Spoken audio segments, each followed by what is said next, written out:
Part 1, Chapter 1 of The Valley of Fear by Sir Arthur Conan Doyle. The Tragedy of Burlston. Chapter 1. The Warning. "I'm inclined to think," said I. "I should do so," Sherlock Holmes remarked impatiently. "I believe that I am one of the most long-suffering of mortals.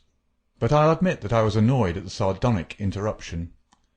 "Really, Holmes," said I severely, "you are a little trying at times." He was too much absorbed with his own thoughts to give any immediate answer to my remonstrance. He leaned upon his hand, with his untasted breakfast before him, and he stared at the slip of paper which he had just drawn from its envelope. Then he took the envelope itself, held it up to the light, and very carefully studied both the exterior and the flap. "It is Porlock's writing," said he thoughtfully. "I can hardly doubt that it is Porlock's writing, though I have seen it only twice before. The Greek E, with a peculiar top flourish, is distinctive. But if it is Porlock, then it must be something of the very first importance." He was speaking to himself rather than to me, but my vexation disappeared in the interest which the words awakened. "Who then is Porlock?" I asked. "Porlock, Watson, is a nom de plume, a mere identification mark, but behind it lies a shifty and evasive personality. In a former letter he frankly informed me that the name was not his own, and defied me ever to trace him among the teeming millions of this great city. Porlock is important, not for himself, but for the great man with whom he is in touch. Picture to yourself the pilot-fish with the shark, the jackal with the lion. Anything that is insignificant in companionship with that is formidable. Not only formidable, Watson, but sinister. In the highest degree sinister. That is where he comes within my purview. You have heard me speak of Professor Moriarty? The famous scientific criminal, as famous among crooks as— "My blushes, Watson," Holmes murmured in a deprecating voice. "I was about to say, as he is unknown to the public." "A touch, a distinct touch," cried Holmes. "You are developing a certain unexpected vein of porky humour, Watson, against which I must learn to guard myself. But in calling Moriarty a criminal you are uttering a libel in the eyes of the law, and there lie the glory and the wonder of it. The greatest schemer of all time, the organizer of every devilry, the controlling brain of the underworld, a brain which might have made or marred the destiny of nations. That's the man. But so aloof is he from general suspicion, so immune from criticism, so admirable in his management and self-effacement, that for those very words that you have uttered he could hale you to a court and emerge you with your heart's pension as a solation for his wounded character.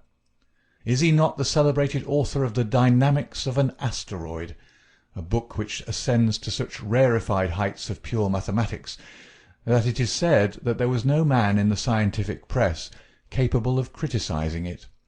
Is this a man to traduce? Foul-mouthed doctor and slandered professor? Such would be your respective roles. That's genius, Watson, but if I am spared by lesser men, our day will surely come." "May I be there to see!" I exclaimed devoutly. "But you were speaking of this man Porlock." "Ah, yes. The so-called Porlock is a link in the chain some little way from its great attachment. Porlock is not quite a sound link between ourselves. He's the only flaw in that chain so far as I have been able to test it." "But no chain is stronger than its weakest link." "Exactly, my dear Watson. Hence the extreme importance of Porlock." Led on by some rudimentary aspirations towards right, and encouraged by the judicious stimulation of an occasional £10 note sent to him by devious methods, he has once or twice given me advance information which has been of value, that highest value which anticipates and prevents rather than avenges crime. I cannot doubt that, if we had the cypher, we should find that this communication is of the nature that I indicate. Again Holmes flattened out the paper upon his unused plate.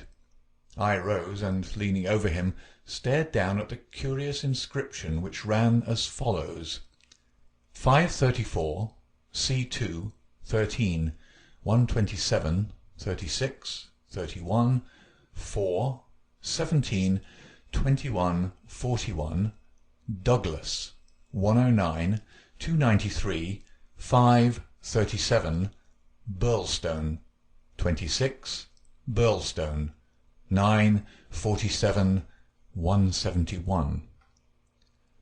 What do you make of it, Holmes? It is obviously an attempt to convey secret information. But what is the use of a cipher message without the cipher? In this instance, none at all. Why do you say "in this instance"? Because there are many ciphers which I would read as easily as I do the apocrypha of the agony column. Such crude devices amuse the intelligence without fatiguing it. But this is different. It is clearly a reference to the words in a page of some book. Until I am told which page and which book, I am powerless. But why Douglas and Burlston? Clearly because those are words which were not contained in the page in question. Then why has he not indicated the book? Your native shrewdness, my dear Watson, that innate cunning which is the delight of your friends, would surely prevent you from enclosing cipher and message in the same envelope. Should it miscarry, you are undone. As it is, both have to go wrong before any harm comes from it. Our second post is now overdue, and I shall be surprised if it does not bring us either a further letter of explanation, or, as is more probable, the very volume to which these figures refer. Holmes's calculation was fulfilled within a very few minutes by the appearance of Billy the page, with the very letter which we were expecting. "The same writing," remarked Holmes, as he opened the envelope, "and actually signed," he added in an exultant voice as he unfolded the epistle. "Come, we are getting on, Watson." His brow clouded, however, as he glanced over the contents. "Dear me, this is very disappointing. I fear, Watson, that all our expectations come to nothing. I trust that the man Porlock will come to no harm. Dear Mr. Holmes," he says, "I will go no further in this matter. It is too dangerous. He suspects me. I can see that he suspects me. He came to me quite unexpectedly after I had actually addressed this envelope with the intention of sending you the key to the cipher. I was able to cover it up. If he had seen it, it would have gone hard with me, but I read suspicion in his eyes. Please burn the cipher message, which can now be of no use to you. Fred Porlock." Holmes sat for some little time, twisting this letter between his fingers, and frowning as he stared into the fire. "After all," he said at last, "there may be nothing in it. It may be only his guilty conscience. Knowing himself to be a traitor, he may have read the accusation in the other's eyes. The other being, I presume, Professor Moriarty?" "No less. When any of that party talk about 'he,' you know whom they mean. There is one predominant 'he' for all of them. But what can he do?" That's a large question. When you have one of the first brains of Europe up against you, and all the powers of darkness at his back, there are infinite possibilities. Anyhow, friend Porlock is evidently scared out of his senses. Kindly compare the writing in the note to that upon its envelope, which was done, he tells us, before this ill-omened visit. The one is clear and firm, the other hardly legible. Why did he write it at all? Why did he not simply drop it? Because he feared I would make some inquiry after him in that case, and possibly bring trouble on him. "No doubt," said I. "Of course." I had picked up the original cipher message and was bending my brows over it. "It's pretty maddening to think that an important secret may lie here on this slip of paper, and that it is beyond human power to penetrate it." Sherlock Holmes had pushed away his untasted breakfast, and lit the unsavoury pipe, which was the companion of his deepest meditations. "I wonder," said he, leaning back and staring at the ceiling. Perhaps there are points which have escaped your Machiavellian intellect. Let us consider the problem in the light of pure reason. This man's reference is to a book. That is our point of departure. A somewhat vague one. Let us see then if we can narrow it down. As I focus my mind upon it, it seems rather less impenetrable. What indications have we as to this book? None. Well, well, it is surely not quite so bad as that. The cipher message begins with a large 534, does it not? We may take it as a working hypothesis that 534 is the particular page to which the cipher refers. So our book has already become a large book, which is surely something gained. What other indications have we as to the nature of this large book? The next sign is C2. What do you make of that, Watson? Chapter the second, no doubt. Hardly that, Watson. You will, I am sure, agree with me that if the page be given, the number of the chapter is immaterial. Also, that if page 534 finds us only in the second chapter, the length of the first one must have been really intolerable. Column, I cried. Brilliant, Watson. You are scintillating this morning. If it is not column, then I am very much deceived. So now, you see, we begin to visualize a large book printed in double columns which are each of a considerable length, since one of the words is numbered in the document as the 293rd. Have we reached the limits of what reason can supply? I fear that we have. Surely you do yourself an injustice. One more coruscation, my dear Watson. Yet another brain-wave? Had the volume been an unusual one, he would have sent it to me. Instead of that, he had intended, before his plans were nipped, to send me the clue in this envelope. He says so in this note. This would seem to indicate that the book is one which he thought I would have no difficulty in finding for myself. He had it, and he imagined that I would have it too. In short, Watson, it is a very common book. What you say certainly sounds plausible. So, we have contracted our field of search to a large book printed in double columns and in common use. "The Bible!" I cried triumphantly. "Good, Watson, good. But not, if I may say so, quite good enough. Even if I accepted the compliment for myself, I could hardly name any volume which would be less likely to lie at the elbow of one of Moriarty's associates. Besides, the editions of Holy Writ are so numerous that he could hardly suppose that two copies would have the same pagination. This is clearly a book which is standardized. He knows for certain that his page 534 will exactly agree with my page 534. But very few books would correspond with that. Exactly. Therein lies our salvation. Our search is narrowed down to standardized books which anyone may be supposed to possess. Bradshaw! There are difficulties, Watson. The vocabulary of Bradshaw is nervous and terse, but limited. The selection of words would hardly lend itself to the sending of general messages. We will eliminate Bradshaw. The dictionary is, I fear, inadmissible for the same reason. What, then, is left? An almanac. Excellent, Watson. I am very much mistaken if you have not touched the spot. An almanac. Let us consider the claims of Whitaker's almanac. It is in common use. It has the requisite number of pages. It is in double column. Though reserved in its earlier vocabulary, it becomes, if I remember right, quite garrulous towards the end. He picked the volume from his desk. Here is page 534, column 2, a substantial block of print dealing, I perceive, with the trade and resources of British India. Jot down the words, Watson. Number 13 is Mahratta. Not, I fear, a very auspicious beginning. Number 127 is Government, which at least makes sense, though somewhat irrelevant to ourselves and Professor Moriarty. Now, let us try again. What does the Mahratta government do? Alas! The next word is pig's bristles. We are undone, my good Watson. It is finished. He had spoken in jesting vein, but the twitching of his bushy eyebrows bespoke his disappointment and irritation. I sat helpless and unhappy, staring into the fire.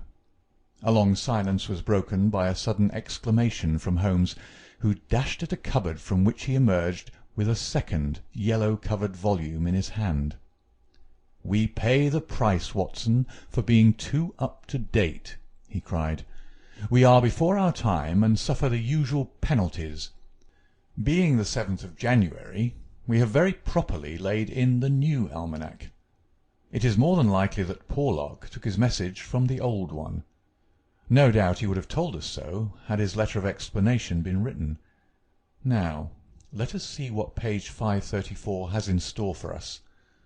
Number 13 is there, which is much more promising. Number 127 is. There is." Holmes's eyes were gleaming with excitement, and his thin, nervous fingers twitched as he counted the words. "Danger! Ha, ha! Capital! Put that down, Watson. There is danger. May come very soon. 1. Then we have the name Douglas. Rich country. Now. At Burlston House. Burlston. Confidence is pressing. There, Watson. What do you think of pure reason and its fruit? If the greengrocer had such a thing as a laurel wreath, I should send Billy round for it." I was staring at the strange message which I had scrawled as he deciphered it upon a sheet of foolscap on my knee. "What a queer scrambling way of expressing his meaning," said I. "On the contrary, he has done quite remarkably well," said Holmes. "When you search a single column for words with which to express your meaning, you can hardly expect to get everything you want. You are bound to leave something to the intelligence of your correspondent. The purport is perfectly clear. Some devilry is intended against one Douglas, whoever he may be, residing as stated, a rich country gentleman. He is sure, confidence was as near as he could get to confident, that it is pressing. There is our result, and a very workmanlike little bit of analysis it was." Holmes had the impersonal joy of the true artist in his better work, even as he mourned darkly when it fell below the high level to which he aspired. He was still chuckling over his success when Billy swung open the door, and Inspector MacDonald of Scotland Yard was ushered into the room. Those were the early days at the end of the 80s, when Alec MacDonald was far from having attained the national fame which he has now achieved. He was a young but trusted member of the detective force, who had distinguished himself in several cases which had been entrusted to him.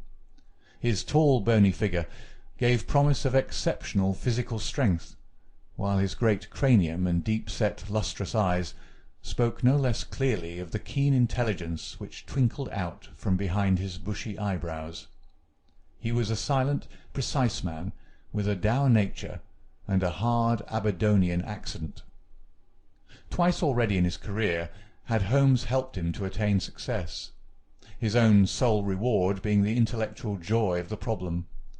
For this reason the affectation and respect of the Scotchman for his amateur colleague were profound, and he showed them by the frankness with which he consulted Holmes in every difficulty.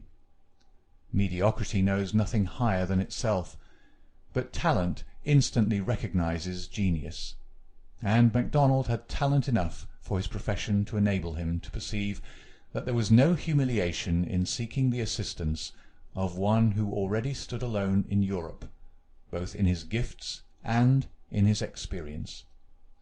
Holmes was not prone to friendship, but he was tolerant of the big Scotchman, and smiled at the sight of him. "You are an early bird, Mr. Mac," said he. "I wish you luck with your worm. I fear this means that there is some mischief afoot." "If you said hope instead of fear, it would be nearer the truth, I'm thinking, Mr. Holmes," the inspector answered with a knowing grin. "Well, Maybe a wee nip would keep out the raw morning chill. No, I won't smoke, I thank you. I'll have to be pushing on my way for the early hours of a case are the precious ones, as no man knows better than your own self, but... The inspector had stopped suddenly, and was staring with a look of absolute amazement at a paper upon the table. It was the sheet upon which I had scrawled the enigmatic message. Douglas, he stammered. Burlston? What's this, Mr. Holmes? Man, it's witchcraft. Where's the name of all that is wonderful did you get these names? It is a cypher that Dr. Watson and I have had occasion to solve. But why? What's amiss with the names? The inspector looked from one to the other of us in dazed amazement. Just this, said he, that Mr. Douglas of Burlston Manor House was horribly murdered last night. End of Chapter 1. Chapter 2. Sherlock Holmes Discourses. It was one of those dramatic moments for which my friend existed. It would be an overstatement to say that he was shocked or even excited by the amazing announcement.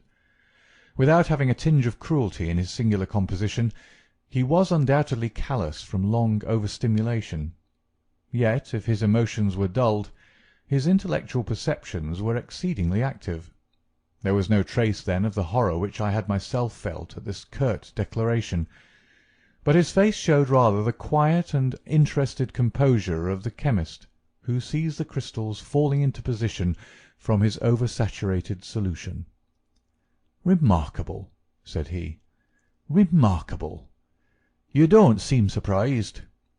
"Interested, Mr. Mac, but hardly surprised.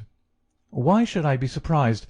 I receive an anonymous communication from a quarter which I know to be important, warning me that danger threatens a certain person. Within an hour I learn that this danger has actually materialized, and that the person is dead. I am interested, but as you observe I am not surprised." In a few short sentences he explained to the inspector the facts about the letter and the cypher. MacDonald sat with his chin on his hands, and his great sandy eyebrows bunched into a yellow tangle. "I was going down to Burlston this morning," said he.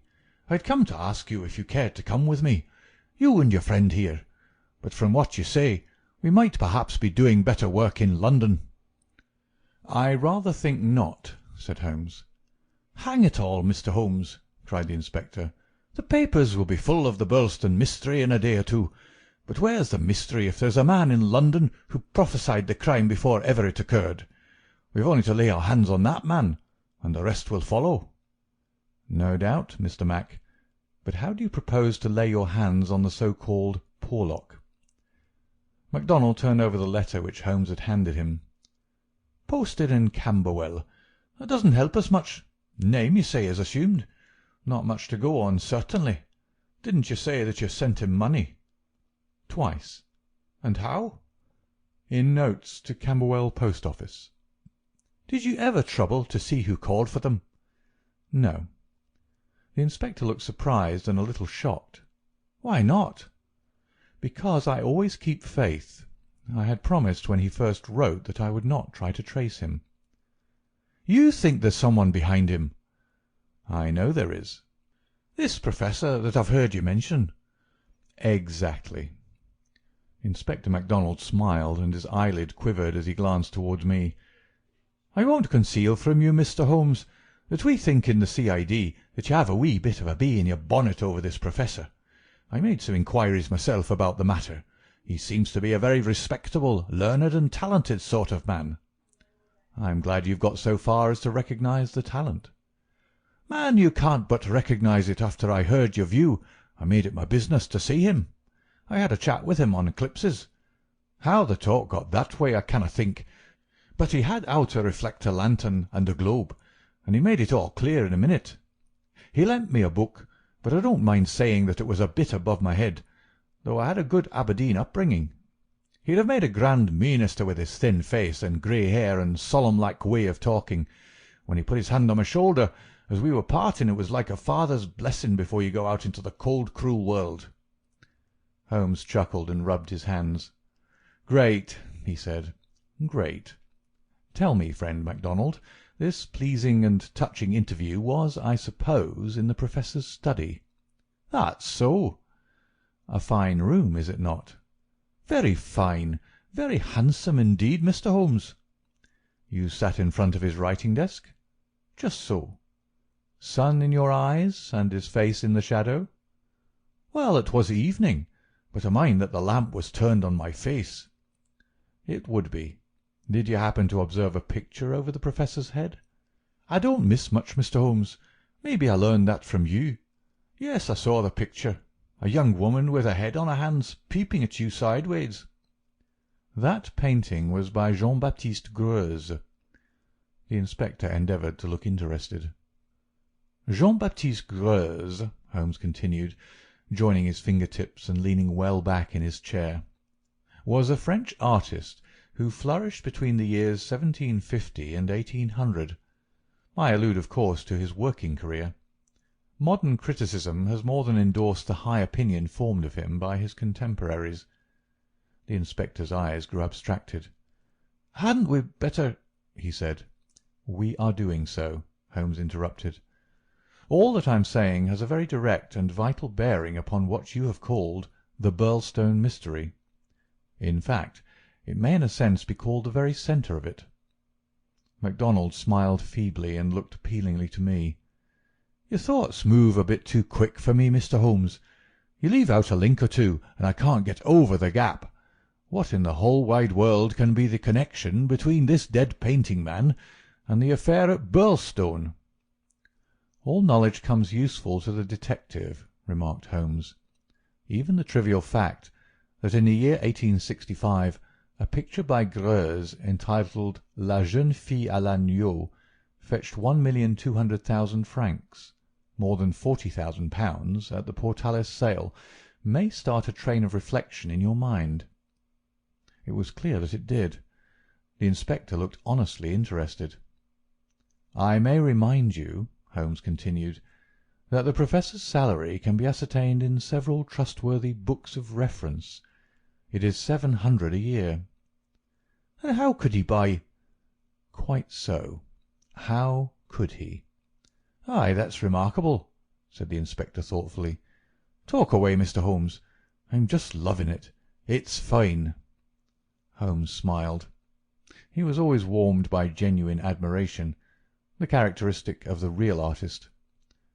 "What about Burlston?" he asked. "We've time yet," said the inspector, glancing at his watch. "I've a cab at the door, and it won't take us 20 minutes to Victoria. But about this picture. I thought you told me once, Mr. Holmes, that you had never met Professor Moriarty." "No, I never have." "And how do you know about his rooms?" "Ah, that's another matter. I have been 3 times in his rooms, twice waiting for him under different pretexts and leaving before he came. Once—well, I can hardly tell about the once to an official detective.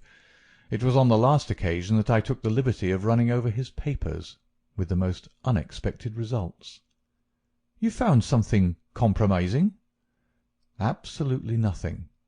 That was what amazed me. However, you have now seen the point of the picture. It shows him to be a very wealthy man. How did he acquire wealth? He is unmarried. His younger brother is a station-master in the west of England. His chair is worth 700 a year, and he owns a Greuze."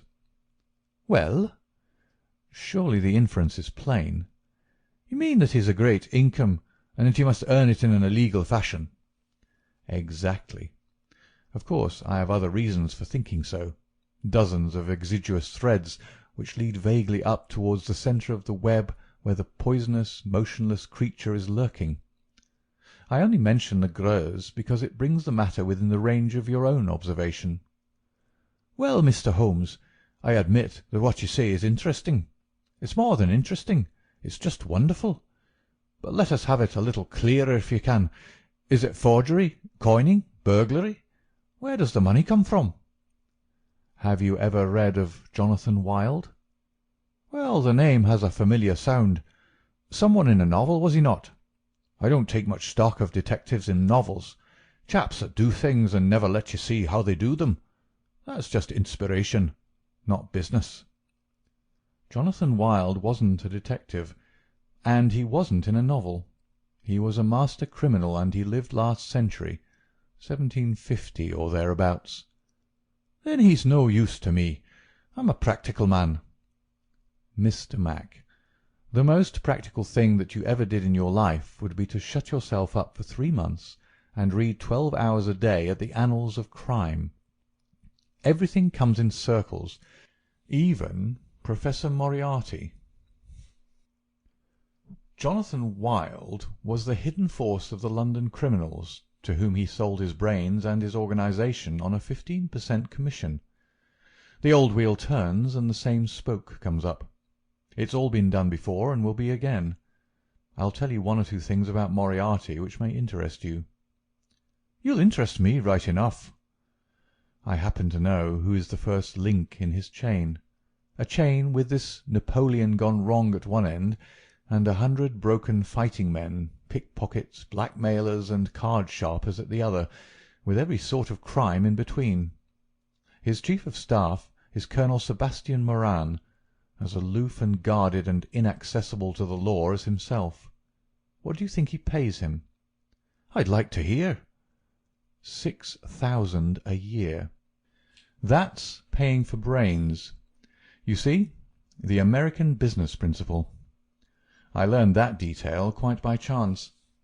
It's more than the Prime Minister gets. That gives you an idea of Moriarty's gains and of the scale on which he works. Another point, I made it my business to hunt down some of Moriarty's cheques lately.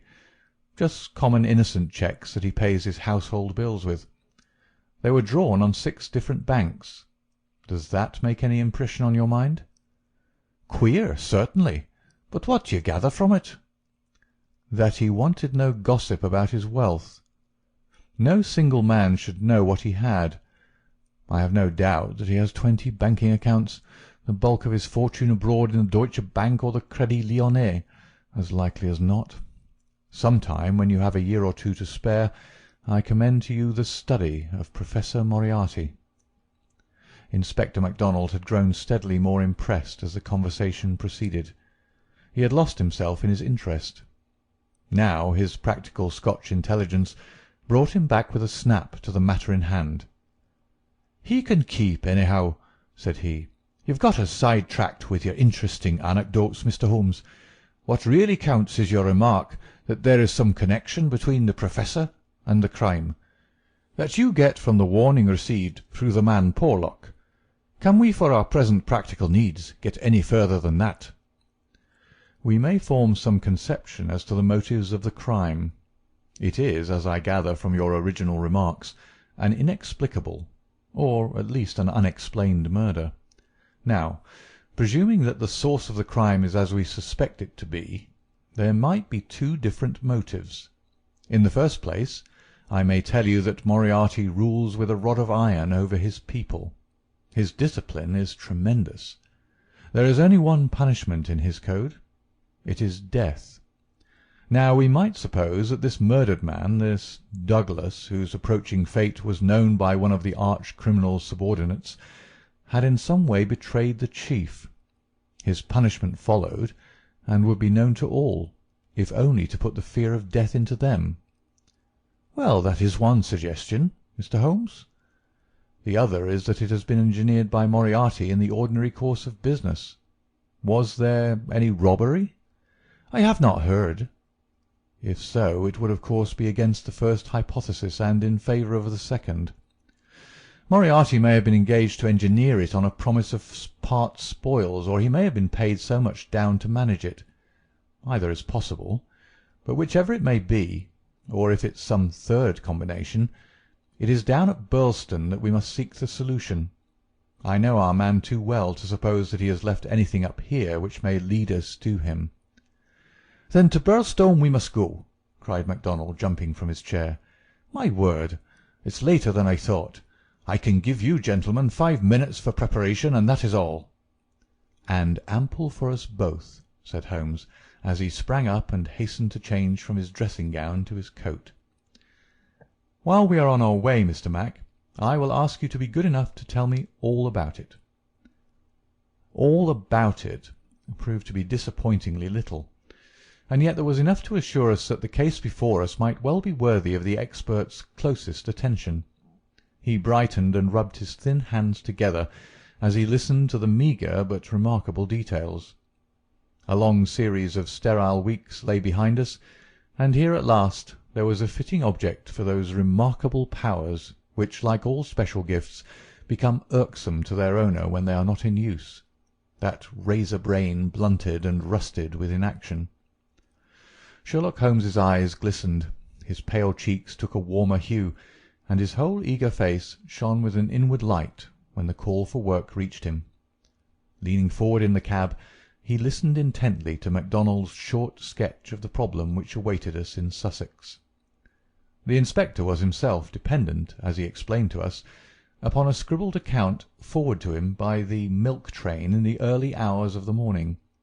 White Mason, the local officer, was a personal friend, and hence MacDonald had been notified much more promptly than is usual at Scotland Yard when provincials need their assistance.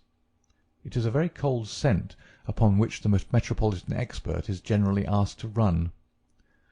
"Dear Inspector MacDonald," said the letter which he read to us, "official requisition for your services is in separate envelope. This is for your private eye. Wire me what train in the morning you can get for Burlston, and I will meet it, or have it met if I am too occupied. This case is a snorter. Don't waste a moment in getting started. If you can bring Mr. Holmes, please do so, for he will find something after his own heart. We would think the whole had been fixed up for theatrical effect, if there wasn't a dead man in the middle of it. My word, it is a snorter." "Your friend seems to be no fool," remarked Holmes. "No, sir. White Mason is a very live man, if I'm any judge." "Well, have you anything more?" "Only that he'll give us every detail when we meet." "Then how did you get at Mr. Douglas and the fact that he had been horribly murdered?" "That was in the enclosed official report. It didn't say horrible. That's not a recognized official term. It gave the name John Douglas. It mentioned that his injuries had been in the head from the discharge of a shotgun. It also mentioned the hour of the alarm, which was close on to midnight last night. It added that the case was undoubtedly one of murder, but that no arrest had been made, and that the case was one which presented some very perplexing and extraordinary features. That's absolutely all we have at present, Mr. Holmes." "Then, with your permission, we will leave it at that, Mr. Mac." The temptation to form premature theories upon insufficient data is the bane of our profession. I can see only two things for certain at present: a great brain in London and a dead man in Sussex. It's the chain between that we are going to trace. End of Chapter 2. Chapter 3. The Tragedy of Burlston. Now for a moment I will ask leave to remove my own insignificant personality, and to describe events which occurred before we arrived upon the scene by the light of knowledge which came to us afterwards. Only in this way can I make the reader appreciate the people concerned, and the strange setting in which their fate was cast. The village of Burlston is a small and very ancient cluster of half-timbered cottages on the northern border of the county of Sussex. For centuries it had remained unchanged, but within the last few years its picturesque appearance and situation have attracted a number of well-to-do residents, whose villas peep out from the woods around. These woods are locally supposed to be the extreme fringe of the great Weald forest, which thins away until it reaches the northern chalk downs. A number of small shops have come into being to meet the wants of the increased population, so there seems some prospect that Burlston may soon grow from an ancient village into a modern town. It is the centre for a considerable area of country, since Tunbridge Wells, the nearest place of importance, is 10 or 12 miles to the eastward, over the borders of Kent. About half a mile from the town, standing in an old park famous for its huge beech trees, is the ancient manor house of Burlston. Part of this venerable building dates back to the time of the First Crusade, when Hugo de Capus built a fortalice in the centre of the estate, which had been granted to him by the Red King. This was destroyed by fire in 1543, and some of its smoke-blackened corner-stones were used when, in Jacobean times, a brick country house rose upon the ruins of the feudal castle.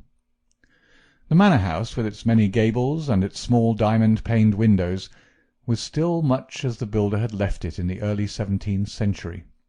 Of the double moats which had guarded its more warlike predecessor, the outer had been allowed to dry up, and served the humble function of a kitchen garden. The inner one was still there, and lay 40 feet in breadth, though now only a few feet in depth round the whole house. A small stream fed it, and continued beyond it, so that the sheet of water, though turbid, was never ditch-like or unhealthy. The ground-floor windows were within a foot of the surface of the water. The only approach to the house was over a drawbridge, the chains and windlass of which had long been rusted and broken. The latest tenants of the manor-house had, however, with characteristic energy, set this right, and the drawbridge was not only capable of being raised, but actually was raised every evening and lowered every morning. By thus renewing the custom of the old feudal days, the manor-house was converted into an island during the night, a fact which had very direct bearing upon the mystery which was soon to engage the attention of all England. The house had been untenanted for some years, and was threatening to moulder into a picturesque decay when the Douglases took possession of it. This family consisted of only 2 individuals, John Douglas and his wife. Douglas was a remarkable man, both in character and in person. In age he may have been about 50, with a strong-jawed, rugged face, a grizzling moustache, peculiarly keen grey eyes, and a wiry, vigorous figure which had lost nothing of the strength and activity of youth. He was cheery and genial to all, but somewhat off-hand in his manners, giving the impression that he had seen life in social strata on some far lower horizon than the county society of Sussex. Yet, though looked at with some curiosity and reserve by his more cultivated neighbours, he soon acquired a great popularity among the villagers, subscribing handsomely to all local objects, and attending their smoking concerts and other functions, where, having a remarkably rich tenor voice, he was always ready to oblige with an excellent song. He appeared to have plenty of money, which was said to have been gained in the California gold-fields, and it was clear from his own talk and that of his wife that he had spent a part of his life in America. The good impression which had been produced by his generosity and by his democratic manners was increased by a reputation gained for utter indifference to danger. Though a wretched rider, he turned out at every meet, and took the most amazing falls in his determination to hold his own with the best. When the vicarage caught fire, he distinguished himself also by the fearlessness with which he re-entered the building to save property, after the local fire brigade had given it up as impossible. Thus it came about that John Douglas of the manor-house had within 5 years won himself quite a reputation in Burlston. His wife, too, was popular with those who had made her acquaintance, though after the English fashion the callers upon a stranger who settled in the county without introductions were few and far between. This mattered the less to her, as she was retiring by disposition, and very much absorbed, to all appearance, in her husband and her domestic duties. It was known that she was an English lady who had met Mr. Douglas in London, he being at the time a widower. She was a beautiful woman, tall, dark, and slender, some 20 years younger than her husband, a disparity which seemed in no wise to mar the contentment of their family life. It was remarked sometimes, however, by those who knew them best, that the confidence between the two did not appear to be complete, since the wife was either very reticent about her husband's past life, or else, as seemed more likely, was imperfectly informed about it. It had also been noted, and commented upon by a few observant people, that there were signs sometimes of some nerve strain upon the part of Mrs. Douglas, and that she would display acute uneasiness if her absent husband should ever be particularly late in his return. On a quiet countryside where all gossip is welcome, this weakness of the lady of the manor-house did not pass without remark, and it bulked large upon people's memory when the events arose which gave it a very special significance. There was yet another individual whose residence under that roof was, it is true, only an intermittent one, but whose presence at the time of the strange happenings which will now be narrated brought his name prominently before the public.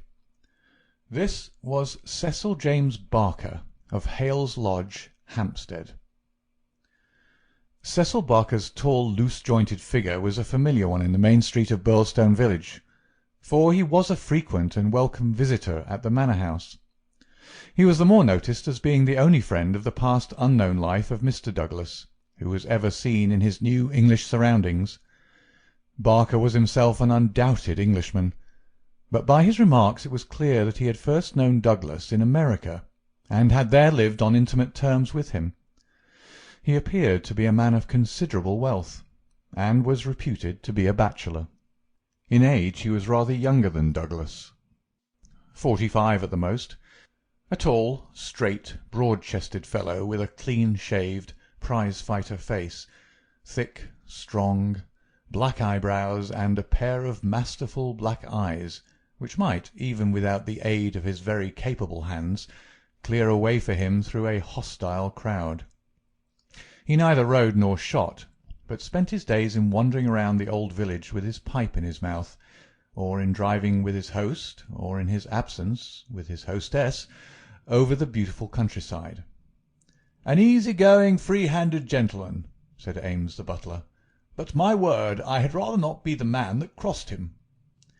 He was cordial and intimate with Douglas, and he was no less friendly with his wife, a friendship which more than once seemed to cause some irritation to the husband, so that even the servants were able to perceive his annoyance. Such was the third person, who was one of the family when the catastrophe occurred. As to the other denizens of the old building, it will suffice, out of a large household, to mention the prim, respectable, and capable Ames, and Mrs. Allen, a buxom and cheerful person, who relieved the lady of some of her household cares. The other 6 servants in the house bear no relation to the events of the night of January 6th. It was at 11:45 that the first alarm reached the small local police station, in charge of Sergeant Wilson of the Sussex Constabulary. Cecil Barker, much excited, had rushed up to the door and pealed furiously upon the bell. A terrible tragedy had occurred at the manor-house, and John Douglas had been murdered. That was the breathless burden of his message. He had hurried back to the house, followed within a few minutes by the police sergeant, who arrived at the scene of the crime a little after 12 o'clock, after taking prompt steps to warn the county authorities that something serious was afoot. On reaching the manor-house, the sergeant had found the drawbridge down, the windows lighted up, and the whole household in a state of wild confusion and alarm. The white-faced servants were huddling together in the hall, with the frightened butler wringing his hands in the doorway. Only Cecil Barker seemed to be master of himself and his emotions. He had opened the door which was nearest to the entrance, and he had beckoned to the sergeant to follow him. At that moment there arrived Dr. Wood, a brisk and capable general practitioner from the village. The 3 men entered the fatal room together, while the horror-stricken butler followed at their heels, closing the door behind him to shut out the terrible scene from the maid-servants. The dead man lay on his back, sprawling with outstretched limbs in the centre of the room. He was clad only in a pink dressing-gown which covered his night-clothes. There were carpet-slippers on his bare feet. The doctor knelt beside him and held down the hand-lamp which had stood on the table. One glance at the victim was enough to show the healer that his presence could be dispensed with. The man had been horribly injured. Lying across his chest was a curious weapon, a shotgun with the barrel sawed off a foot in front of the triggers. It was clear that this had been fired at close range, and that he had received the whole charge in the face, blowing his head almost to pieces. The triggers had been wired together so as to make the simultaneous discharge more destructive. The country policemen were unnerved and troubled by the tremendous responsibility which had come so suddenly upon them. "We'll touch nothing until my superiors arrive," he said in a hushed voice, staring in horror at the dreadful head. "Nothing has been touched up to now," said Cecil Barker. "I'll answer for that. You see it all exactly as I found it." "When was that?" The sergeant had drawn out his notebook. "It was just 11:30. I had not begun to undress, and I was sitting by the fire in my bedroom when I heard the report. It was not very loud. It seemed to be muffled. I rushed down. I don't suppose it was 30 seconds before I was in the room." "Was the door open?" "Yes, it was open. Poor Douglas was lying as you see him. His bedroom candle was burning on the table. It was I who lit the lamp some minutes afterward." "Did you see no one?" "No, I heard Mrs. Douglas coming down the stair behind me, and I rushed out to prevent her from seeing this dreadful sight. Mrs. Allen, the housekeeper, came and took her away. Ames had arrived, and we ran back into the room once more." "But surely I've heard that the drawbridge is kept up all night?" "Yes, it was up until I lowered it." "Then how could any murderer have got away? It is out of the question. Mr. Douglas must have shot himself." "That was our first idea. But see." Barker drew aside the curtain and showed that the long, diamond-paned window was open to its full extent. "And look at this." He held the lamp down and illuminated a smudge of blood like the mark of a boot sole upon the window-sill. "Someone has stood there in getting out." "You mean that someone waded across the moat?" "Exactly." "Then if you were in the room within half a minute of the crime, he must have been in the water at that very moment." "I have not a doubt of it. I wish to heaven that I had rushed to the window, but the curtain screened it, as you can see, and so it never occurred to me. Then I heard the step of Mrs. Douglas, and I could not let her enter the room. It would have been too horrible." "Horrible enough," said the doctor, looking at the shattered head and the terrible marks which surrounded it. "I've never seen such injuries since the Burlston railway smash." "But I say," remarked the police sergeant, whose slow, bucolic common sense was still pondering the open window, "it's all very well you saying that a man escaped by wading this moat, but why I ask you is, how did he ever get into the house at all if the bridge was up?" "Ah, that's the question," said Barker. "At what o'clock was it raised?" "It was nearly 6 o'clock," said Ames, the butler. "I've heard," said the sergeant, "that it was usually raised at sunset. That would be near 4:30 than 6 at this time of year." "Mrs. Douglas had visitors to tea," said Ames. "I couldn't raise it until they went. Then I wound it up myself." "Then it comes to this," said the sergeant. "If anyone came from outside, if they did, they must have got in across the bridge before 6 and been in the hiding ever since, until Mr. Douglas came into the room after 11. "That is so. Mr. Douglas went round the house every night, the last thing before he turned in to see that the lights were right. That brought him in here. The man was waiting and shot him. Then he got away through the window and left his gun behind him. That's how I read it, for nothing else will fit the facts." The sergeant picked up a card which lay beside the dead man on the floor. The initials V.V. and under them the number 341 were rudely scrawled in ink upon it. "What's this?" he asked, holding it up. Barker looked at it with curiosity. "I never noticed it before," he said. "The murderer must have left it behind him." "V.V. 341. I can make no sense of that." The sergeant kept turning it over in his big fingers. "What's V.V.? Somebody's initials, maybe. What have you got there, Dr. Wood?" It was a good-sized hammer which had been lying on the rug in front of the fireplace, a substantial workmanlike hammer. Cecil Barker pointed to a box of brass-headed nails upon the mantelpiece. "Mr. Douglas was altering the pictures yesterday," he said. "I saw him myself, standing upon that chair and fixing the big picture above it. That accounts for the hammer." "We'd best put it back on the rug where we found it," said the sergeant, scratching his puzzled head in his perplexity. "You'll want the best brains in the force to get to the bottom of this thing. It'll be a London job before it's finished." He raised the hand lamp and walked slowly round the room. "Hello!" he cried excitedly, drawing the window curtain to one side.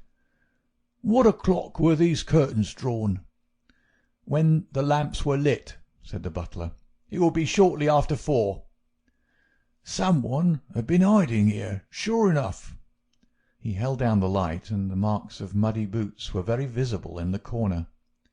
"I'm bound to say this bears out your theory, Mr. Barker. It looks as if the man got into the house after 4 when the curtains were drawn, and before 6 when the bridge was raised. He slipped into his room because it was the first that he saw. There was no other place where he could hide, so he popped in behind this curtain. That all seems clear enough. It is likely that his main idea was to burgle the house, but Mr. Douglas chanced to come upon him, so he murdered him and escaped." "That's how I read it," said Barker. "But I say, aren't we wasting precious time? Couldn't we start out and scout the country before the fellow gets away?" The sergeant considered for a moment. "There are no trains before 6 in the morning, so he can't get away by rail. If he goes by road with his legs all dripping, it's odds that someone will notice him. Anyhow, I can't leave here myself until I'm relieved, but I think none of you should go until we see more clearly how we all stand." The doctor had taken the lamp and was narrowly scrutinizing the body. "What's this mark?" he asked. "Could this have any connection with the crime?" The dead man's right arm was thrust out from his dressing-gown and exposed as high as the elbow. About half-way up the forearm was a curious brown design, a triangle inside a circle, standing out in vivid relief upon the lard-coloured skin. "It's not tattooed," said the doctor, peering through his glasses. "I never saw anything like it. The man has been branded at some time, as they brand cattle. What is the meaning of this?" "I don't profess to know the meaning of it," said Cecil Barker, "but I have seen the mark on Douglas many times this last 10 years. "And so have I," said the butler. "Many a time when the master has rolled up his sleeves I have noticed that very mark. I've often wondered what it could be." "Then it has nothing to do with the crime anyhow," said the sergeant. "But it's a rum thing all the same. Everything about this case is rum. Well, what is it now?" The butler had given an exclamation of astonishment and was pointing at the dead man's outstretched hand. "They've taken his wedding ring," he gasped. "What?" "Yes, indeed. Master always wore his plain gold wedding ring on the little finger of his left hand. That ring with the sword nugget on it was above it, and a twisted snake ring on the third finger. There's the nugget and there's the snake, but the wedding ring is gone." "He's right," said Barker. "Do you tell me," said the sergeant, "that the wedding ring was below the other?" "Always." "Then the murderer, or whoever it was, first took off this ring you call the nugget ring, then the wedding ring, and afterwards put the nugget ring back again?" "That is so." The worthy country policeman shook his head. "Seems to me the sooner we get London onto this case the better," said he. "White Mason is a smart man. No local job has ever been too much for White Mason. It won't be long now before he's here to help us. But I expect we'll have to look to London before we're through. Anyhow, I'm not ashamed to say that it's a deal too thick for the likes of me." End of Chapter 3. Chapter 4. Darkness.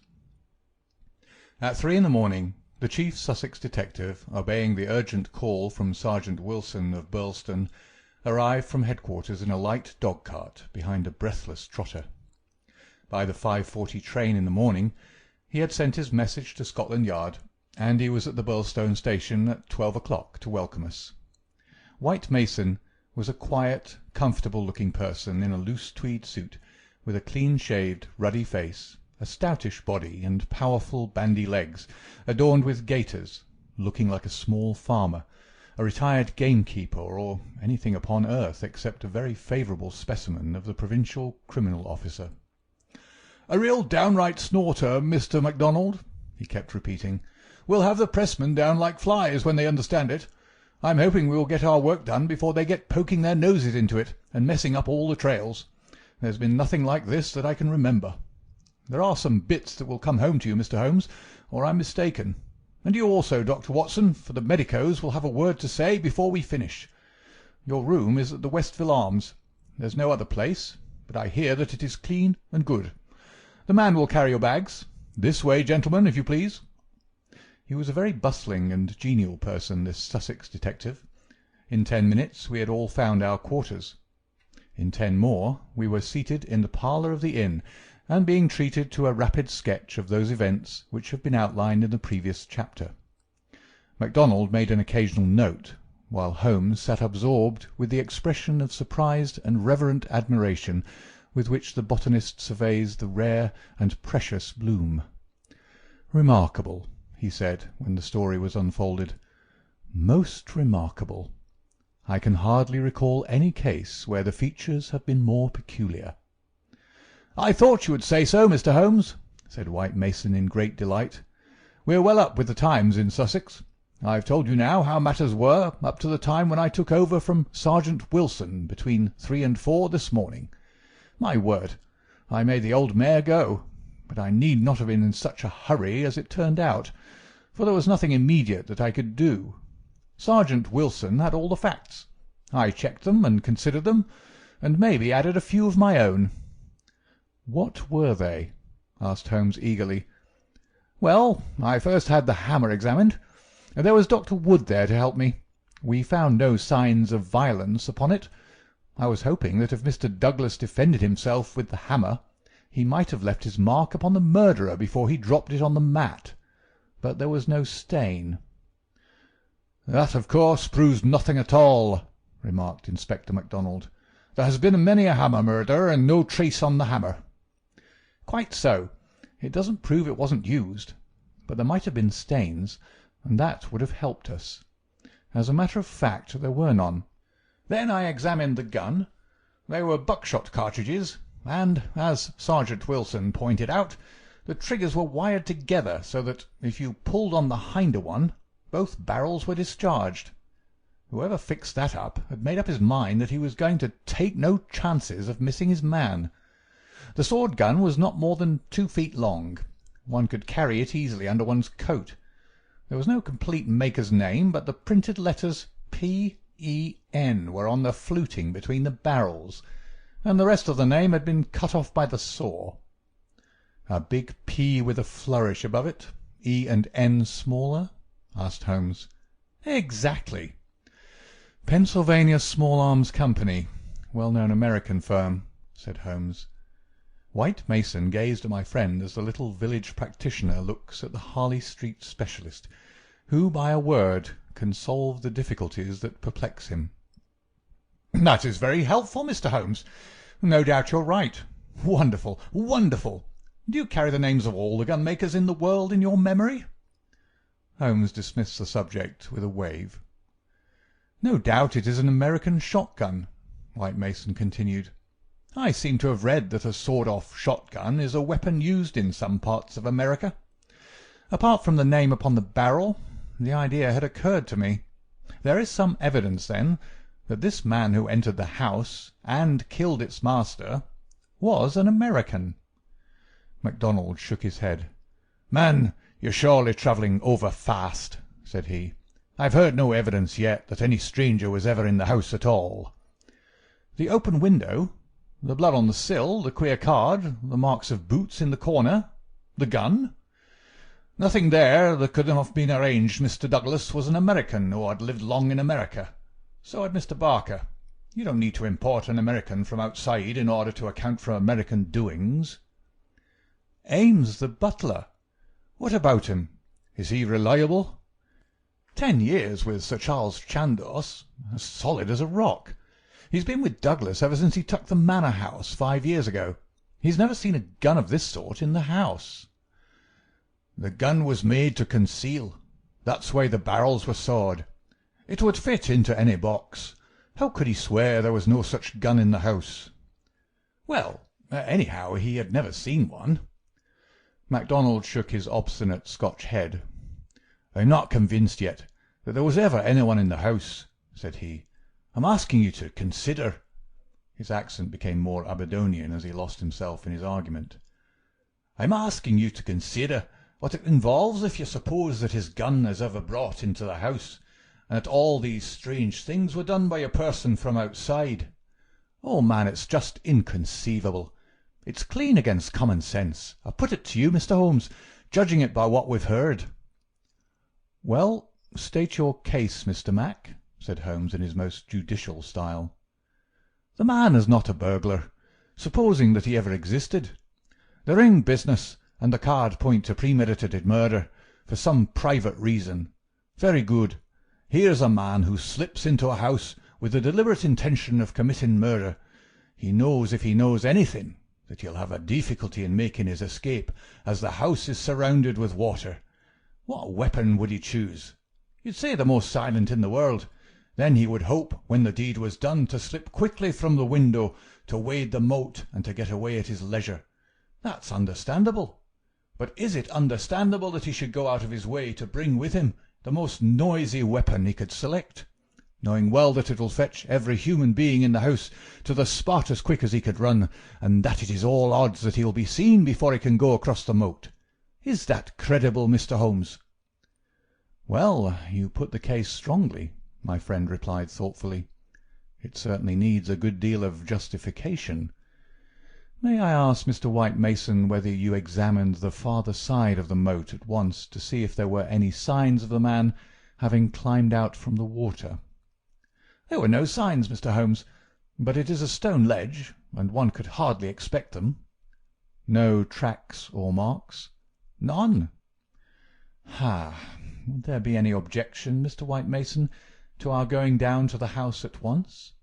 There may possibly be some small point which might be suggestive." "I was going to propose it, Mr. Holmes, but I thought it well to put you in touch with all the facts before we go. I suppose if anything should strike you—" White Mason looked doubtfully at the amateur. "I have worked with Mr. Holmes before," said Inspector MacDonald. "He plays the game." "My own idea of the game, at any rate," said Holmes with a smile. "I go into a case to help the ends of justice and the work of the police. If I have ever separated myself from the official force, it is because they have first separated themselves from me. I have no wish ever to score at their expense. At the same time, Mr. White Mason, I claim the right to work in my own way, and give my results at my own time, complete rather than in stages."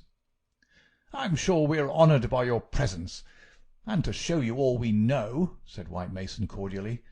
"Come along, Dr. Watson, and when the time comes we'll all hope for a place in your book." We walked down the quaint village street, with a row of pollarded elms on each side of it. Just beyond were two ancient stone pillars, weather-stained and lichen-blotched, bearing upon their summits a shapeless something which had once been the rampant lion of Capus of Burlston. A short walk along the winding drive, with such sward and oaks around it as one only sees in rural England, then a sudden turn, and the long, low Jacobean house of dingy, liver-coloured brick lay before us, with an old-fashioned garden of cut yews on each side of it. As we approached it, there was the wooden drawbridge, and the beautiful broad moat, as still and luminous as quicksilver in the cold winter sunshine. 3 centuries had flowed past the old manor-house, centuries of births and of homecomings, of country dances and of the meetings of fox-hunters. Strange that now in its old age this dark business should have cast its shadow upon the venerable walls. And yet those strange peaked roofs and quaint overhung gables were a fitting covering to grim and terrible intrigue. As I looked at the deep-set windows, and the long sweep of the dull-coloured water-lapped front, I felt that no more fitting scene could be set for such a tragedy. "That's the window," said White Mason. "That one on the immediate right of the drawbridge. It's open just as it was found last night." "It looks rather narrow for a man to pass." "Well, it wasn't a fat man, anyhow. We don't need your deductions, Mr. Holmes, to tell us that. But you or I could squeeze through all right." Holmes walked to the edge of the moat and looked across. Then he examined the stone ledge and the grass border beyond it. "I've had a good look, Mr. Holmes," said White Mason. "There's nothing there, no sign that anyone has landed. But why should he leave any sign?" "Exactly. Why should he? Is the water always turbid?" "Generally about this colour. The stream brings down the clay." "How deep is it?" "About 2 feet at each side and 3 in the middle."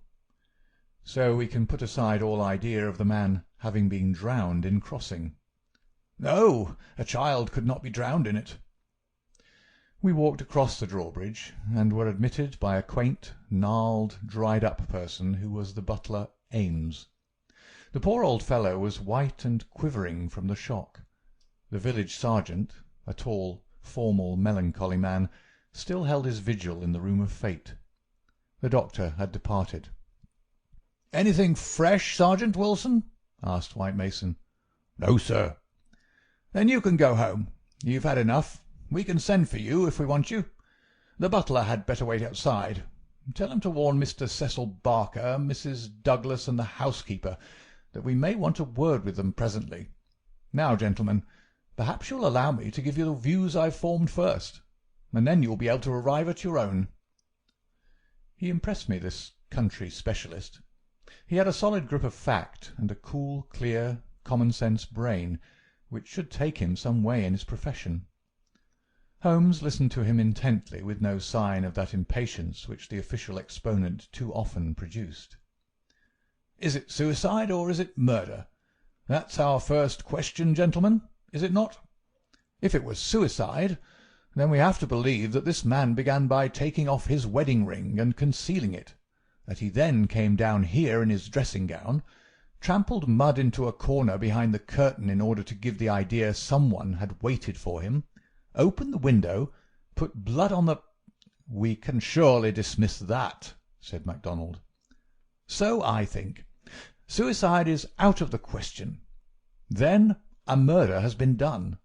What we have to determine is whether it was done by someone outside or inside the house." "Well, let's hear the argument." "There are considerable difficulties both ways, and yet one or the other it must be. We will suppose first that some person or persons inside the house did the crime. They got this man down here at a time when everything was still, and yet no one was asleep. They then did the deed with the queerest and noisiest weapon in the world, so as to tell everyone what had happened, a weapon that was never seen in the house before. That does not seem a very likely start, does it?" "No, it does not." "Well, then, everyone is agreed that after the alarm was given, only a minute at the most had passed before the whole household, not Mr. Cecil Barker alone, though he claims to have been the first, but Ames and all of them were on the spot. You tell me that in that time the guilty person managed to make footmarks in the corner, open the window, mark the sill with blood, taking the wedding ring off the dead man's finger, and all the rest of it. It's impossible." "You put it very clearly," said Holmes. "I am inclined to agree with you." "Well, then, we're driven back to the theory that it was done by someone from outside. We're still faced with some big difficulties, but anyhow they have ceased to be impossibilities. The man got into the house between 4:30 and 6, that is to say, between dusk and the time when the bridge was raised. There had been some visitors, and the door was open, so there was nothing to prevent him. He may have been a common burglar, or he may have had some private grudge against Mr. Douglas. Since Mr. Douglas had spent most of his life in America, and this shotgun seems to be an American weapon, it would seem that the private grudge is the more likely theory. He slipped into this room, because it was the first he came to, and he hid behind the curtain. There he remained until 11:30 at night. At that time Mr. Douglas entered the room. It was a short interview, if there were any interview at all, for Mrs. Douglas declares that her husband had not left her more than a few minutes when she heard the shot." "The candle shows that," said Holmes. "Exactly. The candle, which was a new one, is not burned more than half an inch. He must have placed it on the table before he was attacked. Otherwise, of course, it would have fallen when he fell. This shows that he was not attacked the instant that he entered the room.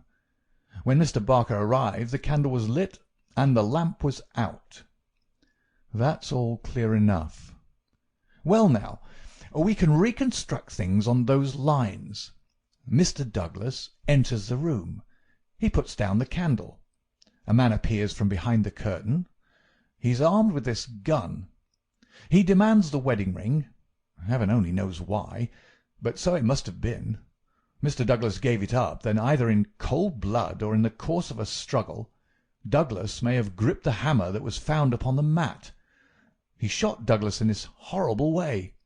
He dropped his gun, and also, it would seem, this queer card, VV 341, whatever that may mean, and he made his escape through the window and across the moat at the very moment when Cecil Barker was discovering the crime. How's that, Mr. Holmes?" "Very interesting, but just a little unconvincing." "Man, it would be absolute nonsense if it wasn't that anything else is even worse," cried MacDonald. "Somebody killed the man, and whoever it was, I could clearly prove to you that he should have done it some other way. What does he mean by allowing his retreat to be cut off like that? What does he mean by using a shotgun when silence was his one chance of escape? Come, Mr. Holmes, it's up to you to give us a lead, since you say Mr. White Mason's theory is unconvincing." Holmes had sat intently observant during this long discussion, missing no word that was said, with his keen eyes darting to right and to left, and his forehead wrinkled with speculation. "I should like a few more facts before I get so far as a theory, Mr. Mac," said he, kneeling down beside the body. "Dear me, these injuries are really appalling. Can we have the butler in for a moment? Ames, I understand that you have often seen this very unusual mark, a branded triangle inside a circle, upon Mr. Douglas's forearm." "Frequently, sir." "You never heard any speculation as to what it meant?" "No, sir." "It must have caused great pain when it was inflicted. It is undoubtedly a burn.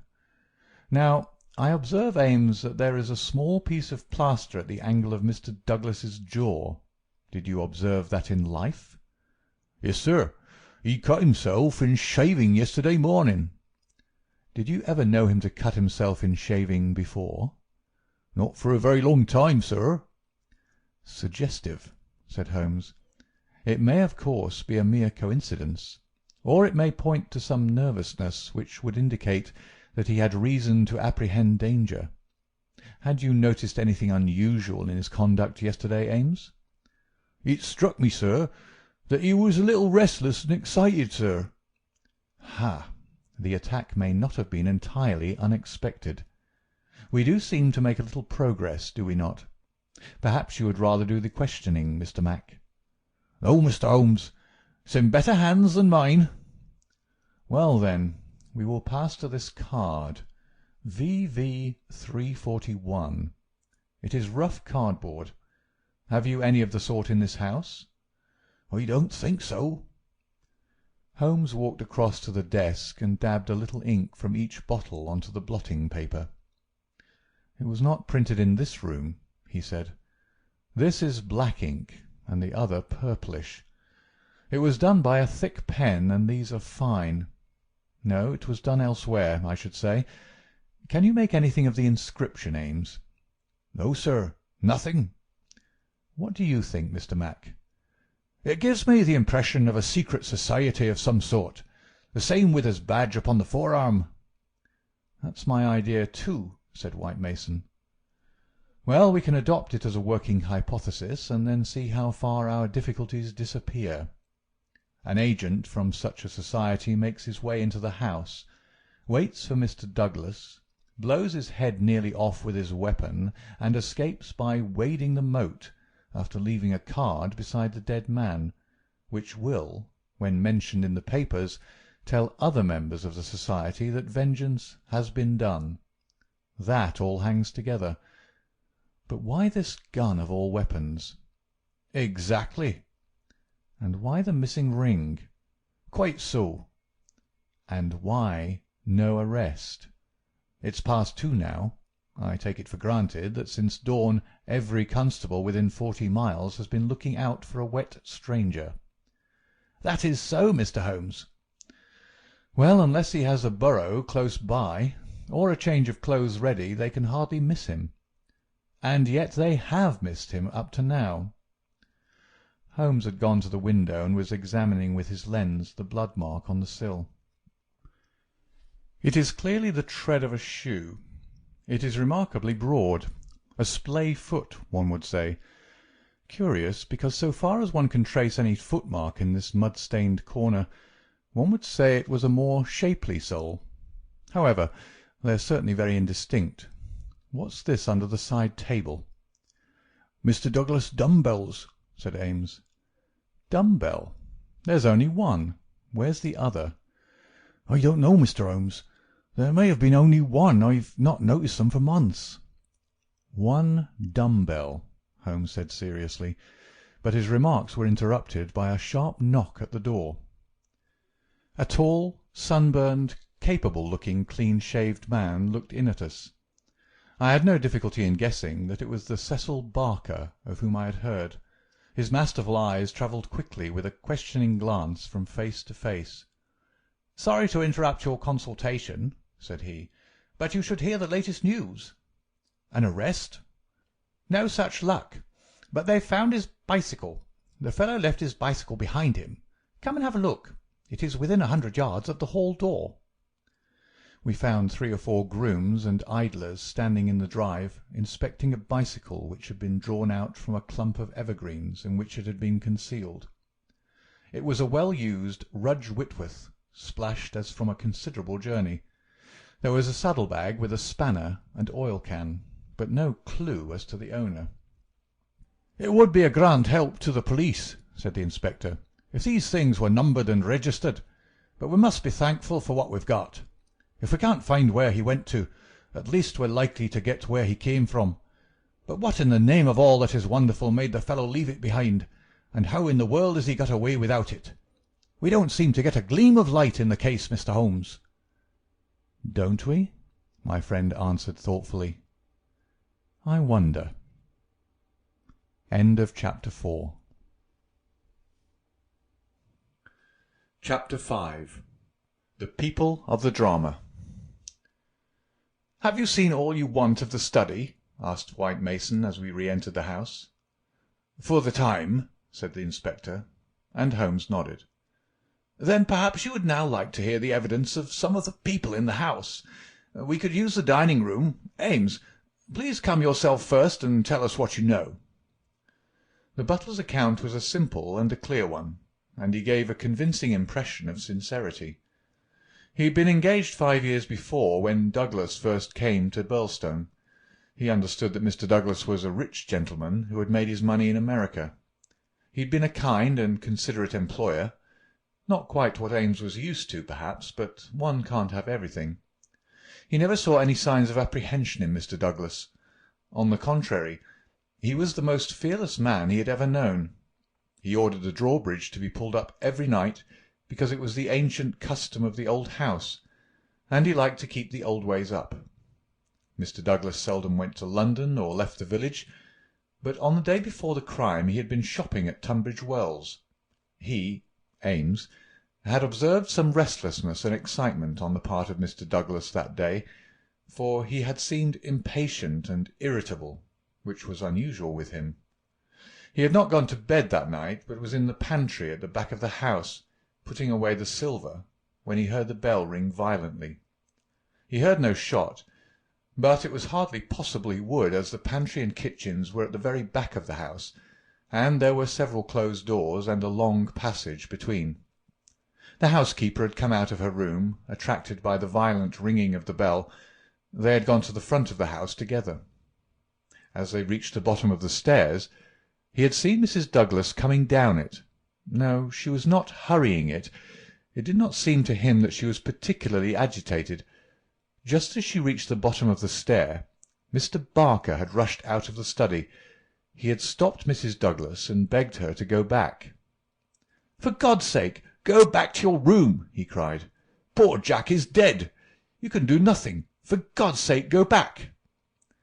After some persuasion upon the stairs, Mrs. Douglas had gone back. She did not scream. She made no outcry whatever. Mrs. Allen, the housekeeper, had taken her upstairs and stayed with her in the bedroom. Ames and Mr. Barker had then returned to the study, where they had found everything exactly as the police had seen it. The candle was not lit at that time, but the lamp was burning.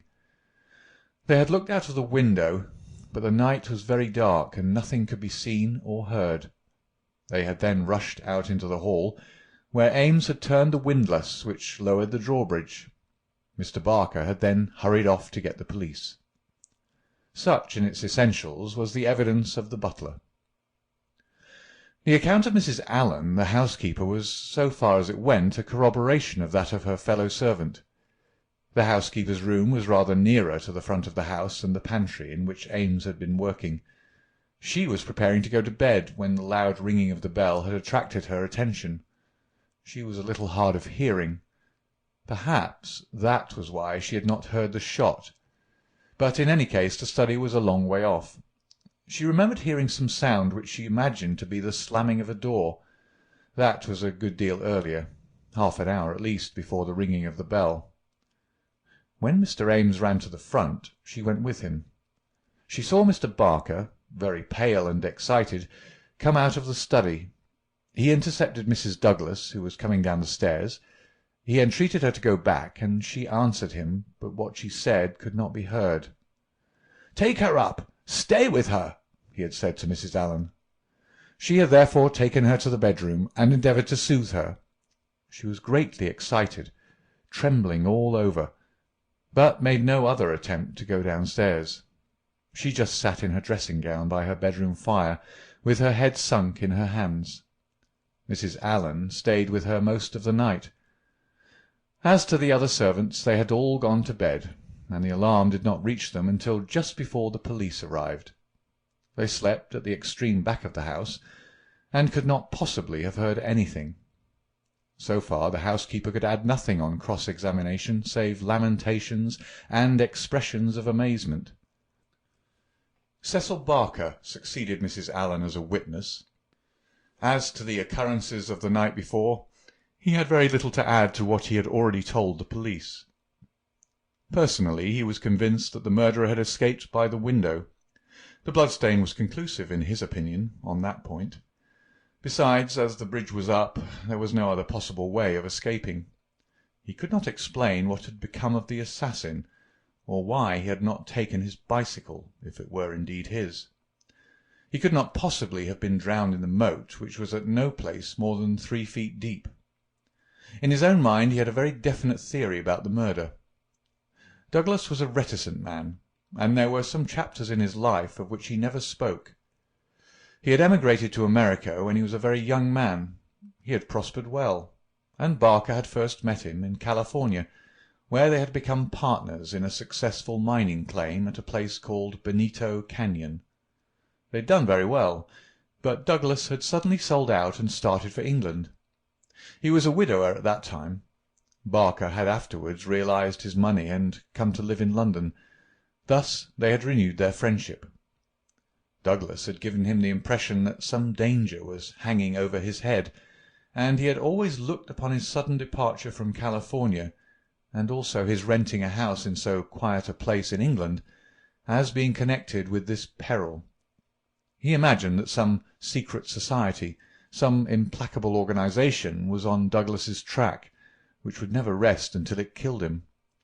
Some remarks of his had given him this idea, though he had never told him what the society was, nor how he had come to offend it. He could only suppose that the legend upon the placard had some reference to this secret society.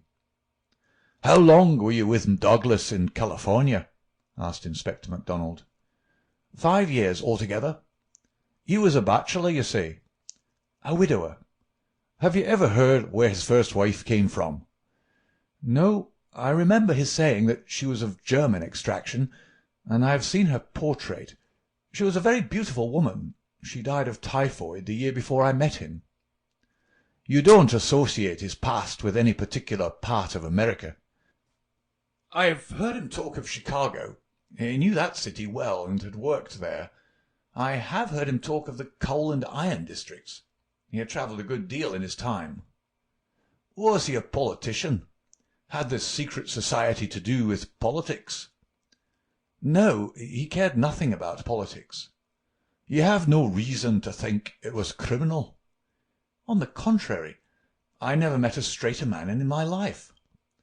"Was there anything curious about his life in California?"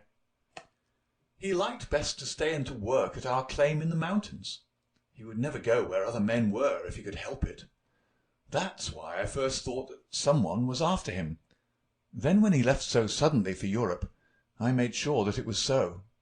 I believe that he had a warning of some sort. Within a week of his leaving, 6 men were inquiring for him." "What sort of men?" "Well, they were a mighty hard-looking crowd. They came up to the claim and wanted to know where he was. I told them that he's gone to Europe, and that I did not know where to find him. They meant him no good. It was easy to see that." "Were these men Americans? Californians?" "Well, I don't know about Californians. They were Americans all right, but they were not miners. I don't know what they were, and was very glad to see their backs." "That was 6 years ago?" "Nearer 7. "And then you were together 5 years in California, so that this business dates back not less than 11 years at the least?" "That is so." "It must be a very serious feud that would be kept up with such earnestness for as long as that. It'd be no light thing that would give rise to it." "I think it shadowed his whole life. It was never quite out of his mind." "But if a man had a dagger hanging over him and knew what it was, don't you think he would turn to the police for protection?" "Maybe it was some danger that he could not be protected against. There's one thing you should know. He always went about armed. His revolver was never out of his pocket. But by bad luck he was in his dressing-gown and had left it in the bedroom last night. Once the bridge was up, I guess he thought he was safe." "I should like these dates a little clearer," said MacDonald. "It is quite 6 years since Douglas left California. You followed him next year, did you not?" "That is so." "And he'd been married 5 years. He must have returned from the time of his marriage." "About a month before. I was his best man." "Did you know Mrs. Douglas before her marriage?" "No, I did not. I had been away from England for 10 years." "But you have seen a good deal of her since?" Barker looked sternly at the detective. "I have seen a good deal of him since," he answered. "If I have seen her, it is because you cannot visit a man without knowing his wife. If you imagine there's any connection—" "I imagine nothing, Mr. Barker. I am bound to make every inquiry which can bear upon the case, but I mean no offence." "Some inquiries are offensive," Barker answered angrily. "It's only the facts that we want. 'Tis in your interest and everyone's interest that they should be cleared up. Did Mr. Douglas entirely approve your friendship with his wife?" Barker grew paler, and his great strong hands were clasped convulsively together. "You have no right to ask such questions," he cried. "What has this to do with the matter you're investigating?" "I must repeat the question." "Well, I refuse to answer." "You can refuse to answer, but you must be aware that your refusal is in itself an answer, for you would not refuse if you had nothing to conceal." Barker stood for a moment, with his face set grimly and his strong black eyebrows drawn low in intense thought. Then he looked up with a smile. "Well, I guess you gentlemen are only doing your clear duty after all. and I have no right to stand in the way of it. I'd only ask you not to worry Miss Douglas over this matter, for she has enough upon her just now. I may tell you that poor Douglas had just one fault in the world, and that was his jealousy. He was fond of me. No man could be fonder of a friend, and he was devoted to his wife. He loved me to come here, and was forever sending for me. And yet, if his wife and I talked together, or there seemed any sympathy between us, a kind of wave of jealousy would pass over him, and he would be off the handle and saying the wildest things in a moment. More than once I've sworn off coming for that reason, and then he would write me with such penitent, imploring letters that I just had to. But you can take it from me, gentlemen, if it was my last word, that no man ever had a more loving, faithful wife, and I can say also no friend could be more loyal than I. It was spoken with fervour and feeling, and yet Inspector MacDonald could not dismiss the subject. "You are aware," said he, "that the dead man's wedding ring has been taken from his fingers?"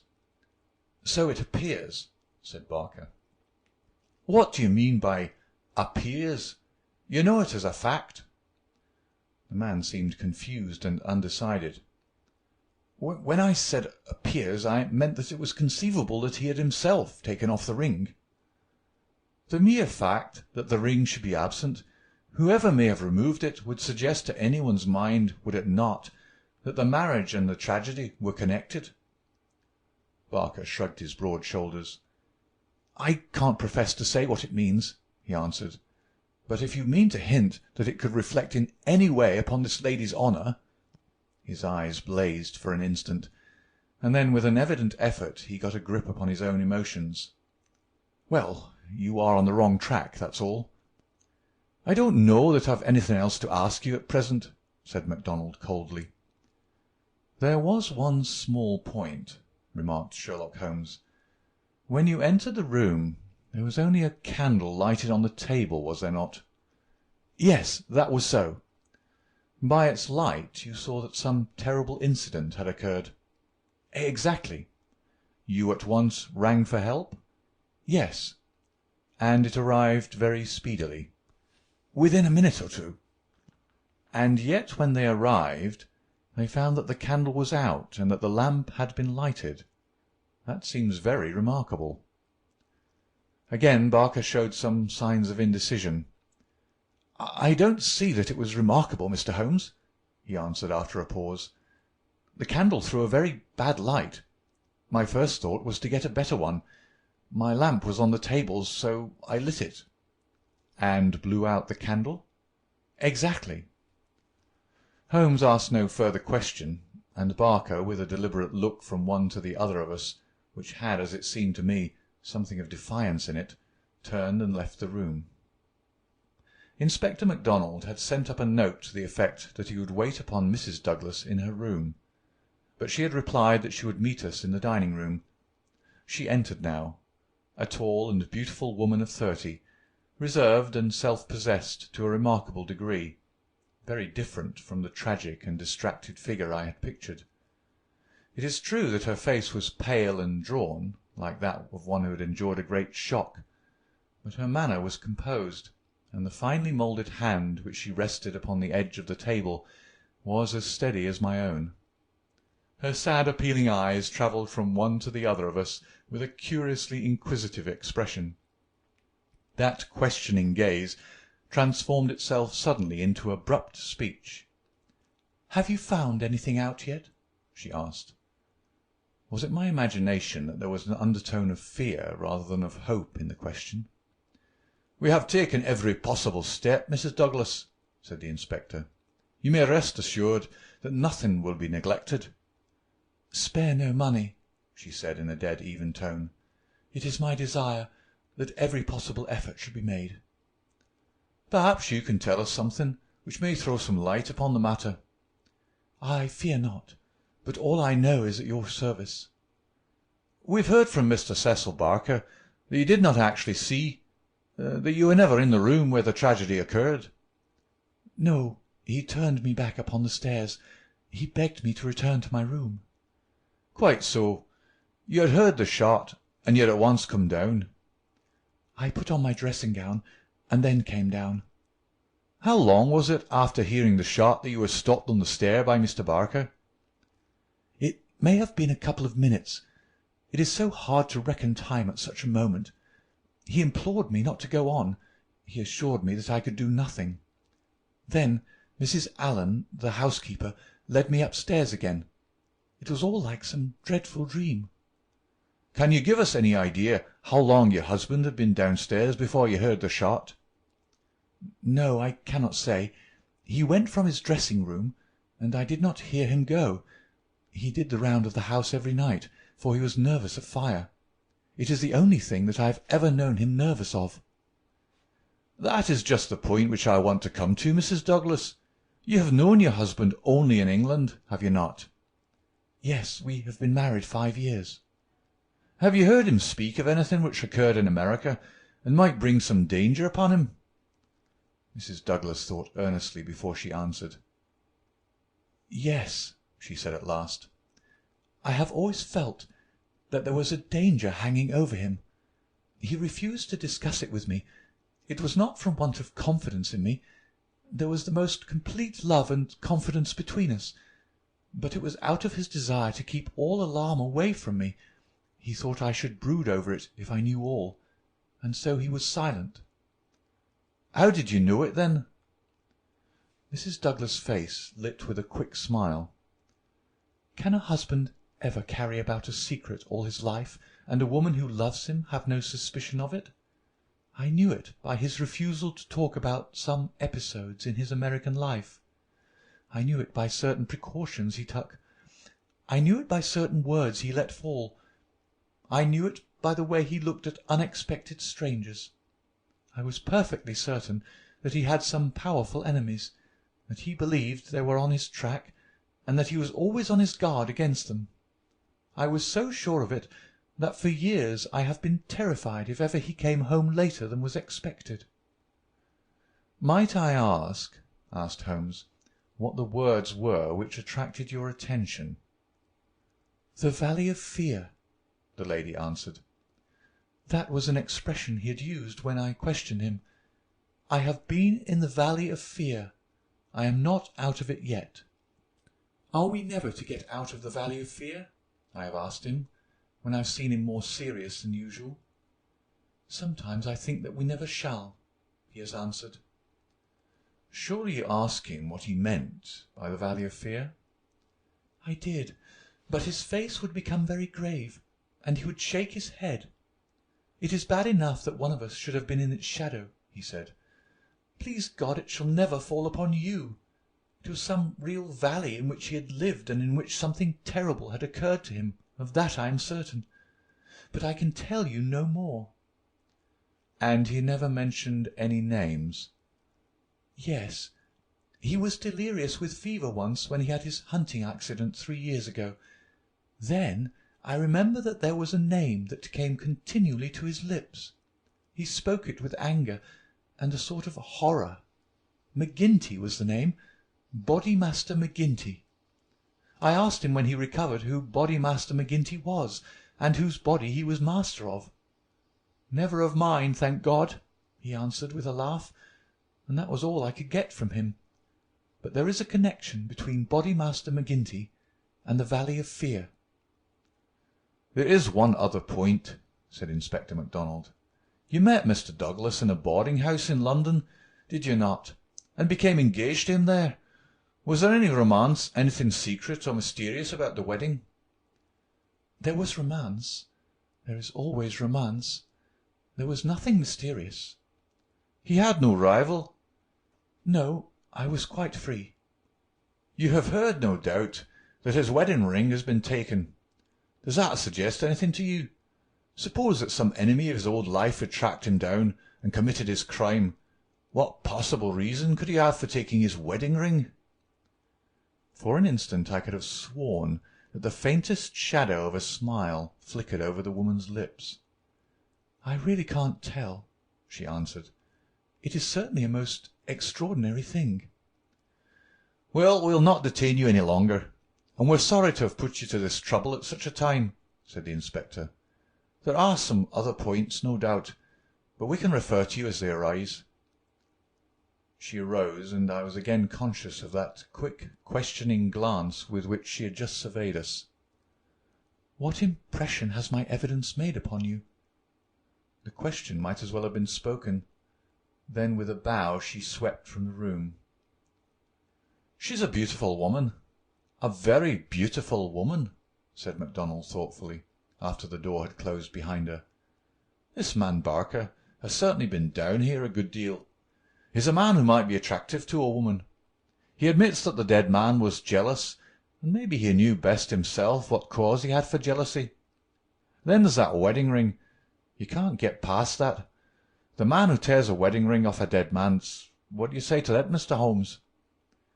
My friend had sat with his head upon his hands, sunk in the deepest thought. Now he rose and rang the bell. "Ames," he said, when the butler entered, "where is Mr. Cecil Barker now?" "I'll see, sir." He came back in a moment to say that Barker was in the garden. "Can you remember, Ames, what Mr. Barker had on his feet last night when you joined him in the study?" "Yes, Mr. Holmes. He had a pair of bedroom slippers. I brought him his boots when he went for the police." "Where are the slippers now?" "They're still under the chair in the hall." "Very good, Ames. It is, of course, important for us to know which tracks may be Mr. Barker's and which from outside." "Yes, sir. I may say that I noticed that the slippers were stained with blood.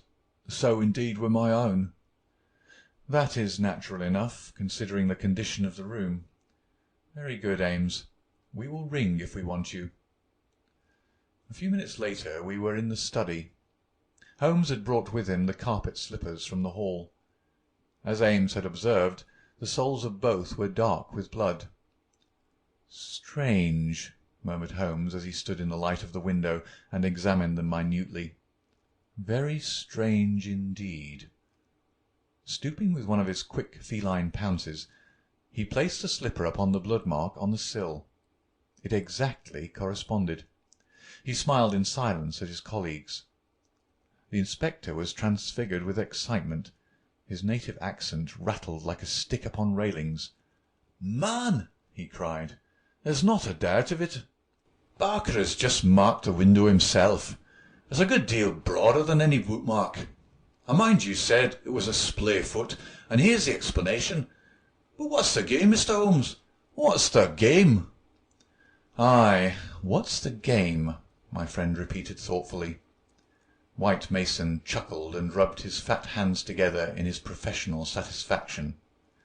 "I said it was a snorter," he cried, "and a real snorter it is." End of Chapter 5. Chapter 6. Adorning Light. The three detectives had many matters of detail into which to inquire, so I returned alone to our modest quarters at the village inn. But before doing so I took a stroll in the curious old-world garden which flanked the house. Rows of very ancient yew-trees cut into strange designs girded it around. Inside was a beautiful stretch of lawn with an old sundial in the middle, the whole effect so soothing and restful that it was welcome to my somewhat jangled nerves. In that deeply peaceful atmosphere one could forget, or remember only as some fantastic nightmare, that darkened study with the sprawling, blood-stained figure on the floor. And yet, as I strolled round it and tried to steep my soul in its gentle balm, a strange incident occurred which brought me back to the tragedy and left a sinister impression in my mind. I have said that a decoration of yew-trees circled the garden. At the end farthest from the house they thickened into a continuous hedge. On the other side of this hedge, concealed from the eyes of anyone approaching from the direction of the house, there was a stone seat. As I approached the spot I was aware of voices, some remark in the deep tones of a man answered by a little ripple of feminine laughter. An instant later I had come round the end of the hedge, and my eyes lit upon Mrs. Douglas and the man Barker before they were aware of my presence. Her appearance gave me a shock. In the dining-room she had been demure and discreet. Now all pretence of grief had passed away from her. Her eyes shone with the joy of living, and her face still quivered with amusement at some remark of her companion. He sat forward, his hands clasped and his forearms on his knees, with an answering smile upon his bold, handsome face. In an instant, but it was just one instant too late, they resumed their solemn masks as my figure came into view. A hurried word or two passed between them, and then Barker rose and came towards me. "Excuse me, sir," said he, "but am I addressing Dr. Watson?" I bowed with a coldness which showed, I dare say, very plainly the impression which had been produced upon my mind. "We thought that it was probably you, as your friendship with Mr. Sherlock Holmes is so well known. Would you mind coming over and speaking to Mrs. Douglas for one instant?" I followed him with a dour face. Very clearly I could see in my mind's eye that shattered figure on the floor. Here, within a few hours of the tragedy, were his wife and his nearest friend, laughing together behind a bush in the garden which had been his. I greeted the lady with reserve. I had grieved with her grief in the dining-room. Now I met her appealing gaze with an unresponsive eye. "I fear that you think me callous and hard-hearted," said she. I shrugged my shoulders. "It is no business of mine," said I. "Perhaps some day you will do me justice, if you only realized—" "There's no need why Dr. Watson should realize," said Barker quickly. "As he has himself said, it is no possible business of his." "Exactly," said I, "and so I will beg leave to resume my walk." "One moment, Dr. Watson," cried the woman in a pleading voice. "There is one question which you can answer with more authority than anyone else in the world, and it may make a very great difference to me. You know Mr. Holmes and his relations with the police better than anyone else can. Supposing that a matter were brought confidentially to his knowledge, is it absolutely necessary that he should pass it on to the detectives?" "Yes, that's it," said Barker eagerly. "Is he on his own, or is he entirely in with them?" "I really don't know that I should be justified in discussing that point." "I beg, I implore that you will, Dr. Watson. I assure you that you will be helping us, helping me greatly, if you will guide us on that point." There was such a ring of sincerity in the woman's voice that for the instant I forgot all about her levity and was moved only to do her will. "Mr. Holmes is an independent investigator," I said. "He is his own master, and would act as his own judgment directed. At the same time he would naturally feel loyalty towards the officials who were working on the same case, and he would not conceal from them anything which would help them in bringing a criminal to justice. Beyond this I can say nothing, and I would refer you to Mr. Holmes himself if you wanted fuller information." So saying, I raised my hat and went upon my way, leaving them still seated behind that concealing hedge. I looked back as I rounded the far end of it, and saw that they were still talking very earnestly together, and as they were gazing after me it was clear that it was our interview that was the subject of their debate. "I wish none of their confidences," said Holmes, when I reported to him what had occurred. He had spent the whole afternoon at the Manor House in consultation with his two colleagues, and returned about 5 with a ravenous appetite for a high tea which I had ordered for him. "No confidences, Watson, for they are mighty awkward if it comes to an arrest for conspiracy and murder." "You think it will come to that?" He was in his most cheerful and debonair humour. "My dear Watson, when I have exterminated that 4th egg, I shall be ready to put you in touch with the whole situation. I don't say that we have fathomed it, far from it, but when we have traced the missing dumbbell—" "The dumbbell? Dear me, Watson, is it possible that you have not penetrated the fact that the case hangs upon the missing dumbbell? Well, well, you need not be downcast, for between ourselves I don't think that either Inspector Mack or the excellent local practitioner has grasped the overwhelming importance of this incident. One dumbbell, Watson. Consider an athlete with one dumbbell. Picture to yourself the unilateral development, the imminent danger of a spinal curvature. Shocking, Watson, shocking.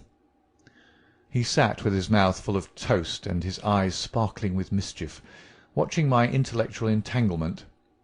The mere sight of his excellent appetite was an assurance of success, for I had very clear recollections of days and nights without a thought of food, when his baffled mind had chafed before some problem, while his thin, eager features became more attenuated with the asceticism of complete mental concentration. Finally, he lit his pipe, and sitting in the ingle-nook of the old village inn, he talked slowly and at random about his case, rather as one who thinks aloud than as one who makes a considered statement.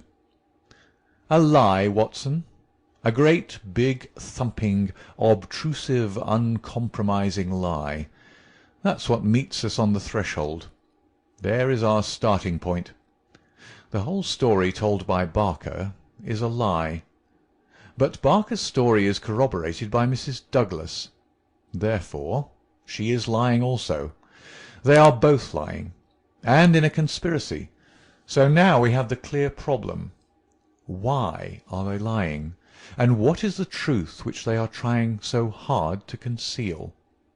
Let us try, Watson, you and I, if we can get behind the lie and reconstruct the truth. How do I know that they are lying? Because it is a clumsy fabrication which simply could not be true. Consider. According to the story given to us, the assassin had less than a minute after the murder had been committed to take that ring, which was under another ring from the dead man's finger, to replace the other ring, a thing which he would surely never have done, and to put that singular card beside his victim. I say that this was obviously impossible. You may argue, but I have too much respect for your judgment, Watson, to think that you will do so, that the ring may have been taken before the man was killed. The fact that the candle had been lit only a short time shows that there had been no lengthy interview. Was Douglas, from what we hear of his fearless character, a man who would be likely to give up his wedding ring at such short notice? Or could we conceive of his giving it up at all? No, no, Watson. The assassin was alone with the dead man for some time with the lamp lit. Of that I have no doubt at all.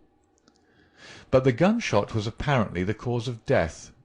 Therefore, the shot must have been fired some time earlier than we are told. But there could be no mistake about such a matter as that. We are in the presence, therefore, of a deliberate conspiracy upon the part of the two people who heard the gunshot, of the man Barker, and of the woman Douglas. When on the top of this I am able to show that the blood mark on the window-sill was deliberately placed there by Barker, in order to give a false clue to the police, you will admit that the case grows dark against him. Now, we have to ask ourselves at what hour the murder actually did occur. Up to 10:30, the servants were moving about the house, so it was certainly not before that time. At 11:15 they had all gone to their rooms with the exception of Ames, who was in the pantry. I have been trying some experiments after you left us this afternoon, and I find that no noise which MacDonald can make in the study can penetrate to me in the pantry when the doors are all shut. It is otherwise, however, from the housekeeper's room. It is not so far down the corridor, and from it I could vaguely hear a voice when it was very loudly raised. The sound from a shotgun is to some extent muffled when the discharge is at very close range, as it undoubtedly was in this instance. It would not be very loud, and yet in the silence of the night it should have easily penetrated to Mrs. Allen's room. She is, as she has told us, somewhat deaf, but none the less she mentioned in her evidence that she did hear something like a door slamming half an hour before the alarm was given. Half an hour before the alarm was given would be 11:15. I have no doubt that what she heard was the report of the gun, and that this was the real instant of the murder. If this is so, we have now to determine what Barker and Mrs. Douglas, presuming that they are not the actual murderers, could have been doing from 11:15, when the sound of the shot brought them down, until 11:15, when they rang the bell and summoned the servants. What were they doing, and why did they not instantly give the alarm? That is the question which faces us, and when it has been answered we shall surely have gone some way to solve our problem.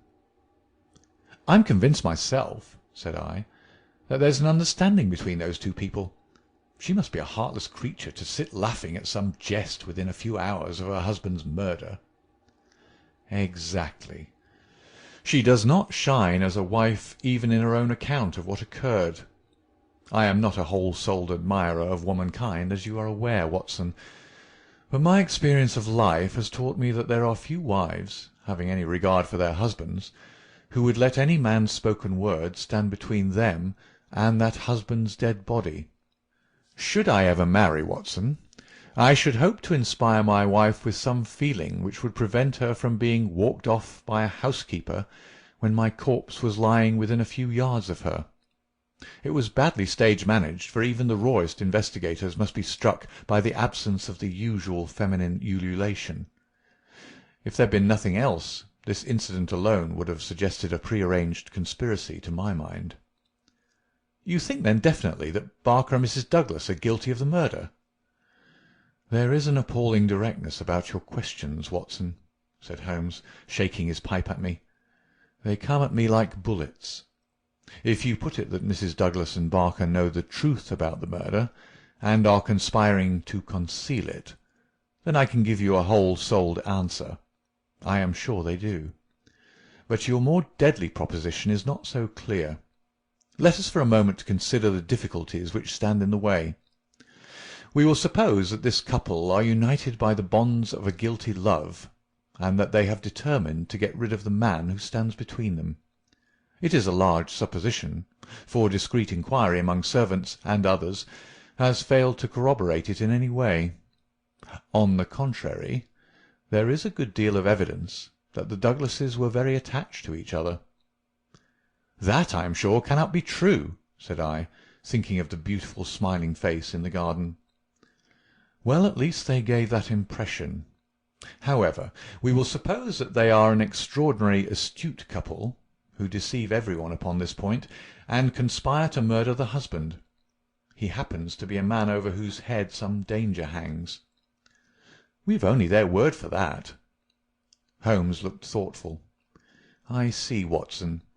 You are sketching out a theory by which everything they say from the beginning is false.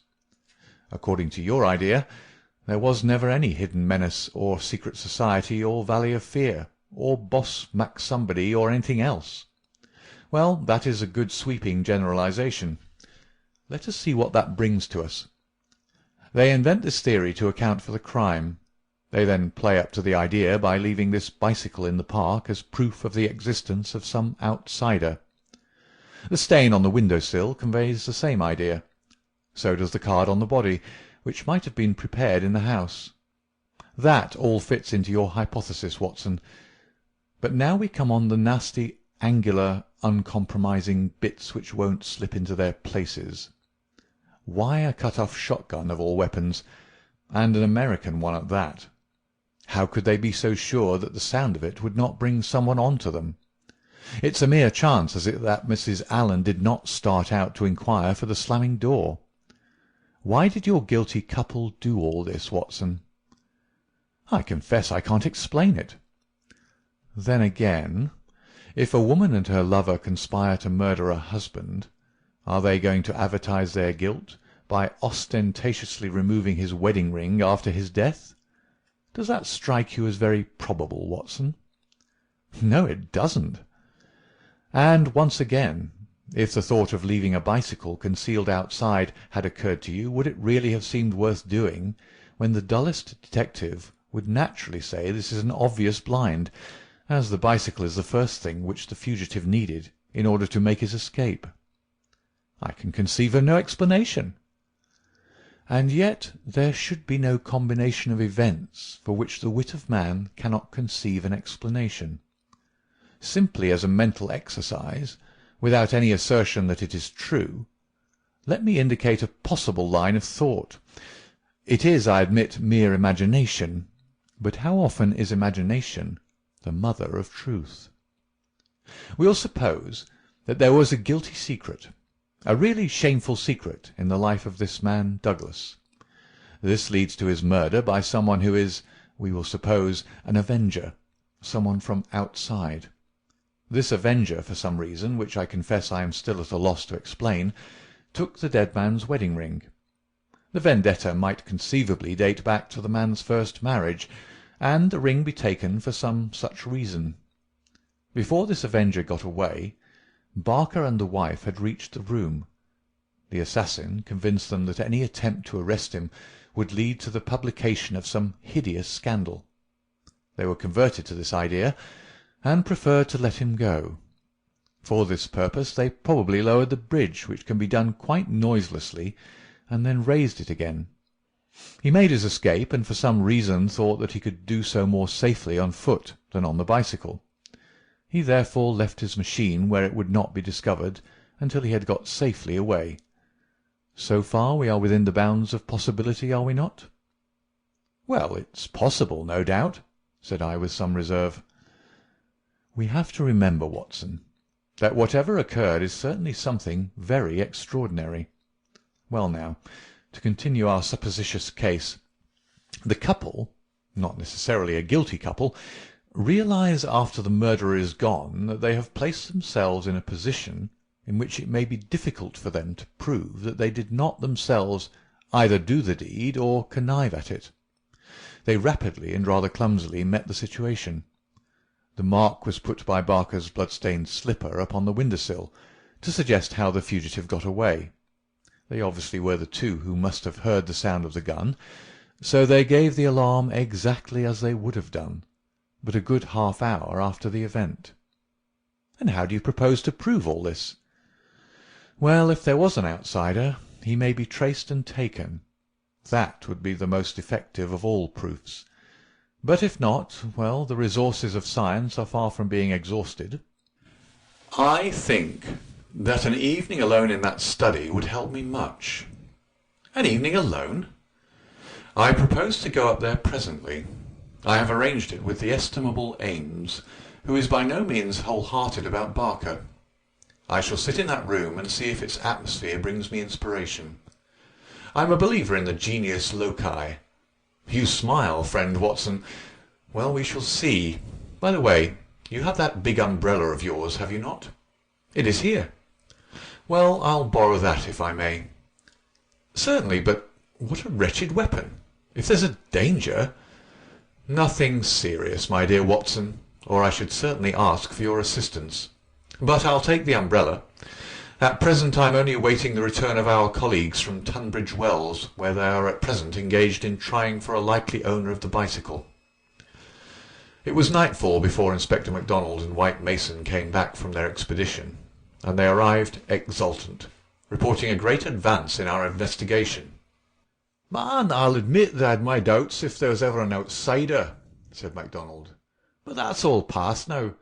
We've had the bicycle identified, and we have a description of our man, so that's a long step on our journey." "It sounds to me like the beginning of the end," said Holmes. "I'm sure I congratulate you both with all my heart." "Well, I started from the fact that Mr. Douglas had seemed disturbed since the day before, when he'd been at Tunbridge Wells. It was at Tunbridge Wells, then, that he had become conscious of some danger. It was clear, therefore, that if a man had come over with a bicycle, it was from Tunbridge Wells that he might be expected to have come. We took the bicycle over with us, and showed it at the hotels. It was identified at once by the manager of the Eagle Commercial as belonging to a man named Hargrave, who had taken a room there 2 days before. This bicycle and a small valise were his old belongings. He had registered his name as coming from London, but had given no address. The valise was London-made, and the contents were British, but the man himself was undoubtedly an American." "Well, well," said Holmes gleefully, "you have indeed done some solid work while I've been sitting spinning theories with my friend. It's a lesson in being practical, Mr. Mac." "Aye, it's just that, Mr. Holmes," said the inspector with satisfaction. "But this may all fit in with your theories," I remarked. "That may or may not be. But let us hear the end, Mr. Mac. Was there nothing to identify this man?"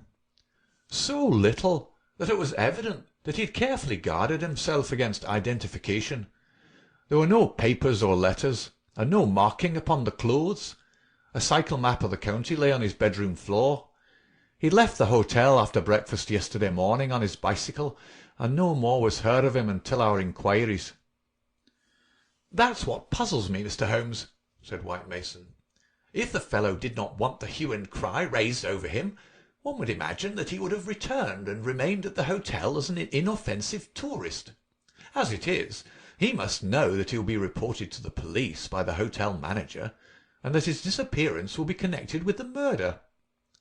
"So one would imagine. Still, he has been justified of his wisdom up to date, at any rate, since he has not been taken. But his description, what of that?" MacDonald referred to his notebook. "Here we have it so far as they could give it. They don't seem to have taken every particular stock of him, but still the porter, the clerk, and the chambermaid are all agreed that this about covers the points. He was a man about 5'9" in height, 50 or so years of age, his hair slightly grizzled, a greyish moustache, a curved nose, and a face which all of them described as fierce and forbidding." "Well, bar the expression, that might almost be a description of Douglas himself," said Holmes. "He's just over 50, with grizzled hair and moustache, and about the same height. Did you get anything else?" "He was dressed in a heavy grey suit, with a reefer jacket, and he wore a short yellow overcoat and a soft cap." "What about the shotgun?" "It is less than 2 feet long. It could very well have fitted into his valise. He could have carried it inside his overcoat without difficulty." "And how do you consider that all this bears upon the general case?" "Well, Mr. Holmes," said MacDonald, "when we've got our man, and you may be sure that I had his description on the wires within 5 minutes of hearing it, we shall be better able to judge it. But even as it stands, we've surely gone a long way. We know that an American, calling himself Hargrave, came to Tunbridge Wells 2 days ago with bicycle and valise. In the latter was a sawed-off shotgun, so he came with a deliberate purpose of crime. Yesterday morning he set off for this place on his bicycle, with his gun concealed in his overcoat. No one saw him arrive, so far as we can learn, but he need not pass through the village to reach the park gates, and there are many cyclists upon the road. Presumably he at once concealed his cycle among the laurels where it was found, and possibly lurked there himself, with his eye on the house, waiting for Mr. Douglas to come out. The shotgun is a strange weapon to use inside a house, but he had intended to use it outside, and there it has very obvious advantages, as it would be impossible to miss with it, and the sound of shots is so common in an English sporting neighbourhood that no particular notice would be taken." "That is all very clear," said Holmes. "Well, Mr. Douglas did not appear. What was he to do next? He left his bicycle and approached the house in the twilight. He found the bridge down and no one about. He took his chance, intending no doubt to make some excuse if he met someone. He met no one. He slipped into the first room that he saw, and concealed himself behind a curtain. Thence he could see that drawbridge go up, and he knew that his only escape was through the moat. He waited until 11:15, when Mr. Douglas, upon his usual nightly round, came into the room. He shot him, and escaped, as arranged. He was aware that the bicycle would be described by the hotel people, and be a clue against him, so he left it there and made his way by some other means to London, or to some safe hiding-place which he'd already arranged. How's that, Mr. Holmes?" "Well, Mr. Mac, it is very good and very clear so far as it goes. That is your end of the story. My end is that the crime was committed half an hour earlier than reported, that Mrs. Douglas and Barker are both in a conspiracy to conceal something, that they aided the murderer's escape, or at least that they reached the room before he escaped, and that they fabricated evidence of his escape through the window, whereas in all probability they had themselves let him go by lowering the bridge. That's my reading of the first half." The two detectives shook their heads. "Well, Mr. Holmes, if this is true, "We only tumble out of one mystery into another," said the London inspector. "And in some ways a worse one," added White Mason. "The lady has never been in America in all her life. What possible connection could she have with an American assassin which would cause her to shelter him?" "I freely admit the difficulties," said Holmes. "I propose to make a little investigation of my own tonight, and it is just possible that it may contribute something to the common cause." "Can we help you, Mr. Holmes?" "No, no. Darkness and Dr. Watson's umbrella. My wants are simple. And Ames, the faithful Ames. No doubt he will stretch a point for me. All my lines of thought lead me back invariably to the one basic question. Why should an athletic man develop his frame upon so unnatural an instrument as a single dumbbell?" It was late that night when Holmes returned from his solitary excursion. We slept in a double-bedded room, which was the best that the little country inn could do for us. I was already asleep when I was partly awakened by his entrance.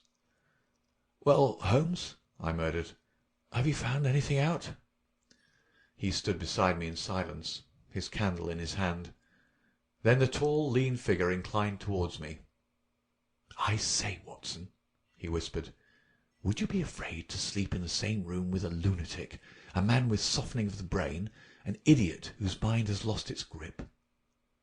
"Not in the least," I answered in astonishment. "Ah, that's lucky," he said, and not another word would he utter that night. End of Chapter 6. Chapter 7. The Solution. Next morning, after breakfast, we found Inspector MacDonald and White Mason seated in close consultation in the small parlour of the local police sergeant. On the table in front of them were piled a number of letters and telegrams, which they were carefully sorting and docketing. 3 had been placed on one side. "Still on the track of the elusive bicyclist?" Holmes asked cheerfully. "What is the latest news of the ruffian?" MacDonald pointed ruefully to his heap of correspondence.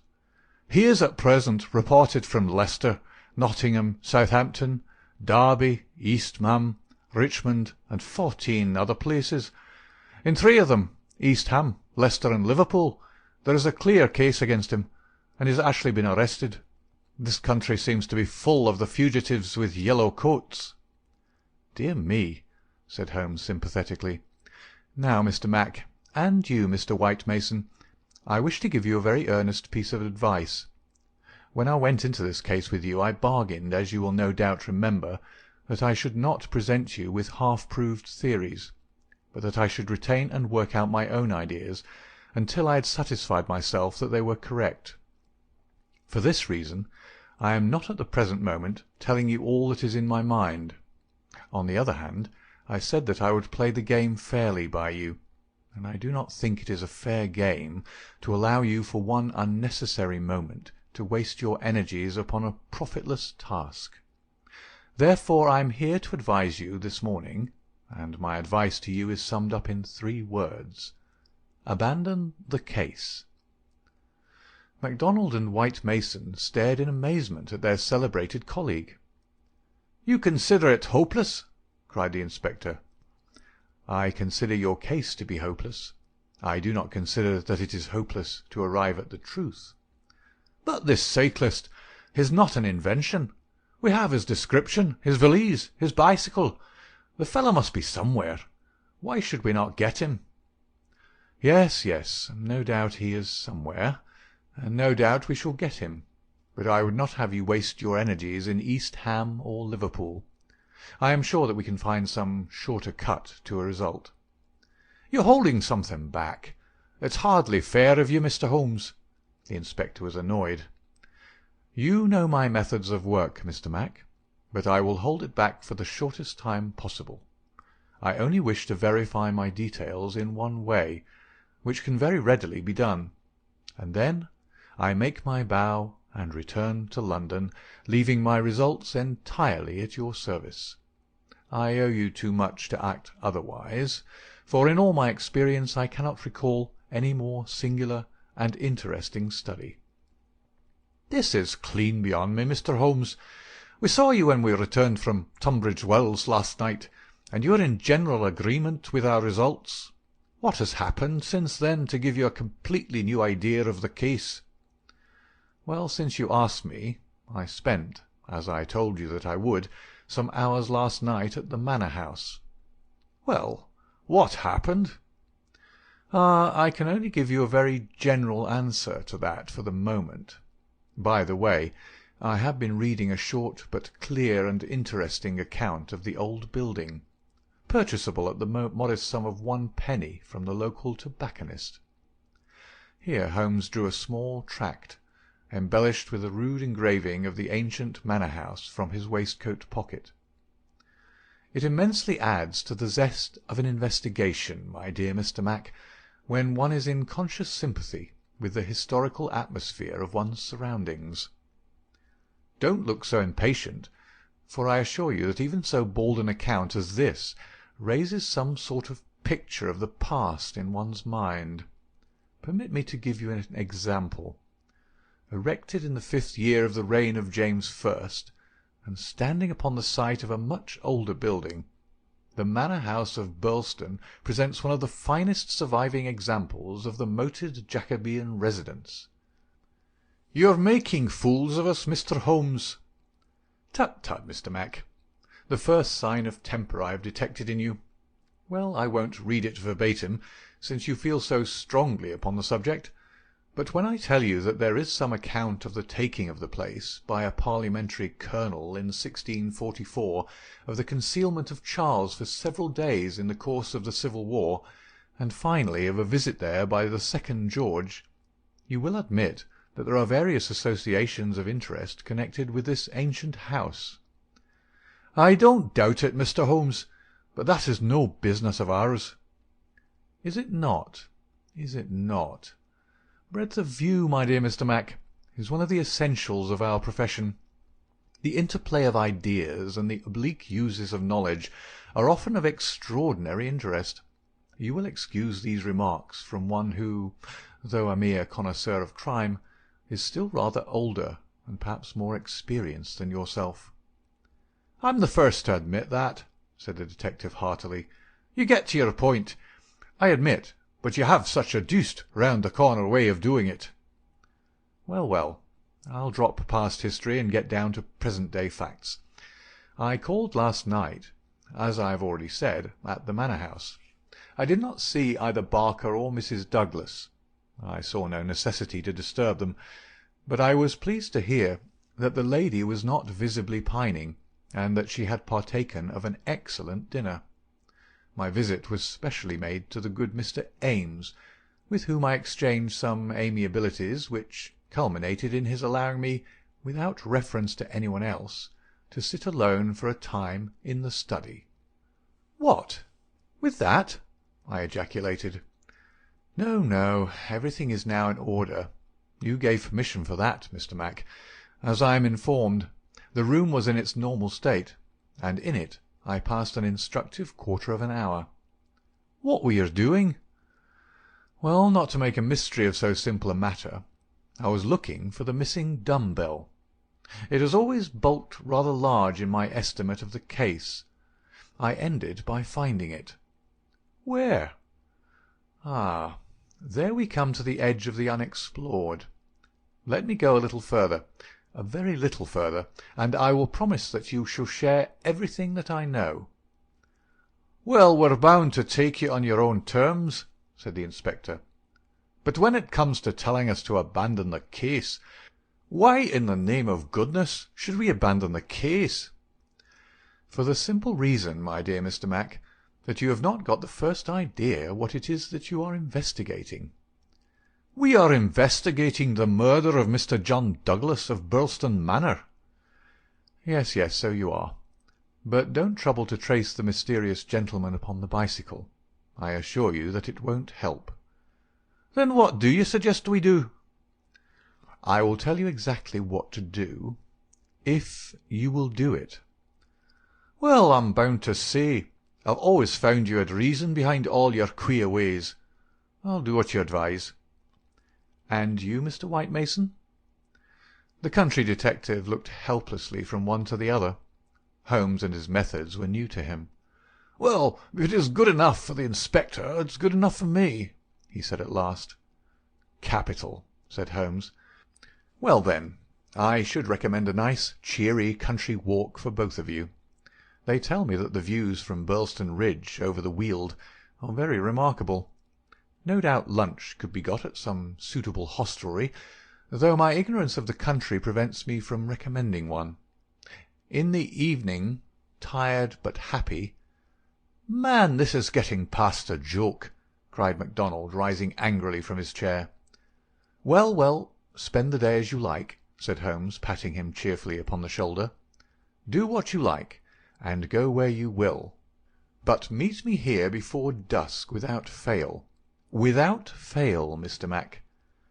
"That sounds more like sanity." "All of it was excellent advice, but I don't insist so long as you are here when I need you.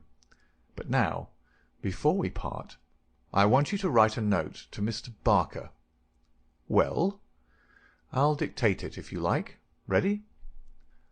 Dear Sir, it has struck me that it is our duty to drain the moat, in the hope that we might find some—" "It's impossible," said the inspector. "I've made inquiry." "Tut, tut, my dear sir. Please do what I ask you." "We'll go on." "In the hope that we might find something which may bear upon our investigation. I have made arrangements, and the workmen will be at work early tomorrow morning, diverting the stream." "Impossible." "Diverting the stream, so I thought it best to explain matters beforehand. Now, sign that and send it by hand about 4 o'clock. At that hour we shall meet again in this room. Until then we may each do what we like, for I can assure you that this inquiry has come to a definite pause." Evening was drawing in when we reassembled. Holmes was very serious in his manner, myself curious, and the detectives obviously critical and annoyed. "Well, gentlemen," said my friend gravely, "I am asking you now to put everything to the test with me, and you will judge for yourselves whether the observations I have made justify the conclusions to which I have come. It is a chill evening, and I do not know how long our expedition may last, so I beg that you will wear your warmest coats. It is of the first importance that we should be in our places before it grows dark, so with your permission we shall get started at once." We passed along the outer bounds of the Manor House Park until we came to a place where there was a gap in the rails which fenced it. Through this we slipped, and then, in the gathering gloom, we followed Holmes until we had reached a shrubbery which lies near-by, opposite to the main door and the drawbridge. The latter had not been raised. Holmes crouched down behind a screen of laurels, and we all three followed his example. "Well, what are we to do now?" asked MacDonald with some gruffness. "Possess our souls in patience, and make as little noise as possible," Holmes answered. "What are we here for at all? I really think you might treat us with some more frankness." Holmes laughed. "Watson insists that I am the dramatist in real life," said he. "Some touch of the artist wells up within me, and calls insistently for a well-staged performance. Surely our profession, Mr. Mac, would be a drab and sordid one if we did not sometimes set the scene so as to glorify our results. The blunt accusation, the brutal tap upon the shoulder, what can one make of such a denouement? But the quick inference, the subtle trap, the clever forecast of coming events, the triumphant vindication of bold theories, are these not the pride and the justification of our life's work? At the present moment you thrill with the glamour of the situation and the anticipation of the hunt. Where would be that thrill if I had been as definite as a timetable? I only ask a little patience, Mr. Mac, and all will be clear to you." "Well, I hope the pride and justification and the rest of it will come before we all get our death of cold," said the London detective with comic resignation. We all had good reason to join in the aspiration, for our vigil was a long and bitter one. Slowly the shadows darkened over the long, sombre face of the old house, A cold, damp reek from the moat chilled us to the bones and set our teeth chattering. There was a single lamp over the gateway, and a steady globe of light in the fatal study.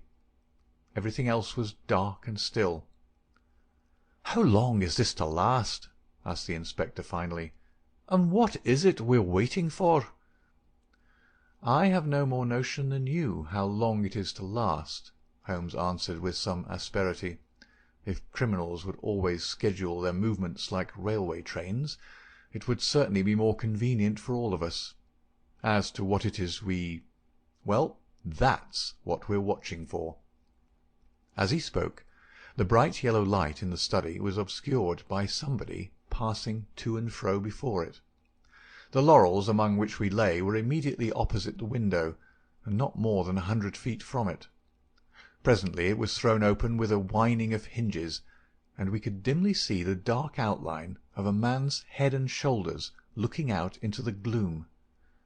For some minutes he peered forth in furtive, stealthy fashion, as one who wishes to be assured that he is unobserved. Then he leaned forward, and in the intense silence we were aware of the soft lapping of agitated water. He seemed to be stirring up the moat with something which he held in his hand. Then suddenly he hauled something in as a fisherman lands a fish, some large round object which obscured the light as it was dragged through the open casement. "Now!" cried Holmes. "Now!" We were all upon our feet, staggering after him with our stiffened limbs, while he ran swiftly across the bridge and rang violently at the bell. There was the rasping of bolts from the other side, and the amazed Ames stood in the entrance. Holmes brushed him aside without a word, and, followed by all of us, rushed into the room which had been occupied by the man whom we had been watching. The oil lamp on the table represented the glow which we had seen from outside. It was now in the hand of Cecil Barker, who held it towards us as we entered. Its light shone upon his strong, resolute, clean-shaved face, and his menacing eyes. "What the devil is the meaning of all this?" he cried. "What are you after, anyhow?" Holmes took a swift glance around, and then pounced upon a sodden bundle tied together with cord, which lay where it had been thrust under the writing-table. "This is what we are after, Mr. Barker. This bundle, weighted with a dumbbell which you have just raised from the bottom of the moat." Barker stared at Holmes with amazement in his face. "How in thunder came you to know anything about it?" he asked. "Simply that I put it there." "You put it there? You?" "Perhaps I should have said replaced it there," said Holmes. "You will remember, Inspector MacDonald, that I was somewhat struck by the absence of a dumbbell. I drew your attention to it, but with the pressure of other events you had hardly the time to give it the consideration which would have enabled you to draw deductions from it. When water is near, and a weight is missing, it is not a very far-fetched supposition that something has been sunk in the water. The idea was at least worth testing, so with the help of Ames, who admitted me to the room, and the crook of Dr. Watson's umbrella, I was able last night to fish up and inspect this bundle. It was of the first importance, however, that we should be able to prove who placed it there. This we accomplished by the very obvious device of announcing that the moat would be dried tomorrow, which had of course the effect that whoever had hidden the bundle would most certainly withdraw it the moment that darkness enabled him to do so. We have no less than 4 witnesses as to who it was who took advantage of the opportunity, and so, Mr. Barker, I think the word lies now with you." Sherlock Holmes put the sopping bundle upon the table beside the lamp, and undid the cord which bound it. From within he extracted a dumbbell, which he tossed down to its fellow in the corner. Next he drew forth a pair of boots. "American, as you perceive," he remarked, pointing to the toes. Then he laid upon the table a long, deadly, sheathed knife. Finally he unravelled a bundle of clothing, comprising a complete set of underclothes, socks, a grey tweed suit, and a short yellow overcoat. "The clothes are commonplace," remarked Holmes, "save only the overcoat, which is full of suggestive touches." He held it tenderly towards the light. "Here, as you perceive, is the inner pocket prolonged into the lining in such a fashion as to give ample space for the truncated fowling piece. The tailor's tab is on the back. Neil Outfitter, Vermissa, USA. I've spent an instructive afternoon in the rector's library, and have enlarged my knowledge by adding the fact that Vermissa is a flourishing little town at the head of one of the best-known coal and iron valleys in the United States. I have some recollection, Mr. Barker, that you associated the coal districts with Mr. Douglas's first wife, and it would surely not be too far-fetched an inference that the V.V. upon the card by the dead body might stand for Vermissa Valley, or that this very valley, which sends forth emissaries of murder, may be that valley of fear which we have heard. So much is fairly clear. And now, Mr. Barker, I seem to be standing rather in the way of your explanation." It was a sight to see Cecil Barker's expressive face during this exposition of the great detective. Anger, amazement, consternation, and indecision swept over it in turn. Finally he took refuge in a somewhat acrid irony. "You know such a lot, Mr. Holmes. Perhaps you had better tell us some more," he sneered. "I have no doubt that I could tell you a great deal more, Mr. Barker, but it would come with a better grace from you." "Oh, you think so, do you? Well, all I can say is that if there's any secret here, it's not my secret, and I am not the man to give it away." "Well, if you take that line, Mr. Barker," said the inspector quietly, "we must just keep you in sight until we have the warrant and can hold you." "You can do what you damn please about that," said Barker defiantly. The proceedings seemed to have come to a definite end, so far as he was concerned, for one had only to look at that granite face to realize that no peine forte or dure would ever force him to plead against his will. The deadlock was broken, however, by a woman's voice. Mrs. Douglas had been standing listening at the half-open door, and now she entered the room. "You have done enough for now, Cecil," said she. "Whatever comes of it in the future, you have done enough." "Enough and more than enough," remarked Sherlock Holmes gravely. "I have every sympathy with you, madam, and should strongly urge you to have some confidence in the common sense of our jurisdiction, and to take the police voluntarily into your complete confidence. It may be that I am myself at fault for not following up the hint which you conveyed to me through my friend Dr. Watson, but at that time I had every reason to believe that you were directly concerned in the crime. Now I am assured that this is not so. At the same time there is much that is unexplained, and I should strongly recommend that you ask Mr. Douglas to tell us his own story." Mrs. Douglas gave a cry of astonishment at Holmes's words. The detectives and I must have echoed it when we were aware of a man who seemed to have emerged from the wall, who advanced now from the gloom of the corner in which he had appeared. Mrs. Douglas turned, and in an instant her arms were round him. Barker had seized his outstretched hand. "It's best this way, Jack," his wife repeated. "I'm sure that it is best." "Indeed, yes, Mr. Douglas," said Sherlock Holmes. "I am sure that you will find it best." The man stood blinking at us with the dazed look of one who comes from the dark into the light. It was a remarkable face, bold grey eyes, a strong, short-clipped, grizzled moustache, a square projecting chin, and a humorous mouth.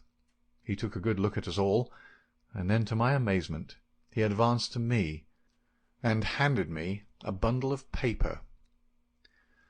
"I've heard of you," said he in a voice which was not quite English and not quite American, but was altogether mellow and pleasing. "You are the historian of this bunch.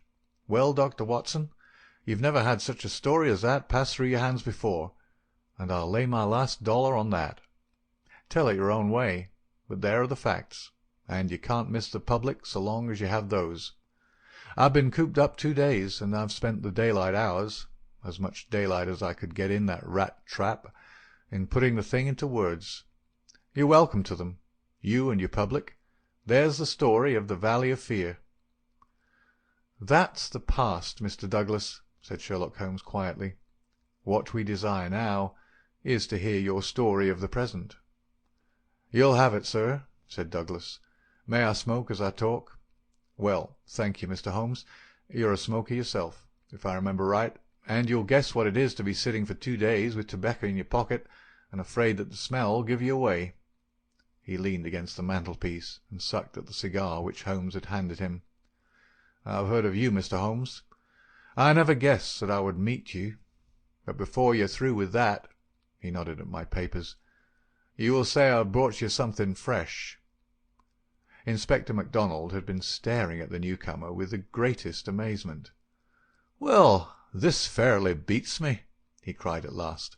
"If you're Mr. John Douglas of Burlston Manor, then whose death have we been investigating for these 2 days, and where in the world have you sprung from now? You seem to come out of the floor like a jack-in-a-box." "Ah, Mr. Mac," said Holmes, shaking a reproving forefinger, "you would not read that excellent local compilation which described the concealment of King Charles. People did not hide in those days without excellent hiding-places, and the hiding-place that had once been used may be used again. I had persuaded myself that we should find Mr. Douglas under this roof." "And how long have you been playing this trick upon us, Mr. Holmes?" said the inspector angrily. "How long have you allowed us to waste ourselves upon a search that you knew to be an absurd one?" "Not 1 instant, my dear Mr. Mac. Only last night did I form my views of the case. As they could not be put to the proof until this evening, I invited you and your colleagues to take a holiday for the day. Pray, what more could I do? When I found the suit of clothes in the moat, it at once became apparent to me that the body we had found could not have been the body of Mr. John Douglas at all, but must be that of the bicyclist from Tunbridge Wells. No other conclusion was possible. Therefore I had to determine where Mr. John Douglas himself could be, and the balance of probability was that with the connivance of his wife and his friend he was concealed in a house which had such conveniences for a fugitive, and awaiting quieter times when he could make his final escape. "Well, you've figured it out about right," said Douglas approvingly. "I thought I'd dodge your British law, for I was not sure how I stood under it, and also I saw my chance to throw these hounds once for all off my track. Mind you, from first to last I've done nothing to be ashamed of, and nothing that I would not do again, but you'll judge that for yourselves when I tell you my story. Never mind warning me, Inspector. I'm ready to stand pat upon the truth. I'm not going to begin at the beginning, that's all there." He indicated my bundle of papers. "And a mighty queer yarn you'll find it. It all comes down to this, that there are some men that have good cause to hate me and would give their last dollar to know that they had got to me. So long as I'm alive and they are alive, there is no safety in this world for me. They hunted me from Chicago to California, then they chased me out of America. But when I married and settled down in this quiet spot, I thought my last years were going to be peaceable. I never explained to my wife how things were. Why should I pull her into it? She would never have a quiet moment again, but would always be imagining trouble. I fancy she knew something, for I may have dropped a word here or a word there. But until yesterday, after you gentlemen had seen her, she never knew the rights of the matter. She told you all she knew, and so did Barker here. For on the night when this thing happened, there was mighty little time for explanations. She knows everything now, and I would have been a wiser man if I had told her sooner. But it was a hard question, dear." He took her hand for an instant in his own, and I acted for the best. "Well, gentlemen, the day before these happenings I was over in Tunbridge Wells, and I got a glimpse of a man in the street. It was only a glimpse, but I have a quick eye for these things, and I never doubted who it was. It was the worst enemy I had among them all, one who has been after me like a hungry wolf after a caribou all these years. I knew there was trouble coming, and I came home and made ready for it. I guess I'd fight through it all right on my own. My luck was a proverb in the States about 76. I never doubted that it would be with me still. I was on my guard all that next day and never went out into the park. It's as well, or he'd have had the drop on me with that buckshot gun of his before ever I could draw on him. After the bridge was up, my mind was always more restful when that bridge was up in the evenings. I put the thing clear out of my head. I never dreamed of his getting into the house and waiting for me. But when I made my round in my dressing-gown, as was my habit, I had no sooner entered the study than I scented danger. I guess when a man has had dangers in his life, and I've had more than most in my time, there is a kind of sixth sense that waves the red flag. I saw the signal clear enough, and yet I couldn't tell you why. Next instant I spotted a boot under the window curtain, and then I saw why plain enough. I'd just the one candle that was in my hand, but there was a good light from the hall lamp through the open door. I put down the candle and jumped for a hammer that I'd left on the mantel. At the same moment he sprang at me. I saw the glint of a knife, and I lashed at him with the hammer. I got him somewhere, for the knife tinkled down on the floor. He dodged around the table as quick as an eel, and a moment later he'd got his gun from under his coat. I heard him cock it, but I'd got hold of it before he could fire. I had it by the barrel, and we wrestled for it all ends up for a minute or more. It was death to the man that lost his grip. He never lost his grip, but he got it butt downward for a moment too long. Maybe it was I that pulled the trigger. Maybe we just jolted it off between us. Anyhow, he got both barrels in the face, and there I was, staring down at all that was left of Ted Baldwin. I'd recognized him in the township, and again when he sprang for me, but his own mother wouldn't recognize him as I saw him then. I'm used to rough work, but I fairly turned sick at the sight of him. I was hanging on the side of the table when Barker came hurrying down. I heard my wife coming, and I ran to the door and stopped her. It was no sight for a woman. I promised I'd come to her soon. I said a word or two to Barker. He took it all in at a glance, and we waited for the rest to come along. But there was no sign of them. Then we understood that they could hear nothing, and that all that had happened was known only to ourselves. It was at that instant that the idea came to me. I was fairly dazzled by the brilliance of it. The man's sleeve had slipped up, and there was the branded mark of the lodge upon his forearm. See here. The man whom we had known as Douglas turned up his own coat and cuff to show a brown triangle within a circle, exactly like that which we'd seen upon the dead man. It was the sight of that which started me on it. I seemed to see it all clear at a glance. There were his height and hair and figure about the same as my own. No one could swear to his face, poor devil. I brought down this suit of clothes, and in a quarter of an hour Barker and I had put my dressing-gown on him, and he lay as you found him. We tied all things into a bundle, and I weighted them with the only weight I could find, and put them through the window. The card he'd meant to lay upon my body was lying beside his own. My rings were put on his finger, but when it came to the wedding ring, he held out his muscular hand. You can see for yourselves that I had struck the limit.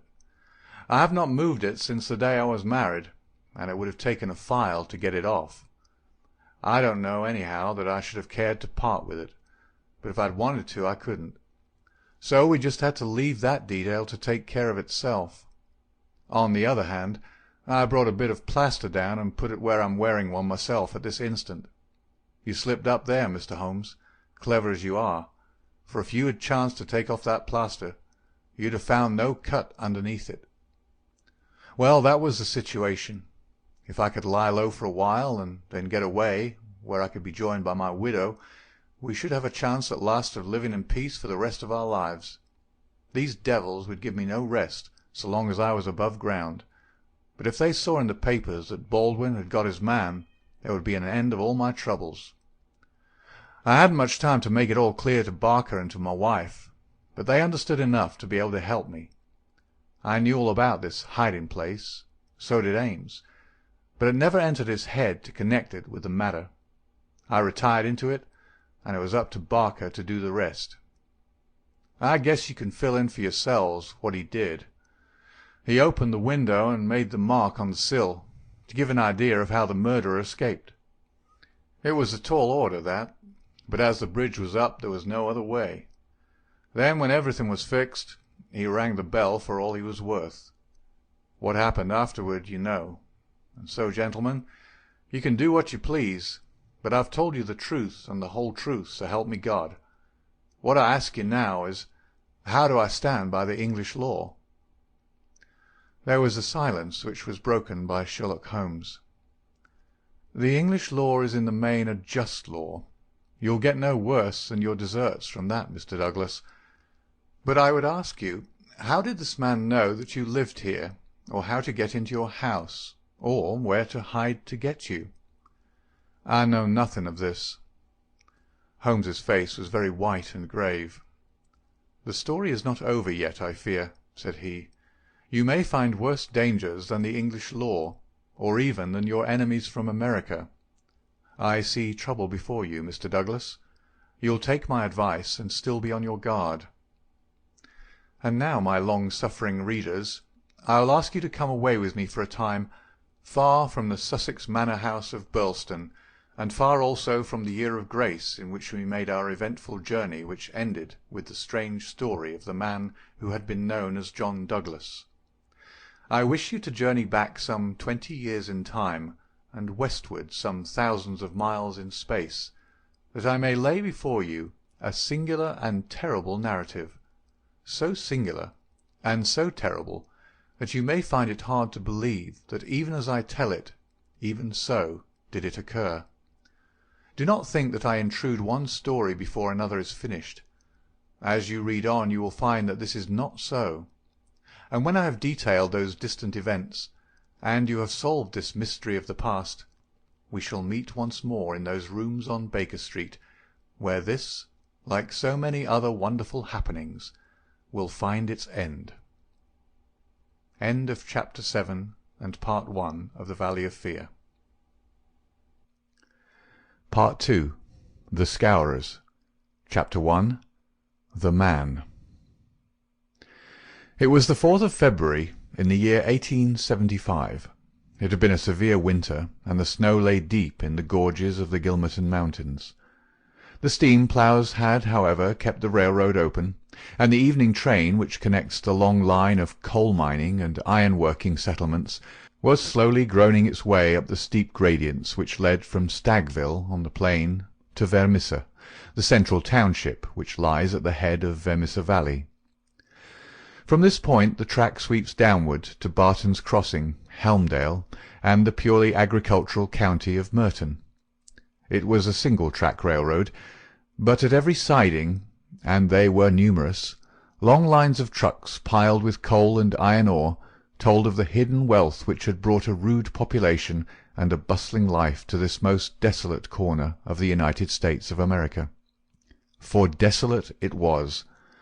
Little could the first pioneer who had traversed it have ever imagined that the fairest prairies and the most lush water pastures were valueless compared to this gloomy land of black crag and tangled forest.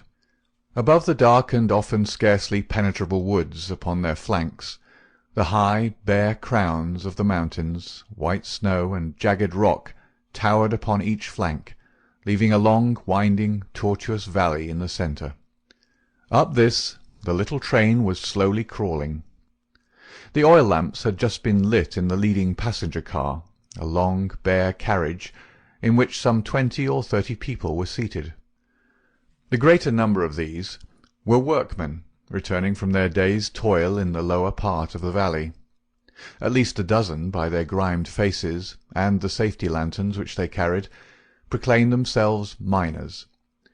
These sat smoking in a group and conversed in low voices, glancing occasionally at 2 men on the opposite side of the car, whose uniforms and badges showed them to be policemen. Several women of the labouring class and 1 or 2 travellers who might have been small local storekeepers made up the rest of the company, with the exception of 1 young man in a corner by himself. It is with this man that we are concerned. take a good look at him, for he is worth it. He's a fresh-complexioned, middle-sized young man, not far, one would guess, from his 30th year. He has large, shrewd, humorous grey eyes, which twinkle inquiringly from time to time as he looks round through his spectacles at the people about him. It is easy to see that he is of a sociable and possibly simple disposition, anxious to be friendly to all men. Anyone could pick him at once as gregarious in his habits and communicative in his nature, with a quick wit and a ready smile.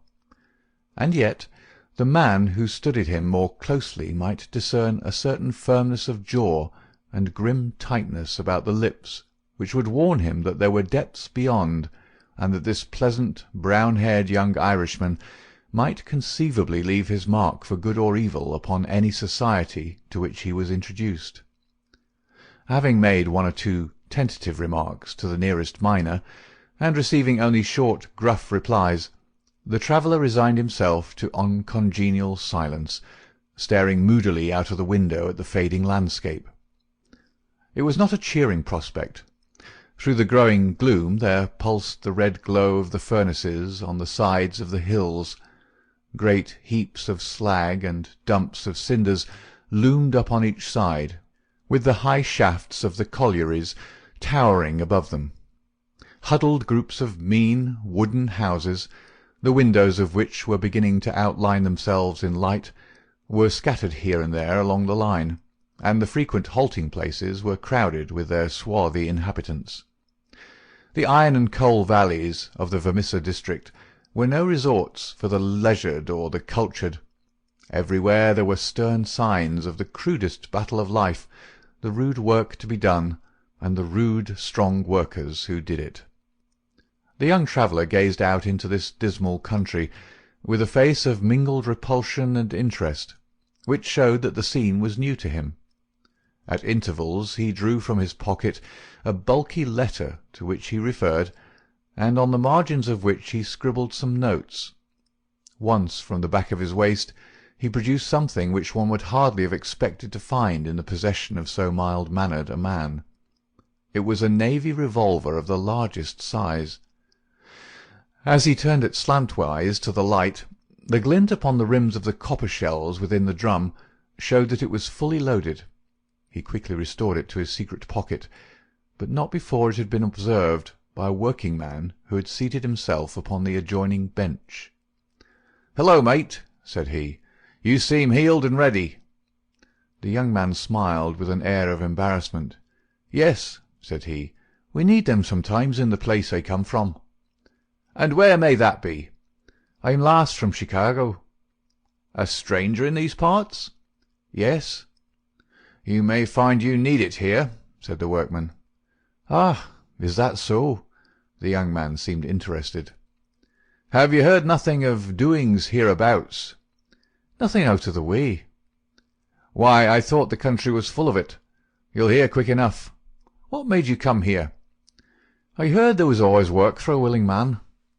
"Are you a member of the union?" "Sure."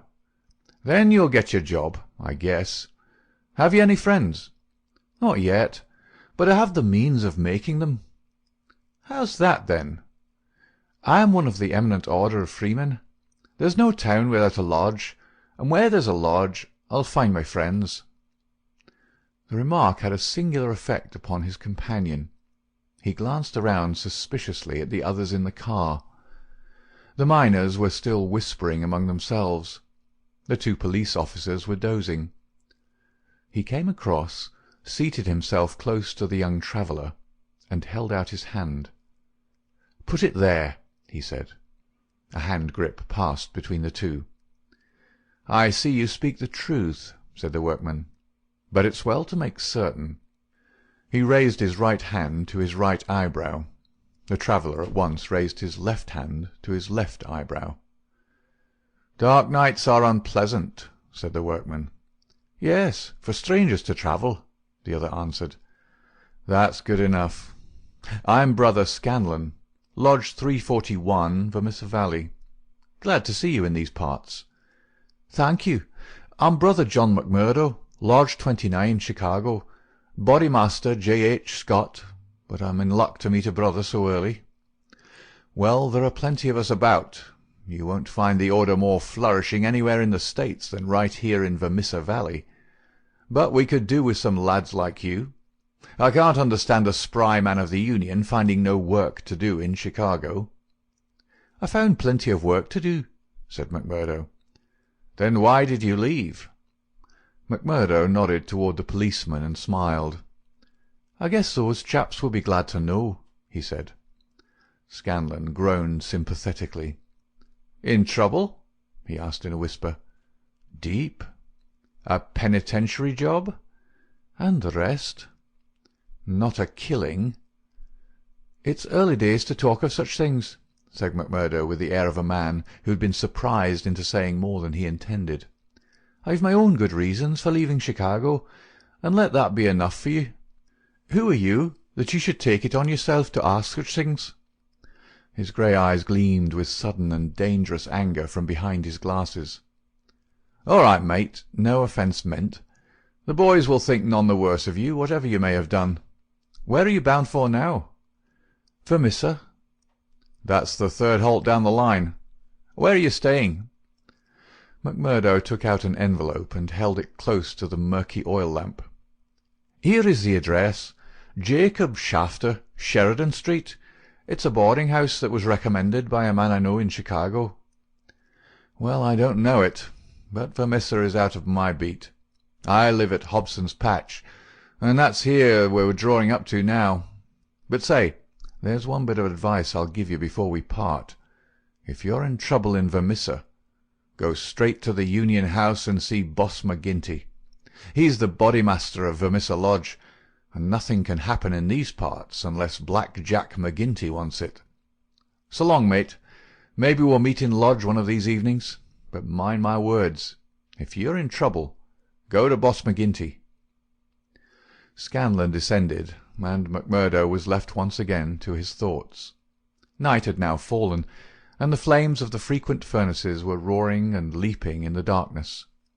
Against their lurid background, dark figures were bending and straining, twisting and turning with the motion of winch or of windlass, to the rhythm of an eternal clank and roar.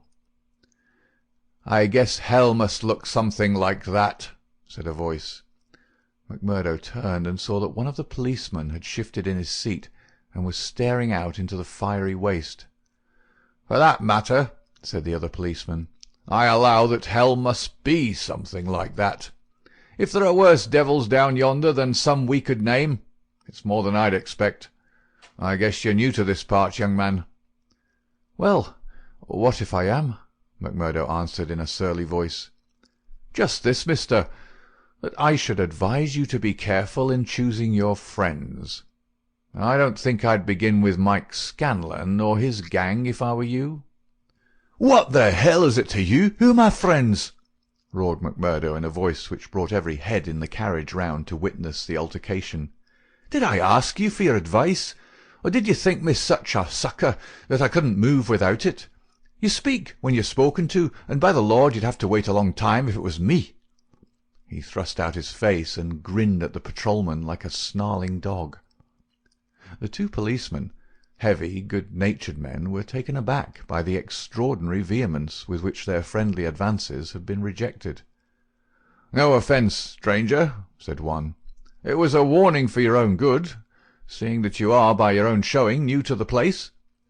"I'm new to the place, but I'm not new to you and your kind," cried McMurdo in cold fury. "I guess you're the same in all places, shoving your advice in when nobody asks for it." "Maybe we'll see more of you before long," said one of the patrolmen with a grin. "You're a real hand-picked one, if I'm a judge." "I was thinking the same," remarked the other. "I guess we may meet again." "I'm not afraid of you, and don't you think it," cried McMurdo. "My name's Jack McMurdo, see? If you want me, you'll find me at Jacob Shafter's on Sheridan Street, Vermissa. So I'm not hiding from you, am I? Day or night, I dare to look the like of you in the face. Don't make any mistake about that." There was a murmur of sympathy and admiration from the miners at the dauntless demeanour of the newcomer, while the two policemen shrugged their shoulders and renewed a conversation between themselves. A few minutes later the train ran into the ill-lit station, and there was a general clearing, for Vermissa was by far the largest town on the line. McMurdo picked up his leather gripsack and was about to start off into the darkness when one of the miners accosted him. "By gar, mate, you know how to speak to the cops," he said in a voice of awe. "It was grand to hear you. Let me carry your grip and show you the road. I'm passing shafters on the way to my own shack." There was a chorus of friendly good nights from the other miners as they passed from the platform. Before ever he had set foot on it, McMurdo the turbulent had become a character in Vermissa. The country had been a place of terror, but the town was in its way even more depressing. Down that long valley there was at least a certain gloomy grandeur in the huge fires and the clouds of drifting smoke, while the strength and industry of man found fitting monuments in the hills which he had spilled by the side of his monstrous excavations. But the town showed a dead level of mean ugliness and squalor. The broad street was churned up by the traffic into a horrible rutted paste of muddy snow. The sidewalks were narrow and uneven. The numerous gas lamps served only to show more clearly a long line of wooden houses, each with its veranda facing the street, unkempt and dirty. As they approached the centre of the town, the scene was brightened by a row of well-lit stores, and even more by a cluster of saloons and gaming houses, in which the miners spent their hard-earned but generous wages. "That's the Union House," said the guide, pointing to one saloon which rose almost to the dignity of being a hotel. "Jack McGinty is the boss there." "What sort of man is he?" McMurdo asked. "What? Have you never heard of the boss?" "How could I have heard of him, when you know that I'm a stranger in these parts?" "Well, I thought his name was known clear across the country. It's been in the papers often enough." "What for?" "Well," the miner lowered his voice, "over the affairs." "What affairs?" "Good Lord, mister, you are queer. If I must say it without offence, there's only one set of affairs that you'll hear of in these parts, and that's the affairs of the scourers." "Why, I seem to have read of the scourers in Chicago. A gang of murderers, are they not?"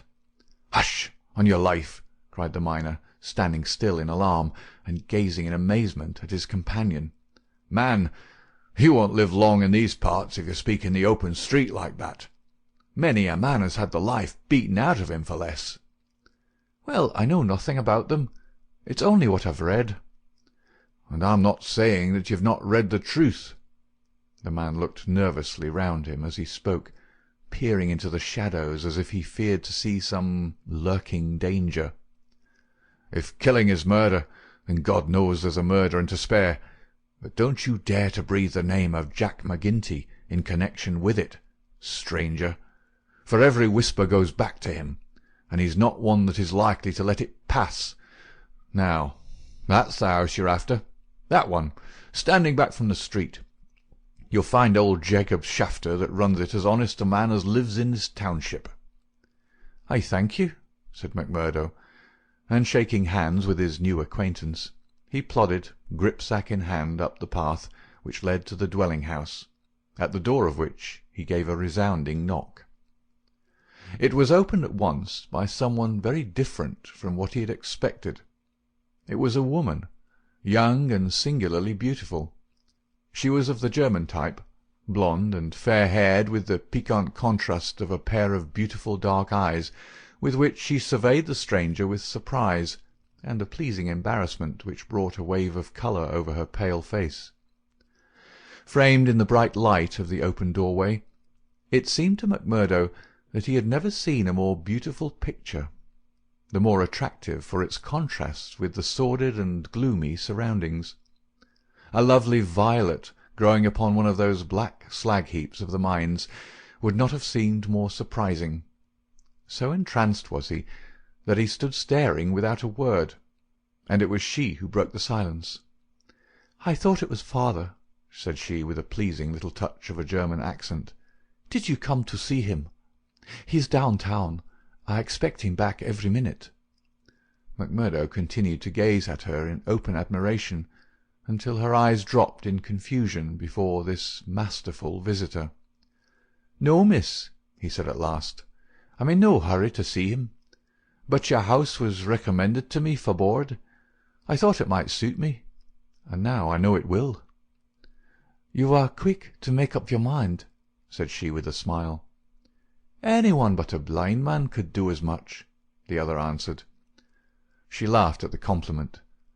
"Come right in, sir," she said. "I'm Miss Ethel Shafter, Mr. Shafter's daughter. My mother's dead, and I run the house. You can sit down by the stove in the front room until father comes along. Ah, here he is, so you can fix things with him right away." A heavy, elderly man came plodding up the path.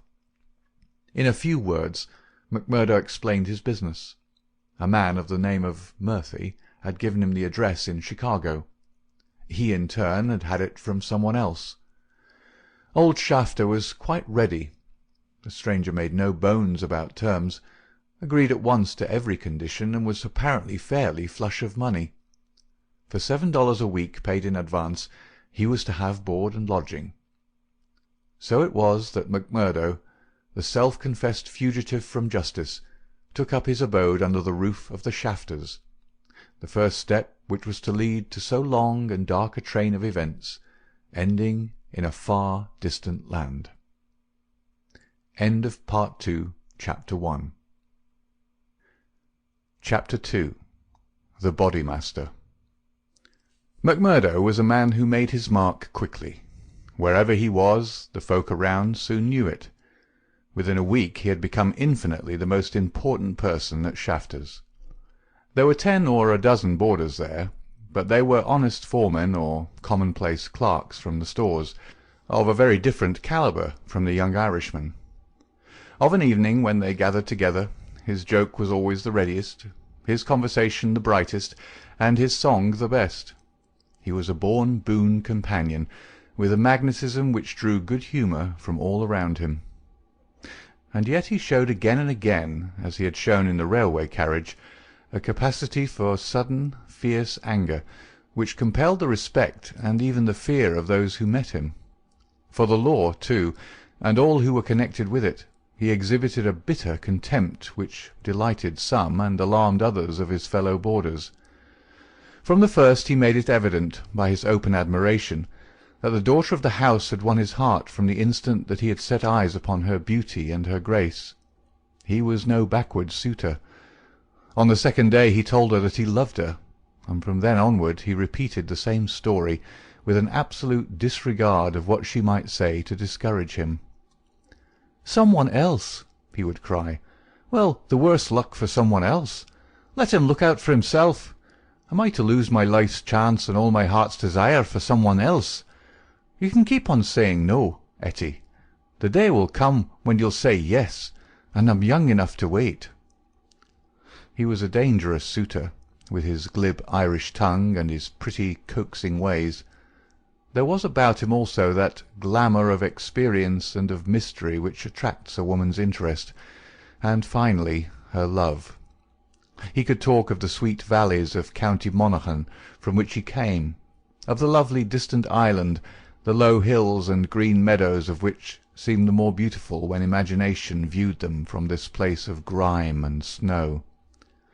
Then he was versed in the life of the cities of the north, of Detroit, and of the lumber camps of Michigan, and finally of Chicago, where he had worked in a planing mill.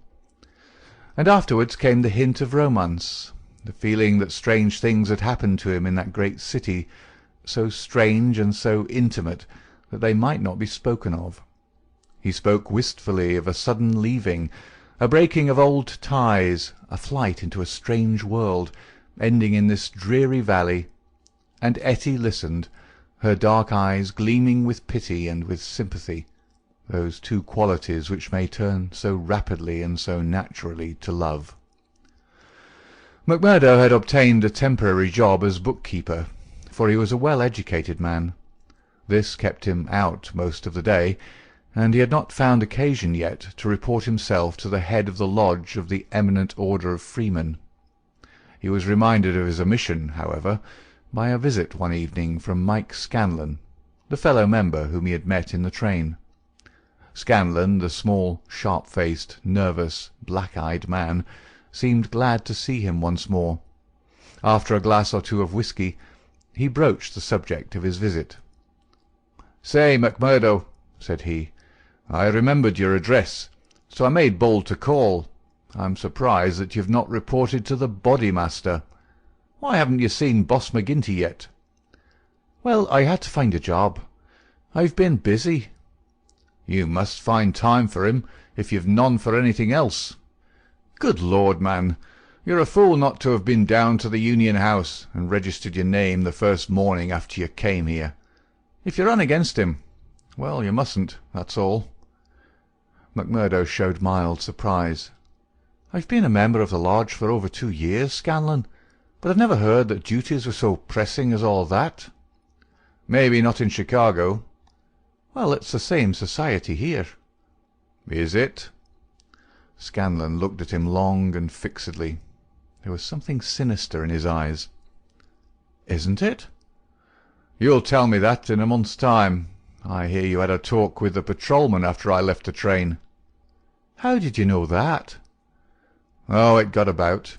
Things do get about for good and for bad in this district."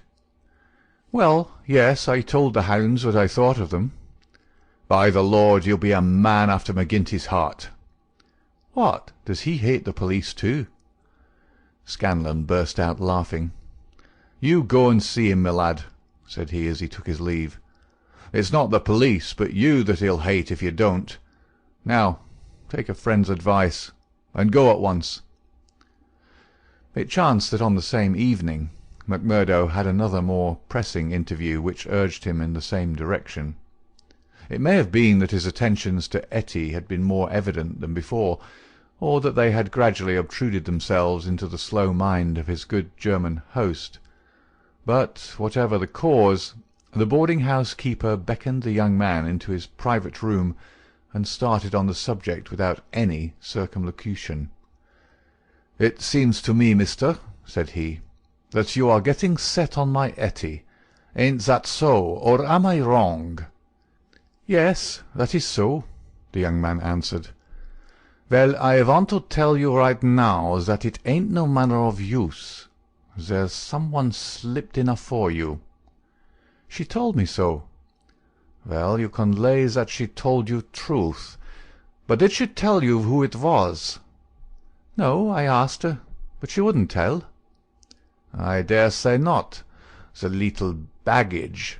Perhaps she did not wish to frighten you away." "Frighten?" Macmurdo was on fire in a moment. "Ah, yes, my friend. You need not be ashamed to be frightened of him. It is Teddy Baldwin." "And who the devil is he?"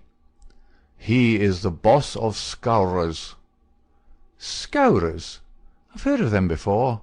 It's scourers here and scourers there, and always in a whisper. What are you all afraid of? Who are the scourers?" The boarding-house keeper instinctively sank his voice, as everyone did who talked about that terrible society. "The scourers," said he, "are the Eminent Order of Freemen." The young man stared. "Why, I'm a member of that order myself." "You? I would never have had you in my house if I'd known it. Not if you were to pay me $100 a week." "What's wrong with the order? It's for charity and good fellowship. The rules say so." "Maybe in some places. Not here." "What is it here?" "It's a murder society. That's what it is." Macmurdo laughed incredulously. "How can you prove that?" he asked. "Prove it? Are there not 50 murders to prove it? What about Milman and von Schorst and the Nicholson family and old Mr. Hyam and little Billy James and the others? Prove it? Is there a man or a woman in this valley that does not know it?" "See here," said Macmurdo earnestly, "I want you to take back what you said, or else make it good. One or the other you must do before I quit this room. Put yourself in my place. Here I am, a stranger in the town. I belong to a society that I know only as an innocent one. You'll find it through the length and breadth of the States, but always as an innocent one.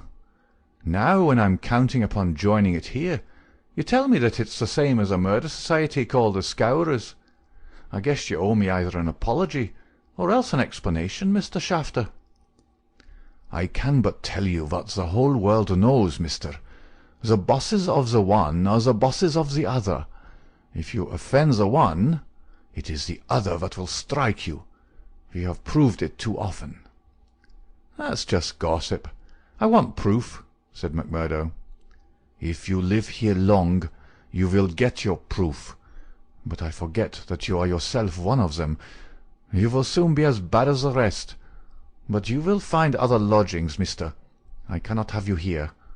Is it not bad enough that one of these people come courting my Etty, and that I dare not turn him down, and that I should have another for my boarder? Yes, indeed, you shall not sleep here after tonight.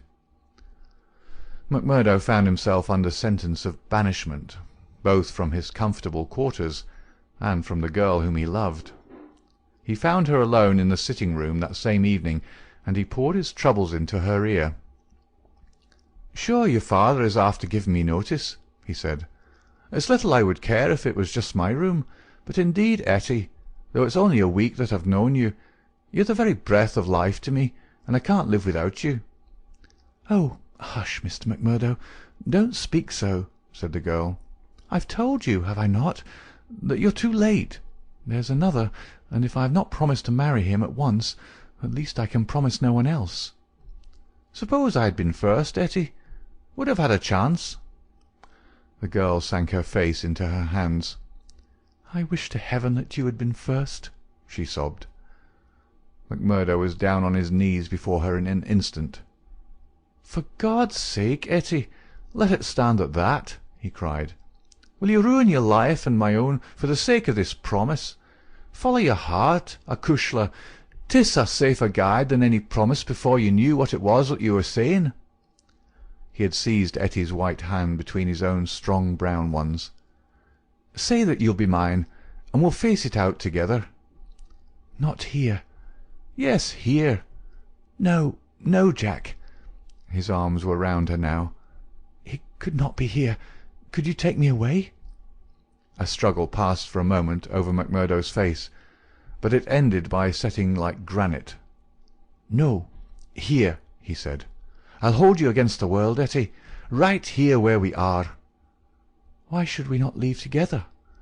"No, Etty, I can't leave here." "But why?" "I'd never hold my head up again if I felt that I'd been driven out. Besides, what is there to be afraid of? Are we not free folks in a free country? If you love me, and I you, who will dare to come between us?" "You don't know, Jack. You've been here too short a time. You don't know this Baldwin. You don't know how McGinty and his scourers—" "No, I don't know them, and I don't fear them, and I don't believe in them," said McMurdo. "I've lived among rough men, my darling, and instead of fearing them, it has always ended that they feared me. Always, Etty. It's mad on the face of it. If these men, as your father says, have done crime after crime in the valley, and if everyone knows them by name, how come is that none are brought to justice? You answer me that, Etty." "Because no witness dares to appear against them. He would not live a month if he did. Also because they have always their own men to swear that the accused one was far from the scene of the crime. But surely, Jack, you must have read all this. I had understood that every paper in the United States was writing about it." "Well, I've read something, it is true, but I thought it was a story. Maybe these men have some reason in what they do. Maybe they're wronged and have no other way to help themselves." "Oh, Jack, don't let me hear you speak or so. That is how he speaks, the other one." "Baldwin? He speaks like that, does he?" "And that is why I loathe him so. Oh, Jack, how can I tell you the truth? I loathe him with all my heart, but I fear him also. I fear him for myself, but above all I fear him for my father. I know that some great sorrow would come upon us if I dared to say what I really felt. That is why I've put him off with half-promises. It was in real truth our only hope. But if you would fly with me, Jack, we could take father with us and live forever far from the power of these wicked men." Again there was the struggle upon Macmurdo's face, and again it set like granite. "No harm shall come to you, Etty, nor to your father either. As to wicked men, I expect you may find that I'm as bad as the worst of them before you're through." "No, no, Jack, I would trust you anywhere." Macmurdo laughed bitterly. "Good Lord, how little you know of me! Your innocent soul, my darling, could not even guess what is passing in mine. But hullo, who's the visitor?" The door had opened suddenly, and a young fellow came swaggering in with the air of one who is the master. He was a handsome, dashing young man of about the same age and build as Macmurdo himself. Under his broad-brimmed black felt hat, which he had not troubled to remove, a handsome face with fierce, domineering eyes and a curved hawk-bill of a nose looked savagely at the pair who sat by the stove. Etty had jumped to her feet, full of confusion and alarm. "I'm glad to see you, Mr. Baldwin," said she. "You're earlier than I thought. Come and sit down." Baldwin stood with his hands on his hips, looking at Macmurdo. "Who is this?" he asked curtly. "It's a friend of mine, Mr. Baldwin. A new boarder here, Mr. Macmurdo. May I introduce you to Mr. Baldwin?" The young men nodded in surly fashion to each other. "Maybe Miss Etty has told you how it is with us," said Baldwin. "I don't understand that there was any relation between you." "Didn't you? Well, you can understand it now.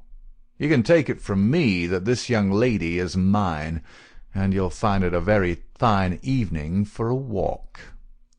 "Thank you. I'm in no humour for a walk." "Aren't you?" The man's savage eyes were blazing with anger. "Maybe you're in a humour for a fight, Mr. Boarder." "That I am," cried Macmurdo, springing to his feet. "You never said a more welcome word." "For God's sake, Jack! Oh, for God's sake, Jack!" cried poor distracted Etty. "Oh, Jack, Jack, he will hurt you." "Oh, it's Jack, is it?" said Baldwin with an oath. "You've come to that already, have you?" "Oh, Ted, be reasonable, be kind. For my sake, Ted. If ever you loved me, be big-hearted and forgiving." "I think, Etty, that if you were to leave us alone, we could get this thing settled," said Macmurdo quietly. "Or maybe, Mr. Baldwin, you'll take a turn down the street with me. It's a fine evening, and there's some open ground beyond the next block." "I'll get even with you without needing to dirty my hands," said his enemy. "You'll wish you'd never set foot in this house before I'm through with you." "No time like the present," cried Macmurdo. "I'll choose my own time, mister. You can leave the time to me. See here." He suddenly rolled up his sleeve and showed upon his forearm a peculiar sign which appeared to have been branded there. It was a circle with a triangle within it. "Do you know what that means?" "I neither know nor care." "Well, you will know. I'll promise you that. You won't be much older, either. Perhaps Miss Etty can tell you something about it. As to you, Etty, you'll come back to me on your knees, do you hear, girl? On your knees, and then I'll tell you what your punishment may be. You've sowed, and by the Lord I'll see that you reap." He glanced at them both in fury. Then he turned upon his heel, and an instant later the outer door had banged behind him. For a few moments Macmurdo and the girl stood in silence, and she threw her arms around him. "Oh, Jack, how brave you were! But it is no use. You must fly. To-night, Jack, to-night. It's your only hope. You will have your life. I read it in his horrible eyes. What chance have you against a dozen of them, with Boss McGinty and all the power of the lodge behind them?" Macmurdo disengaged her hands, kissed her, and gently pushed her back into a chair. "There, acushla, There, don't be disturbed or fear for me. I'm a free man myself. I'm after telling your father about it. Maybe I am no better than the others, so don't make a saint of me. Perhaps you hate me too now that I've told you so much." "Hate you, Jack? While life lasts, I could never do that. I've heard that there is no harm in being a freeman anywhere but here, so why should I think the worse of you for that? But if you are a freeman, Jack, why would you not go down and make a friend of Boss McGinty? Oh, hurry, Jack, hurry. Get your word in first, or the hounds will be on your trail." "I was thinking the same thing," said McMurdo. "I'll go right now and fix it. You can tell your father that I'll sleep here tonight and find some other quarters in the morning." The bar of McGinty's saloon was crowded as usual, for it was the favourite loafing place of all the rougher elements of the town. The man was popular, for he had a rough, jovial disposition which formed a mask, covering a great deal which lay behind it. But apart from this popularity, the fear in which he was held throughout the township, and indeed down the whole 30 miles of the valley and past the mountains on each side of it, was enough in itself to fill his bar, for none could afford to neglect his good-will. Besides those secret powers which it was universally believed that he exercised in so pitiless a fashion, he was a high public official, a municipal councillor, and a commissioner of roads, elected to the office through the votes of the ruffians, who in turn expected to receive favours at his hands. Assessments and taxes were enormous. The public works were notoriously neglected. The accounts were slurred over by bribed auditors, and the decent citizen was terrorized into paying public blackmail, and holding his tongue lest some worse thing befall him. Thus it was that, year by year, Boss McGinty's diamond pins became more obtrusive, his gold chains more weighty across a more gorgeous vest, and his saloon stretched farther and farther, until it threatened to absorb one whole side of the market square. McMurdo pushed open the swinging door of the saloon, and made his way amid the crowd of men within, through an atmosphere blurred with tobacco smoke and heavy with the smell of spirits. The place was brilliantly lighted, and the huge heavily gilt mirrors upon every wall reflected and multiplied the garish illumination. There were several bartenders in their shirt-sleeves, hard at work mixing drinks for the loungers who fringed the broad brass-trimmed counter. At the far end, with his body resting upon the bar, and a cigar stuck at an acute angle from the corner of his mouth, stood a tall, strong, heavily built man who could be none other than the famous McGinty himself. He was a black-maned giant, bearded to the cheekbones, and with a shock of raven hair which fell to his collar. His complexion was as swarthy as that of an Italian, and his eyes were of a strange dead black, which, combined with a slight squint, gave them a particularly sinister appearance. All else in the man, his noble proportions, his fine features, and his frank bearing, fitted in with that jovial man-to-man manner which he affected. Here, one would say, is a bluff, honest fellow, whose heart would be sound, however rude his outspoken words might seem. It was only when those dead, dark eyes, deep and remorseless, were turned upon a man that he shrank within himself, feeling that he was face to face with an infinite possibility of latent evil, with a strength and courage and cunning behind it which made it 1,000 times more deadly. Having had a good look at this man, McMurdo elbowed his way forward with his usual careless audacity, and pushed himself through the little group of courtiers who were fawning upon the powerful boss, laughing uproariously at the smallest of his jokes. The young stranger's bold grey eyes looked back fearlessly through their glasses at the deadly black ones which turned sharply upon him. "Well, young man, I can't call your face to mind." "I'm new here, Mr. McGinty." "You are not so new that you can't give a gentleman his proper title." "He's Councillor McGinty, young man," said a voice from the group. "I'm sorry, Councillor. I'm strange to the ways of the place, but I was advised to see you." Well, you see me. This is all there is. What do you think of me?"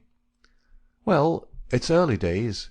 If your heart is as big as your body, and your soul as fine as your face, then I'd ask for nothing better," said McMurdo.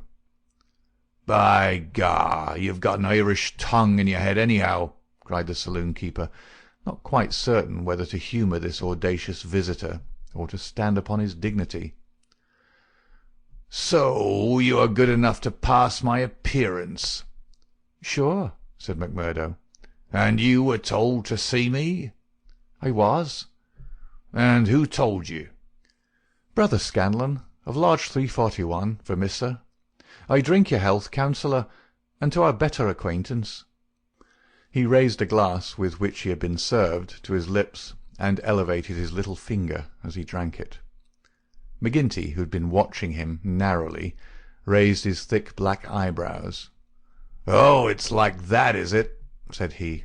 "I'll have to look a bit closer into this, Mr. McMurdo."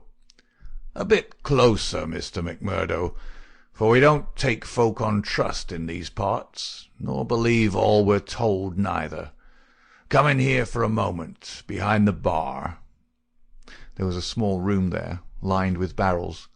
McGinty carefully closed the door, and then seated himself on one of them, biting thoughtfully on his cigar and surveying his companion with those disquieting eyes. For a couple of minutes he sat in complete silence.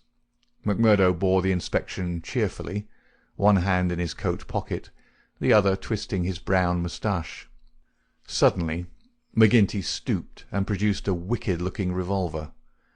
"See here, my joker," said he. "If I thought you were playing any game on us, it would be short work for you." "This is a strange welcome," McMurdo answered with some dignity, "for the bodymaster of a lodge of freemen to give to a stranger brother." "Aye, but it's just the same that you've to prove," said McGinty, "and God help you if you fail. Where were you made?" "Lodge 29, Chicago." "When?" "June 24th, 1872. "What bodymaster?" "James H. Scott." "Who is your district ruler?" "Bartholomew Wilson." You seem glib enough in your tests. What are you doing here?" "Working, the same as you, but a poorer job." "You have your back answer quick enough?" "Yes, I was always quick of speech." "Are you quick of action?" "I have had that name among those that knew me best." "Well, we may try you sooner than you think. Have you heard anything of the lodge in these parts?" "I have heard that it takes a man to be a brother." "True for you, Mr. McMurdo. Why did you leave Chicago?" "I'm damned if I'll tell you that." McGinty opened his eyes. He was not used to being answered in such fashion, and it amused him. "Why won't you tell me?" "Because no brother may tell another a lie." "Then the truth is too bad to tell?" "You can put it that way if you like." "See here, mister. You can't expect me as bodymaster to pass into the lodge a man for whose past he can't answer." McMurdo looked puzzled. Then he took a worn newspaper cutting from an inner pocket. "You wouldn't squeal on a fellow," said he. "I'll wipe my hand across your face if you say such words to me," cried McGinty hotly. "You're right, counsellor," said McMurdo meekly. "I should apologize. I spoke without thought. Well, I know that I'm safe in your hands. Look at that clipping." McGinty glanced his eyes over the account of the shooting of one Jonas Pinto in the Lake Saloon, Market Street, Chicago, in the New Year week of 1874. "Your work?" he asked as he handed back the paper. McMurdo nodded. "Why did you shoot him?" "I was helping Uncle Sam to make dollars. Maybe mine were not as good gold as his, but they looked as well and were cheaper to make. This man Pinto helped me to shove the queer—" "To do what?" "Well, it means to pass the dollars out into circulation. Then he said he would split. Maybe he did split. I didn't wait to see. I just killed him and lighted out for the coal country." "Why the coal country?" "'Cause I'd read in the papers that they weren't too particular in those parts." McGinty laughed. "Ha! You were first a coiner and then a murderer, and you came to these parts because you thought you'd be welcome." "That's about the size of it," McMurdo answered. "Well, I guess you'll go far. Say, can you make those dollars yet?" McMurdo took half a dozen from his pocket. "Those never passed the Philadelphia Mint," said he. "You don't say." McGinty held them to the light in his enormous hand, which was hairy as a gorilla's. "I can see no difference. Gah, you'll be a mighty useful brother. I'm thinking we can do with a bad man or two among us, friend McMurdo, for there are times when we have to take our own part. We'd soon be against the wall if we didn't shove back at those that were pushing us." "Well, I guess I'll do my share of shoving with the rest of the boys." "You seem to have a good nerve. You didn't squirm when I shoved this gun at you." "It was not me that was in danger." "Who then?" "It was you, Councillor." McMurdo drew a cocked pistol from the side pocket of his pea-jacket. "I was covering you all the time. I guess my shot would have been as quick as yours." "By gar!" McGinty flushed an angry red and then burst into a roar of laughter. "Ha, ha, ha! Say, we've had no such holy terror come to hand this many a year. I reckon the lodge will learn to be proud of you. Well, what the hell do you want? And can't I speak alone with a gentleman for 5 minutes, but you must butt in on us?" The bartender stood abashed. "I'm sorry, Councillor, but it's Ted Baldwin. He says he must see you this very minute." The message was unnecessary, for the set, cruel face of the man himself was looking over the servant's shoulder. He pushed the bartender out and closed the door on him. "So," said he with a furious glance at McMurdo, "you got here first, did you? I've a word to say to you, Councillor, about this man." "Then say it here and now before my face," cried McMurdo. "I'll say it at my own time, in my own way." "Tut, tut," said McGinty, getting off his barrel. "This will never do. We have a new brother here, Baldwin, and it's not for us to greet him in such fashion. Hold out your hand, man, and make it up." "Never!" cried Baldwin in a fury. "I've offered to fight him if he thinks I've wronged him," said McMurdo. "I'll fight him with fists, or if that won't satisfy him, I'll fight him any other way he chooses. Now I'll leave it to you, Councillor, to judge between us, as a bodymaster should." "What is it, then?" "A young lady. She's free to choose for herself." "Is she?" cried Baldwin. "As between two brothers of the lodge, I should say that she was," said the boss. "Oh, that's your ruling, is it?" "Yes, it is, Ted Baldwin," said McGinty, with a wicked stare. "Is it you that would dispute it?" "You would throw over one that has stood by you this 5 years in favour of a man that you never saw before in your life? You're not bodymaster for life, Jack McGinty, and by God, when next it comes to a vote—" The councillor sprang at him like a tiger. His hand closed round the other's neck, and he hurled him back across one of the barrels. In his mad fury he would have squeezed the life out of him if McMurdo had not interfered. "Easy, Councillor! For heaven's sake, go easy!" he cried as he dragged him back. McGinty released his hold, and Baldwin, cowed and shaken, gasping for breath, and shivering in every limb, as one who has looked over the very edge of death, sat up on the barrel over which he had been hurled. "You've been asking for it this many a day, Ted Baldwin. Now you've got it," cried McGinty, his huge chest rising and falling. "Maybe you think if I was voted down from bodymaster, you'd find yourself in my shoes. It's for the lodge to say that, but so long as I'm the chief, I'll have no man lift his voice against me or my rulings." "I have nothing against you," mumbled Baldwin, feeling his throat. "Well, then," cried the other, relapsing in a moment into a bluff joviality, We're all good friends again, and there's an end of the matter." He took a bottle of champagne down from the shelf and twisted out the cork. "See now," he continued as he filled 3 high glasses, "let us drink the quarrelling toast of the lodge. After that, as you know, there can be no bad blood between us. Now then, the left hand on the apple of my throat. I say to you, Ted Baldwin, what is the offence, sir?" "The clouds are heavy," answered Baldwin. "But they will forever brighten." "And this I swear." The men drank their glasses, and the same ceremony was performed between Baldwin and Macmurdo. "There," cried McGinty, rubbing his hands, "that's the end of the black blood.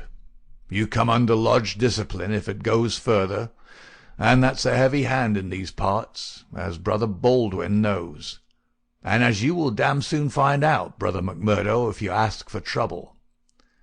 "Faith, I'd be slow to do that," said Macmurdo. He held out his hand to Baldwin. "I'm quick to quarrel, and quick to forgive. It's my hot Irish blood, they tell me, but it's over for me, and I bear no grudge." Baldwin had to take the proffered hand, for the baleful eye of the terrible boss was upon him. But his sullen face showed how little the words of the other had moved him.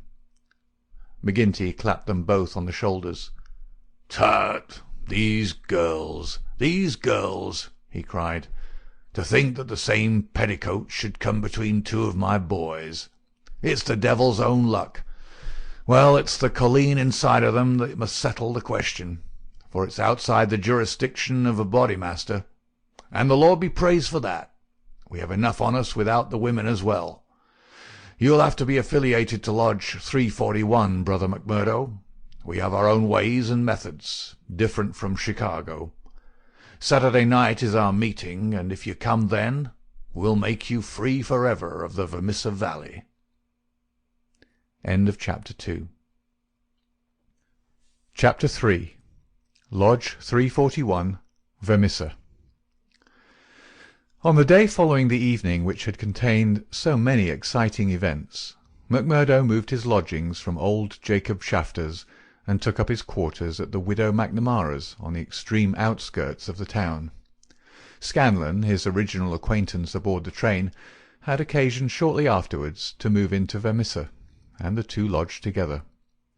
There was no other boarder, and the hostess was an easy-going old Irish woman, who left them to themselves, so that they had a freedom for speech and action welcome to men who had secrets in common. Shafter had relented to the extent of letting Macmurdo come to his meals there when he liked, so that his intercourse with Etty was by no means broken.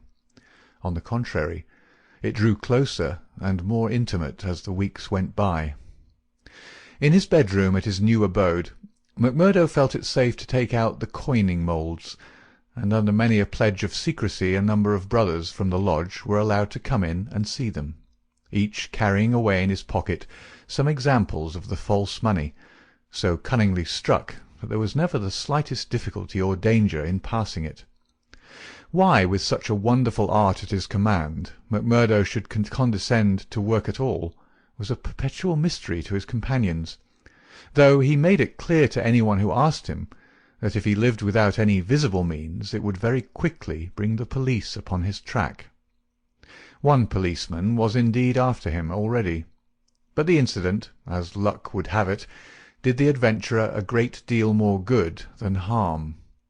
After the first introduction there were few evenings when he did not find his way to McGinty's saloon, there to make closer acquaintance with "the boys," which was the jovial title by which the dangerous gang who infested the place were known to one another.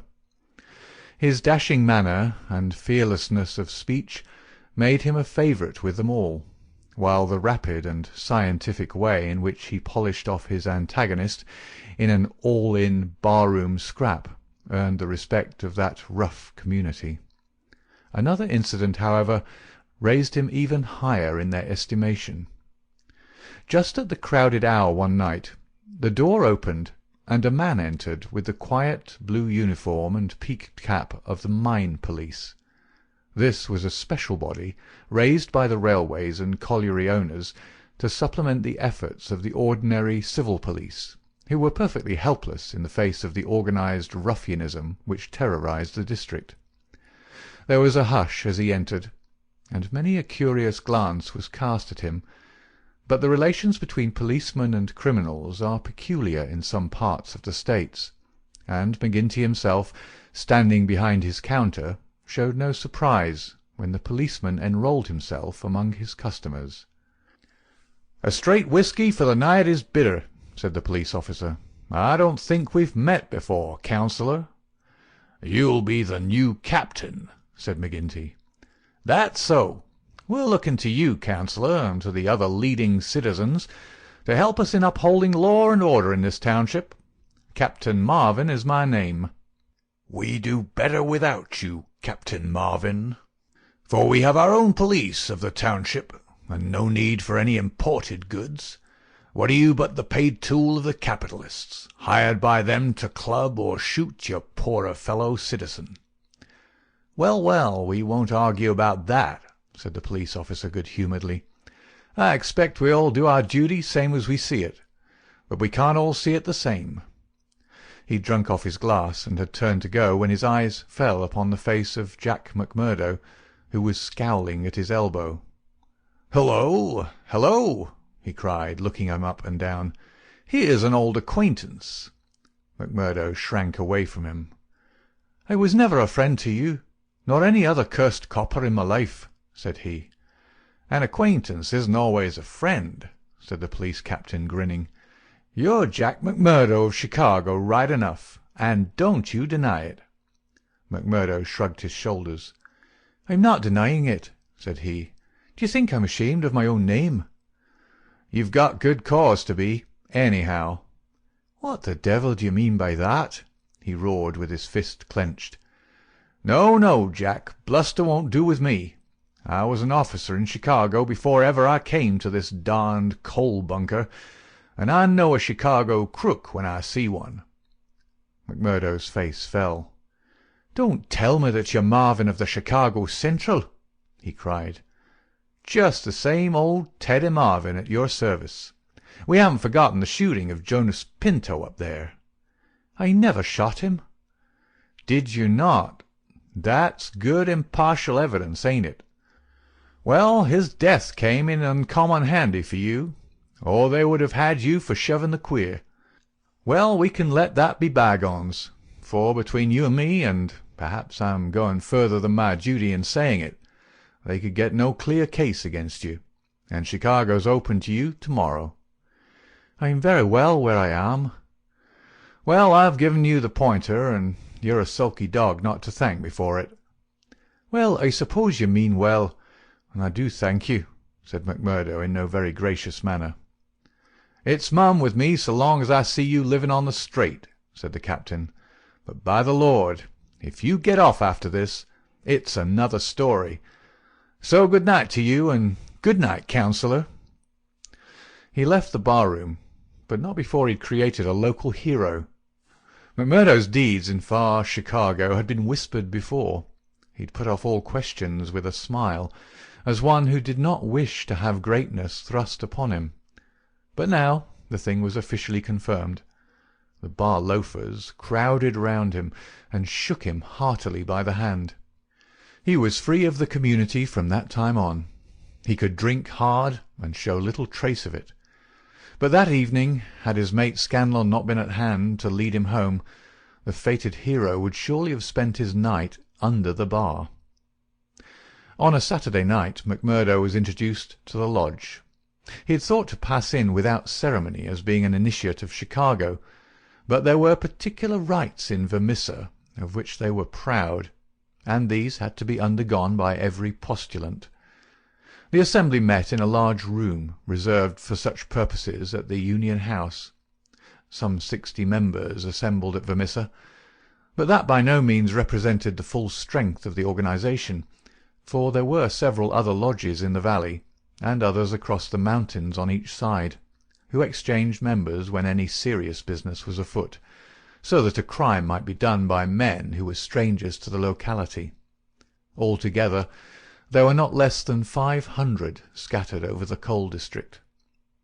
In the bare assembly room, the men were gathered round a long table.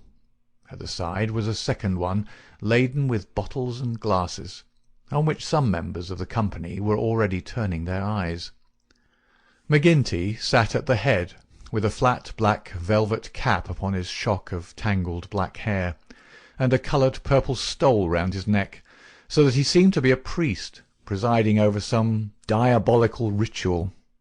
To right and left of him were the higher lodge officials, the cruel, handsome face of Ted Baldwin among them. Each of these wore some scarf or medallion as emblem of his office.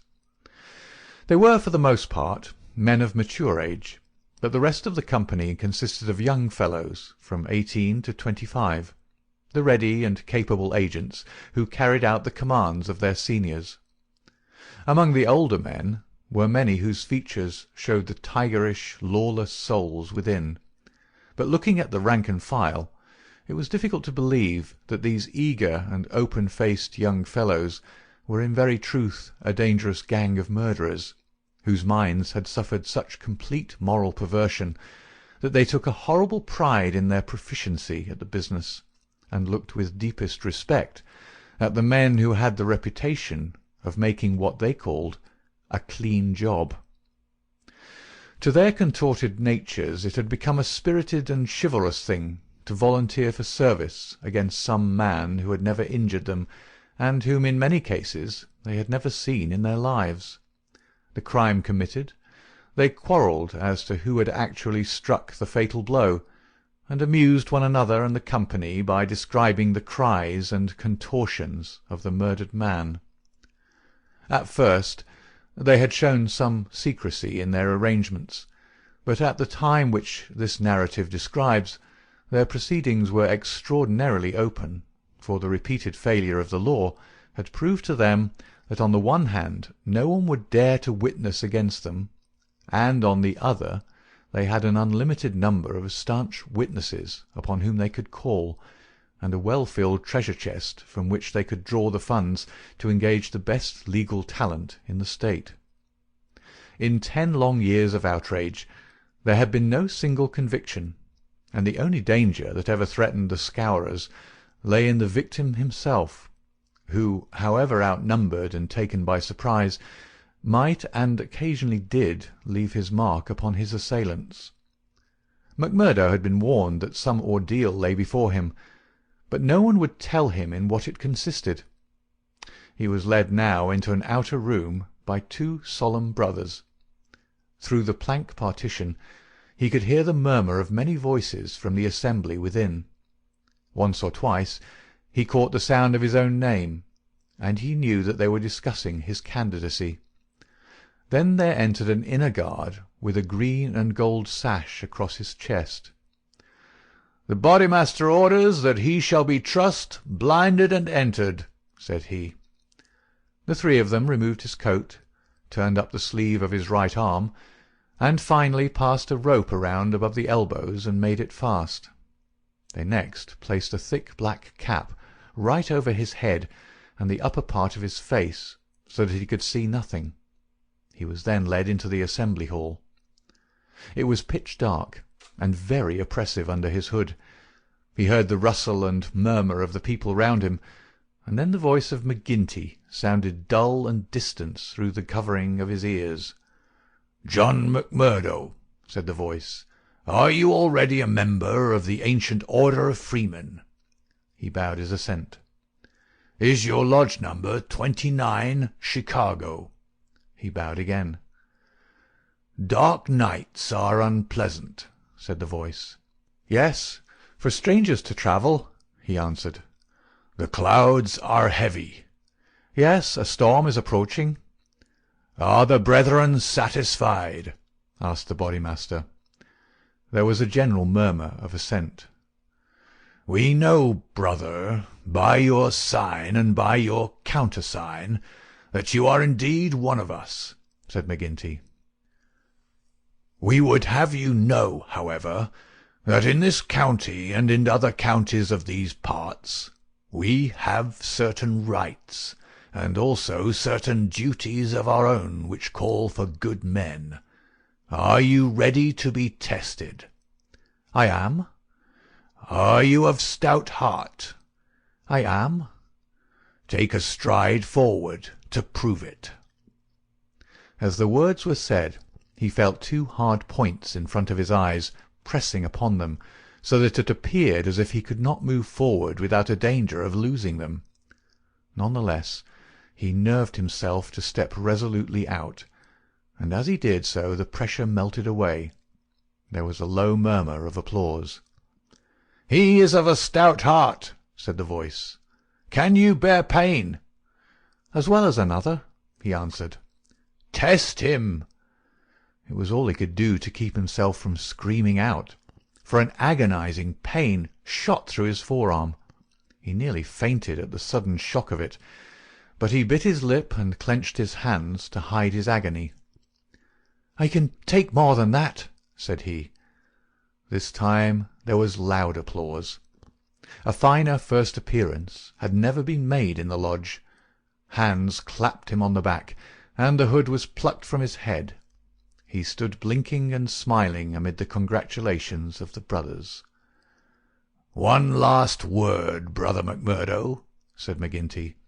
"You have already sworn the oath of secrecy and fidelity, and you are aware that the punishment for any breach of it is instant and inevitable death." "I am," said Macmurdo.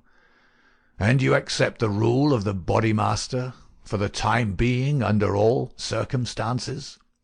"I do." "Then, in the name of Lodge 341 Vermissa, I welcome you to its privileges and debates. You will put the liquor on the table, Brother Scanlon, and we will drink to our worthy brother." Macmurdo's coat had been brought to him, but before putting it on he examined his right arm, which still smarted heavily. There on the flesh of the forearm was a circle with a triangle within it, deep and red as the branding iron had left it. One of the two of his neighbours pulled up their sleeves and showed their own lodge marks. "We've all had it," said one, "but not all as brave as you over it." "Tut, it was nothing," said he, but it burned and ached all the same. When the drinks which followed the ceremony of initiation had all been disposed of, the business of the lodge proceeded. Macmurdo, accustomed only to the prosaic performances of Chicago, listened with open ears and more surprise than he ventured to show to what followed. "The first business on the agenda paper," said McGinty, "is to read the following letter from Division Master Windle of Merton County Lodge 249. He says, 'Dear Sir, there is a job to be done on Andrew Ray, of Ray and Sturmish, coal owners near this place. You will remember that your lodge owes us a return, having had the service of two brethren in the matter of the patrolman last fall. You will send 2 good men. They will be taken charge of by Treasurer Higgins of this lodge, whose address you know. He will show them when to act and where. Yours in freedom, J. W. Windle, D.M.A.O.F. Windle has never refused us when we have had occasion to ask for the loan of a man or two, and it's not for us to refuse him." McGinty paused and looked round the room with his dull, malevolent eyes. "Who will volunteer for the job?" Several young fellows held up their hands. The Bodymaster looked at them with an approving smile. "You'll do, Tiger Cormac. If you handle it as well as you did the last, you won't be wrong. And you, Wilson." "I've no pistol," said the volunteer, a mere boy in his teens. "It's your first, is it not? Well, you have to be blooded sometime. It'll be a great start for you. As to the pistol, you'll find it waiting for you, or I'm mistaken. If you report yourselves on Monday, it'll be time enough. You'll get a great welcome when you return." "Any reward this time?" asked Cormac, a thick-set, dark-faced, brutal-looking young man whose ferocity had earned him the nickname of Tiger. "Never mind the reward. You just do it for the honour of the thing. Maybe when it's done there'll be a few odd dollars at the bottom of the box." "What has the man done?" asked the young Wilson. "Sure it's not for the likes of you to ask what the man has done. He's been judged over there.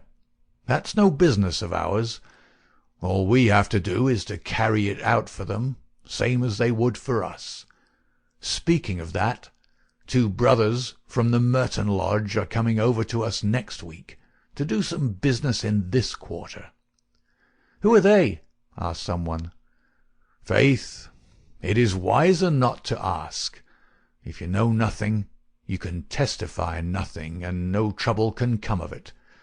But they are men who will make a clean job when they're about it." "And time, too," cried Ted Baldwin. "Folk are getting out of hand in these parts. It was only last week that 3 of our men were turned off by Foreman Blaker. It's been owing him a long time, and he'll get it full and proper." "Get what?" McMurdo whispered to his neighbour. "The business end of a buckshot cartridge," cried the man with a loud laugh. "What think you of our ways, brother?" McMurdo's criminal soul seemed to have already absorbed the spirit of the vile association of which he was now a member. "I like it well," said he. "'Tis a proper place for a lad of metal." Several of those who sat around heard his words and applauded them. "What's that?" cried the black-maned bodymaster from the end of the table. "'Tis our new brother, sir, who finds our ways to his taste." McMurdo rose to his feet for an instant. "I would say, eminent bodymaster, that if a man should be wanted, I should take it as an honour to be chosen to help the lodge." There was great applause at this. It was felt that a new sun was pushing its rim above the horizon. To some of the elders it seemed that the progress was a little too rapid. "I would move," said the Secretary Harraway, a vulture-faced old greybeard who sat near the chairman, "that Brother McMurdo should wait until it is the good pleasure of the lodge to employ him." "Sure, that was what I meant. I'm in your hands," said McMurdo. "Your time will come, brother," said the chairman. "We have marked you down as a willing man, and we believe that you will do good work in these parts. There is a small matter tonight in which you may take a hand, if it so please you." "I'll wait for something that is worth while." "You can come tonight anyhow, and it will help you to know what we stand for in this community. I will make the announcement later. Meanwhile," he glanced at his agenda paper, "I have 1 or 2 more points to bring before the meeting. First of all, I will ask the treasurer as to our bank balance. There is the pension to Jim Carnaway's widow. He was struck down during the work of the lodge, and it is for us to see that she is not the loser. "Jim was shot last month when they tried to kill Chester Wilcox of Marley Creek," McMurdo's neighbour informed him. "The funds are good at the moment," said the treasurer with the bank book in front of him. "The firms have been generous of late. Max Linder and Co. paid $500 to be left alone. Walker Brothers sent in $100, but I took it on myself to return it and ask for $5. If I do not hear by Wednesday, their winding gear may get out of order. We had to burn their breaker last year before they became reasonable. Then the West Section Coaling Company has paid its annual contribution. We have enough on hand to meet any obligations." "What about Archie Swindon?" asked a brother. "He has sold out and left the district. The old devil left a note for us to say that he'd had rather be a free crossing sweeper in a New York than a large mine owner under the power of a ring of blackmailers.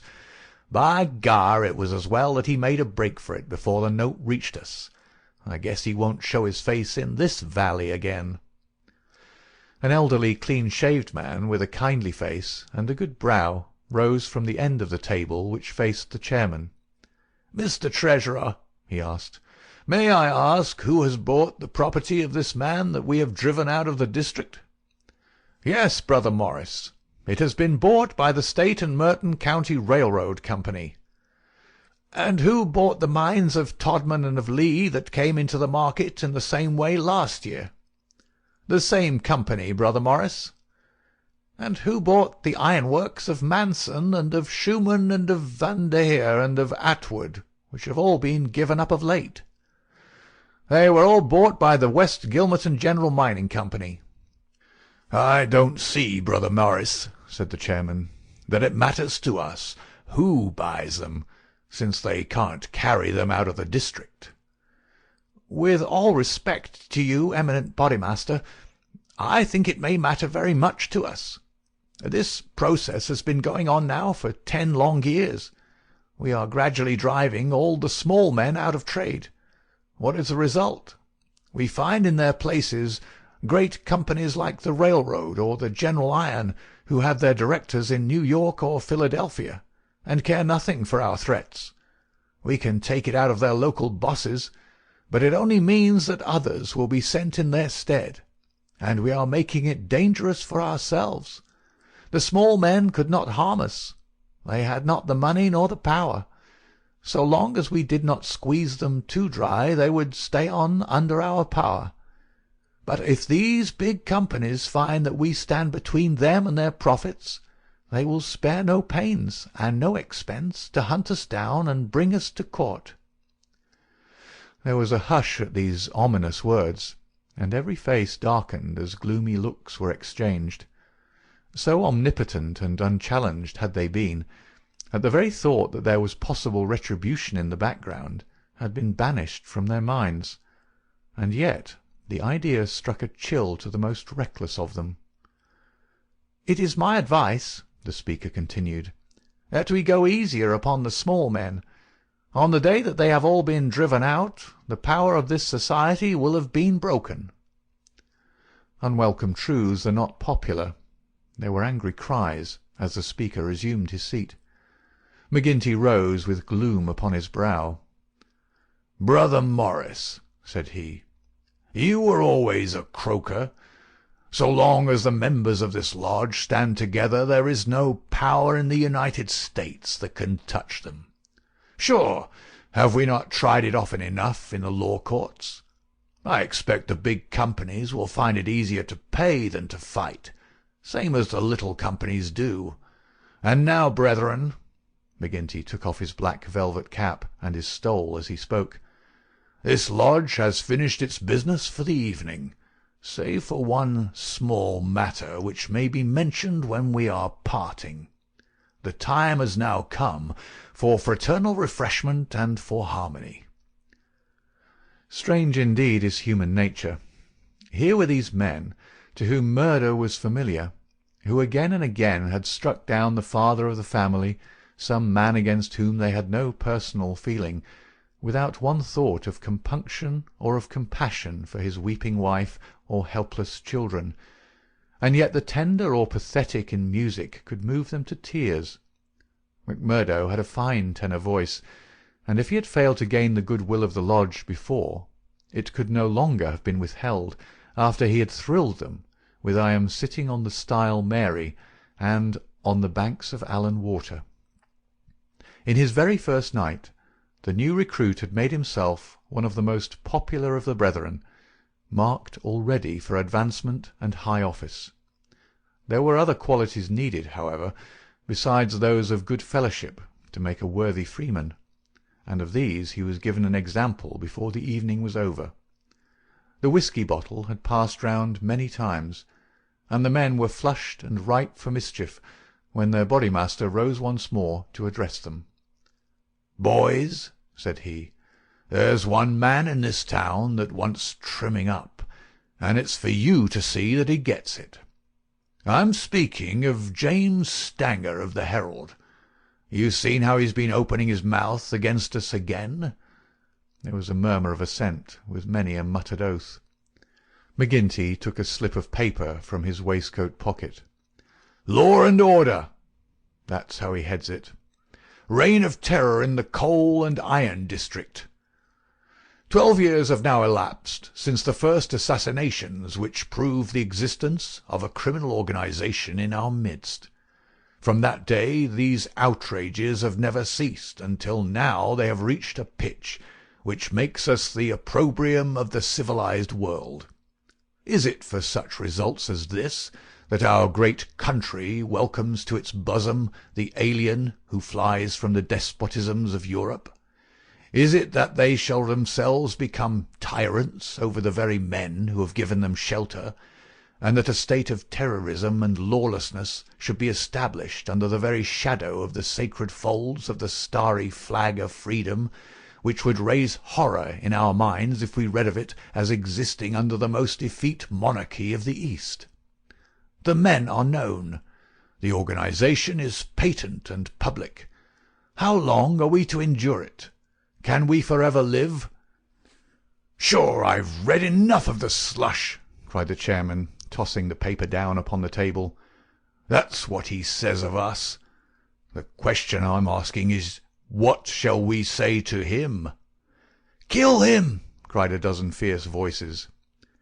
"I protest against that," said Brother Morris, the man of the good brow and shaved face.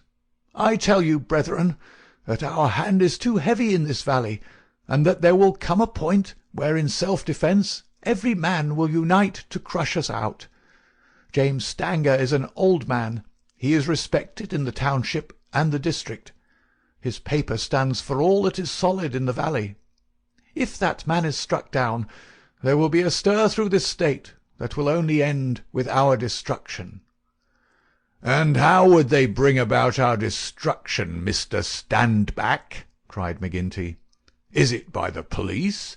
Sure, half of them are in our pay, and half of them are afraid of us. Or is it by the law courts and the judge? Haven't we tried that before now, and whatever came of it?" "There is a Judge Lynch that might try the case," said Brother Morris. A general shout of anger greeted the suggestion. "I have but to raise my finger," cried McGinty, "and I could put 200 men into this town that would clear it out from end to end."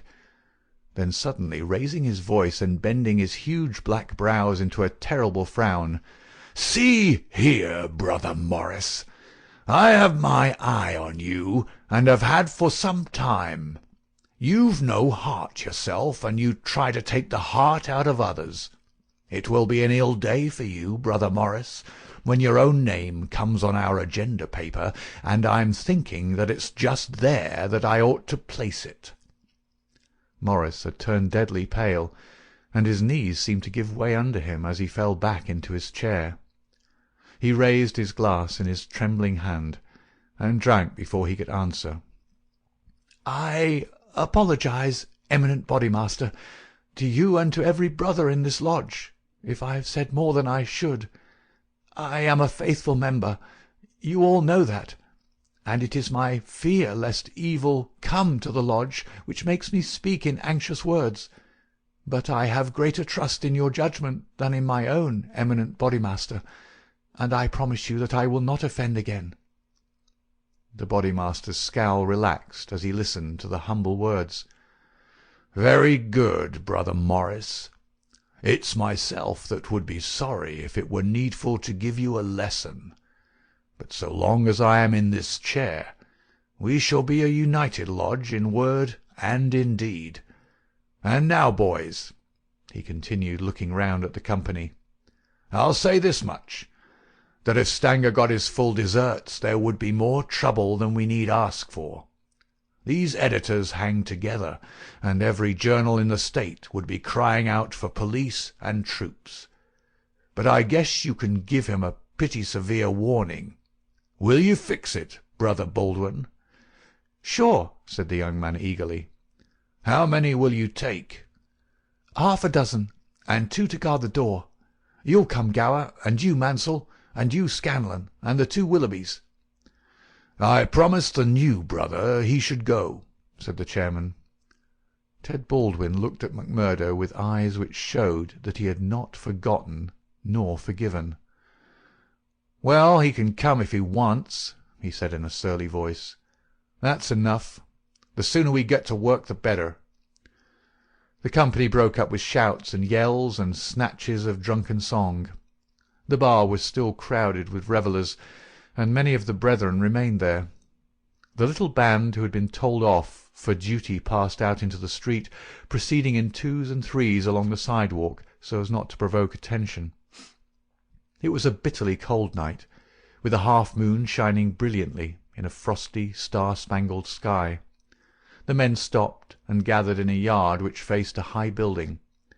The words "Vermissa Herald" were printed in gold lettering between the brightly lit windows. From within came the clanking of the printing press. "Here, you," said Baldwin to MacMurdo. "You can stand below at the door and see that the road is kept open for us. Arthur Willoughby can stay with you. You others come with me. Have no fears, boys, for we have a dozen witnesses that we are in the Union Bar at this very moment." It was nearly midnight, and the street was deserted, save for one or two revellers upon their way home. The party crossed the road, and, pushing open the door of the newspaper office, Baldwin and his men rushed in and up the stair which faced them. MacMurdo and another remained below. From the room above came a shout, a cry for help, and then the sound of trampling feet and of falling chairs. An instant later, a grey-haired man rushed out on the landing. He was seized before he could get farther, and his spectacles came tinkling down to MacMurdo's feet. There was a thud and a groan. He was on his face, and half a dozen sticks were clattering together as they fell upon him. He writhed, and his long, thin limbs quivered under the blows. The others ceased at last. But Baldwin, his cruel face set in an infernal smile, was hacking at the man's head, which he vainly endeavoured to defend with his arms. His white hair was dabbled with patches of blood. Baldwin was still stooping over his victim, putting in a short, vicious blow whenever he could see a part exposed, when MacMurdo dashed up the stair and pushed him back. "You'll kill the man," said he. "Drop it." Baldwin looked at him in amazement. "Curse you!" he cried. "Who are you to interfere? You that are new to the lodge. Stand back." He raised his stick, but MacMurdo had whipped his pistol out of his pocket. "Stand back yourself," he cried. "I'll blow your face in if you lay a hand on me. As to the lodge, wasn't it the order of the bodymaster that the man was not to be killed? And what are you doing but killing him?" "It's truth he says," remarked one of the men. "By gar, you'd best hurry yourselves," cried the man below. "The windows are all lighting up, and you'll have the whole town here inside of 5 minutes." There was indeed the sound of shouting in the street, and a little group of compositors and pressmen was forming in the hall below, and nerving itself to action. Leaving the limp and motionless body of the editor at the head of the stair, the criminals rushed down and made their way swiftly along the street. Having reached the Union House, some of them, mixed with the crowd in McGinty's saloon, whispering across the bar to the boss that the job had been well carried through. Others, and among them MacMurdo, broke away into side streets, and so by devious paths to their own homes. End of Chapter 3. Chapter 4. The Valley of Fear. When MacMurdo awoke next morning, he had good reason to remember his initiation into the lodge. His head ached with the effect of the drink, and his arm, where he had been branded, was hot and swollen. Having his own peculiar source of income, he was irregular in his attendance at his work, so he had a late breakfast, and remained at home for the morning, writing a long letter to a friend. Afterwards he read the Daily Herald. In a special column, put in at the last moment, he read, "Outrage at the Herald office. Editor seriously injured." It was a short account of the facts with which he was himself more familiar than the writer could have been. It ended with the statement, "The matter is now in the hands of the police, but it can hardly be hoped that their exertions will be attended by any better results than in the past. Some of the men were recognized, and there is hope that a conviction may be obtained. The source of the outrage was, it need hardly be said, that infamous society which has held this community in bondage for so long a period, and against which the Herald has taken so uncompromising a stand. Mr. Stanger's many friends will rejoice to hear that, though he has been cruelly and brutally beaten, and though he has sustained severe injuries about the head, there is no immediate danger to his life. Below it stated that a guard of police armed with Winchester rifles had been requisitioned for the defence of the office. McMurdo had laid down the paper and was lighting his pipe with a hand which was shaky from the excesses of the previous evening, when there was a knock outside, and his landlady brought to him a note which had just been handed in by a lad. It was unsigned, and ran thus: "I should wish to speak to you, but would rather not do so in your house. You will find me beside the flagstaff upon Miller Hill. If you will come there now, I have something which is important for you to hear and for me to say." McMurdo read the note twice with the utmost surprise, for he could not imagine what it meant, or who was the author of it. Had it been in a feminine hand, he might have imagined that it was the beginning of one of those adventures which had been familiar enough in his past life, but it was the writing of a man, and of a well-educated one too. Finally, after some hesitation, he determined to see the matter through. Miller Hill is an ill-kept public park in the very centre of the town. In summer it is a favourite resort of the people, but in the winter it is desolate enough. From the top of it one has a view, not only of the whole straggling, grimy town, but of the winding valley beneath, with its scattered mines and factories blackening the snow on each side of it, and of the wooded and white-capped ranges flanking it. McMurdo strolled up the winding path, hedged in with evergreens, until he reached the deserted restaurant which forms the centre of summer gaiety. Beside it was a bare flagstaff, and underneath it a man, his hat drawn down and the collar of his overcoat turned up. When he turned his face, McMurdo saw that it was Brother Morris, he who had incurred the anger of the bodymaster the night before. The lodge sign was given and exchanged as they met. "I want to have a word with you, Mr. McMurdo," said the older man, speaking with a hesitation which showed that he was on delicate ground. "It was kind enough of you to come." "Why did you not put your name to the note?" "One has to be cautious, mister. One never knows in times like these how a thing may come back to one. One never knows either who to trust or who not to trust." "Surely one may trust brothers of the lodge." "No, no, not always," cried Morris with vehemence. "Whatever we say, even what we think, seems to get back to that man McGinty." "Look here," said McMurdo sternly, "it was only last night, as you know well, that I swore good faith to our bodymaster. Would you be asking me to break my oath?" "If that is the view you take," said Morris sadly, "I can only say that I am sorry I gave you the trouble to come and meet me. Things have come to a bad pass when two free citizens cannot speak their thoughts to each other."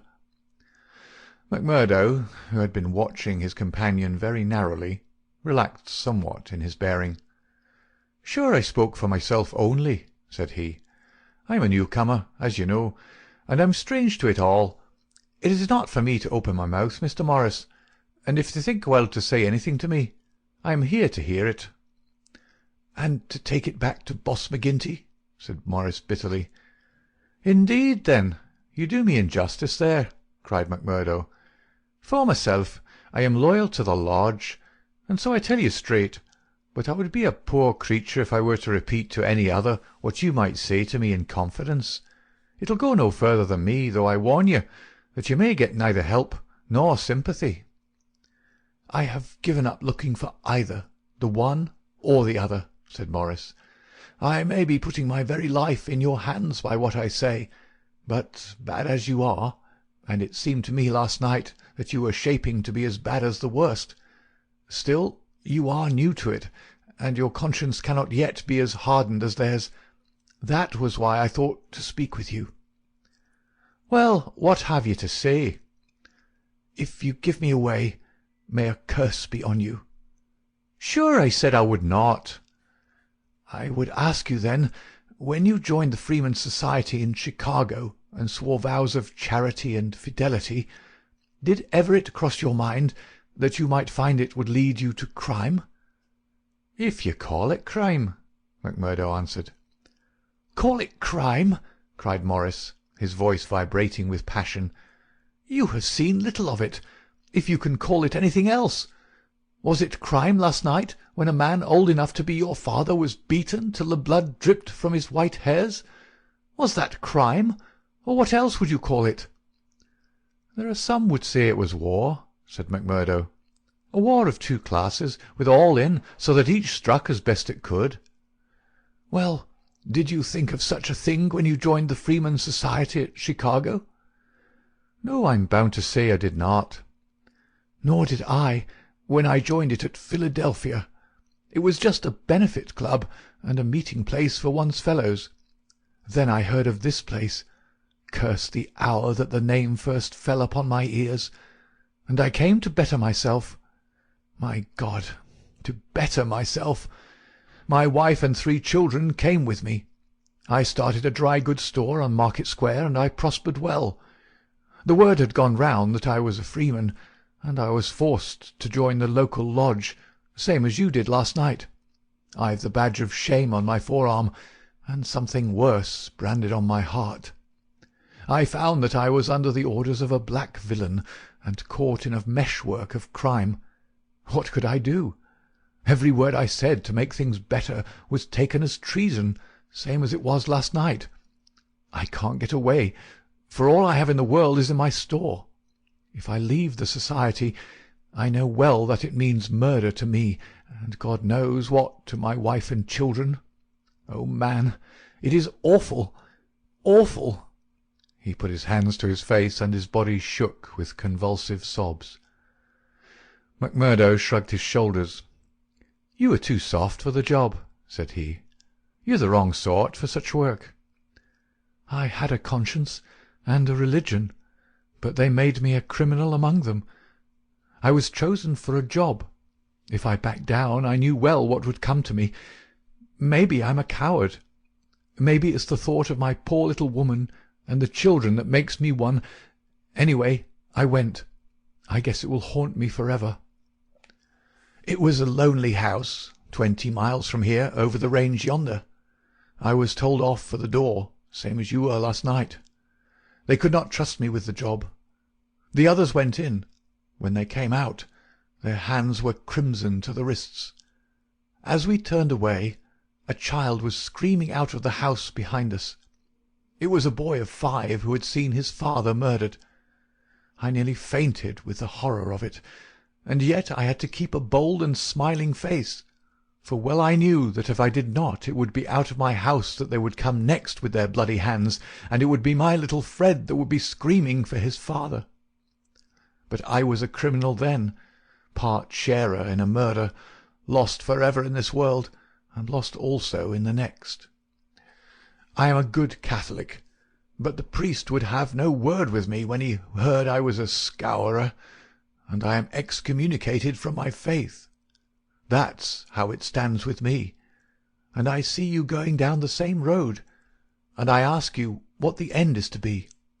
Are you ready to be a cold-blooded murderer also, or can we do anything to stop it?" "What would you do?" asked McMurdo abruptly. "You'd not inform?" "God forbid!" cried Morris. "Sure, the very thought would cost me my life." "That's well," said McMurdo. "I'm thinking that you're a weak man, and that you make too much of the matter." "Too much? Wait till you have lived here longer. Look down the valley. See the cloud of 100 chimneys that overshadows it. I tell you that the cloud of murder hangs thicker and lower than that over the heads of the people. It is the valley of fear, the valley of death. The terror is in the hearts of the people from the dusk to the dawn. Wait, young man, and you will learn for yourself." "Well, I'll let you know what I think when I have seen more," said McMurdo carelessly.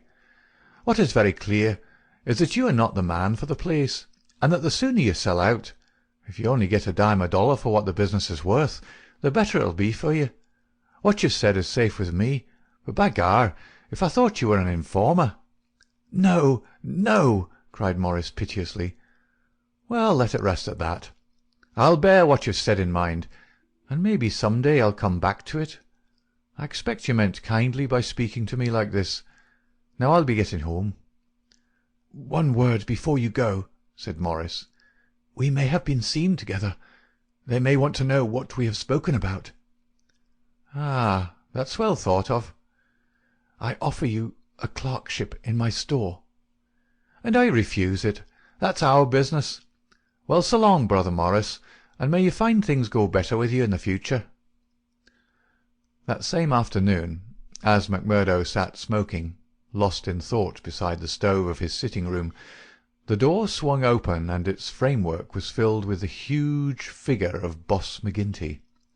He passed the sign, and then, seating himself opposite to the young man, he looked at him steadily for some time, a look which was as steadily returned. "I'm not much of a visitor, Brother Macmurdo," he said at last. "I guess I'm too busy over the folk that visit me. But I thought I'd stretch a point and drop down to see you in your own house." "I'm proud to see you here, Councillor," Macmurdo answered heartily, bringing his whisky bottle out of the cupboard. "It's an honour that I had not expected." "How's the arm?" asked the boss. Macmurdo made a wry face. "Well, I'm not forgetting it," he said, "but it's worth it." "Yes, it's worth it," the other answered, "to those that are loyal and go through with it and are a help to the lodge. What were you speaking to Brother Morris about on the Miller Hill this morning?" The question came so suddenly that it was well that he had his answer prepared. He burst into a hearty laugh. "Morris didn't know I could earn a living here at home. He shan't know either, for he's got too much conscience for the likes of me. But he's a good-hearted old chap. It was his idea that I was at a loose end, and that he would do me a good turn by offering me a clerkship in a dry goods store." "Oh, that was it?" "Yes, that was it." "And you refused it?" "Sure. Couldn't I earn 10 times as much in my own bedroom with 4 hours' work?" "That's so. But I wouldn't get about too much with Morris." "Why not?" "Well, I guess because I tell you not. That's enough for most folk in these parts." "It may be enough for most folk, but it ain't enough for me, Councillor," said Macmurdo boldly. "If you're a judge of men, you'll know that." The swarthy giant glared at him, and his hairy paw closed for an instant round the glass, as though he would hurl it at the head of his companion. Then he laughed in his loud, boisterous, insincere fashion. "Ha! You're a queer card, for sure," said he. "Well, if you want more reasons, I'll give them. Did Morris say nothing to you against the lodge?" "No." "Nor against me?" "No." "Well, that's because he don't trust you. But in his heart he's not a loyal brother. We know that well. So we watch him, and we wait for the time to admonish him. I'm thinking that the time is drawing near. There's no room for scabby sheep in our pen. But if you keep company with a disloyal man, we might think that you were disloyal too, see?" "There's no chance of my keeping company with him, for I dislike the man," Macmurdo answered. "As to being disloyal, if it was any man but you would not use the word to me twice." "Well, that's enough," said McGinty, draining off his glass. "I came down to give you a word in season, and you've had it." "I'd like to know," said Macmurdo, "how you ever came to learn that I had spoken with Morris at all." McGinty laughed. "It's my business to know what goes on in this township," said he. "I guess you'd best reckon on my hearing all that passes. Well, time's up, and I'll just say—" But his leave-taking was cut short in a very unexpected fashion. With a sudden crash, the door flew open, and 3 frowning, intent faces glared in at them from under the peaks of police caps. Macmurdo sprang to his feet and half drew his revolver, but his arm stopped midway as he became conscious that 2 Winchester rifles were levelled at his head. A man in uniform advanced into the room, a 6-shooter in his hand. It was Captain Marvin, one of Chicago and now of the Mine Constabulary. He shook his head with a half-smile at Macmurdo. "I thought you'd be getting into trouble, Mr. Crooked McMurdo of Chicago," said he. "Can't keep out of it, can you? Take your hat and come along with us." "I guess you'll pay for this, Captain Marvin," said McGinty. "Who are you, I'd like to know, to break into a house in this fashion and molest honest, law-abiding men?" "You're standing out in this deal, Councillor McGinty," said the police captain. "We're not out after you, but after this man McMurdo. It is for you to help, not to hinder us in our duty." "He is a friend of mine, and I'll answer for his conduct," said the boss. "By all accounts, Mr. McGinty, you may have to answer for your own conduct some of these days," the captain answered. "This man McMurdo was a crook before ever he came here, and he's a crook still. Cover him, patrolman, while I disarm him." "There's my pistol," said McMurdo coolly. "Maybe, Captain Marvin, if you and I were alone and face to face, you would not take me so easily." "Where's your warrant?" asked McGinty. "By gar, a man might as well live in Russia as in Vermissa while folk like you are running the police. It's a capitalist outrage, and you'll hear more of it, I reckon." "You do what you think is your duty the best way you can, Councillor. We'll look after ours." "What am I accused of?" asked McMurdo. "Of being concerned in the beating of old Editor Stanger at the Herald office. It wasn't your fault that it isn't a murder charge." "Well, if that's all you have against him," cried McGinty with a laugh, "you can save yourself a deal of trouble by dropping it right now. This man was with me in my saloon playing poker up to midnight, and I can bring a dozen to prove it." "That's your affair, and I guess you can settle it in court tomorrow. Meanwhile, come on, McMurdo, and come quietly if you don't want a gun across your head. You stand wide, Mr. McGinty, for I'll warn you, I'll stand no resistance when I'm on duty." So determined was the appearance of the captain that both McMurdo and his boss were forced to accept the situation. The latter managed to have a few whispered words with the prisoner before they parted. "What about—" He jerked his thumb upward to signify the coining plant. "All right," whispered McMurdo, who had devised a safe hiding-place under the floor. "I'll bid you good-bye," said the boss, shaking hands. "I'll see Riley, the lawyer, and take the defence upon myself. Take my word for it that they won't be able to hold you." "I wouldn't bet on that. Guard the prisoner, you two, and shoot him if he tries any games. I'll search the house before I leave." He did so, but apparently found no trace of the concealed plant.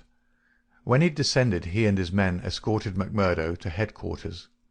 Darkness had fallen, and a keen blizzard was blowing so that the streets were nearly deserted, but a few loiterers followed the group, and, emboldened by invisibility, shouted imprecations at the prisoner. "Lynch the cursed scourer!" they cried. "Lynch him!" They laughed and jeered as he was pushed into the police station. After a short formal examination from the inspector in charge, he was put into the common cell.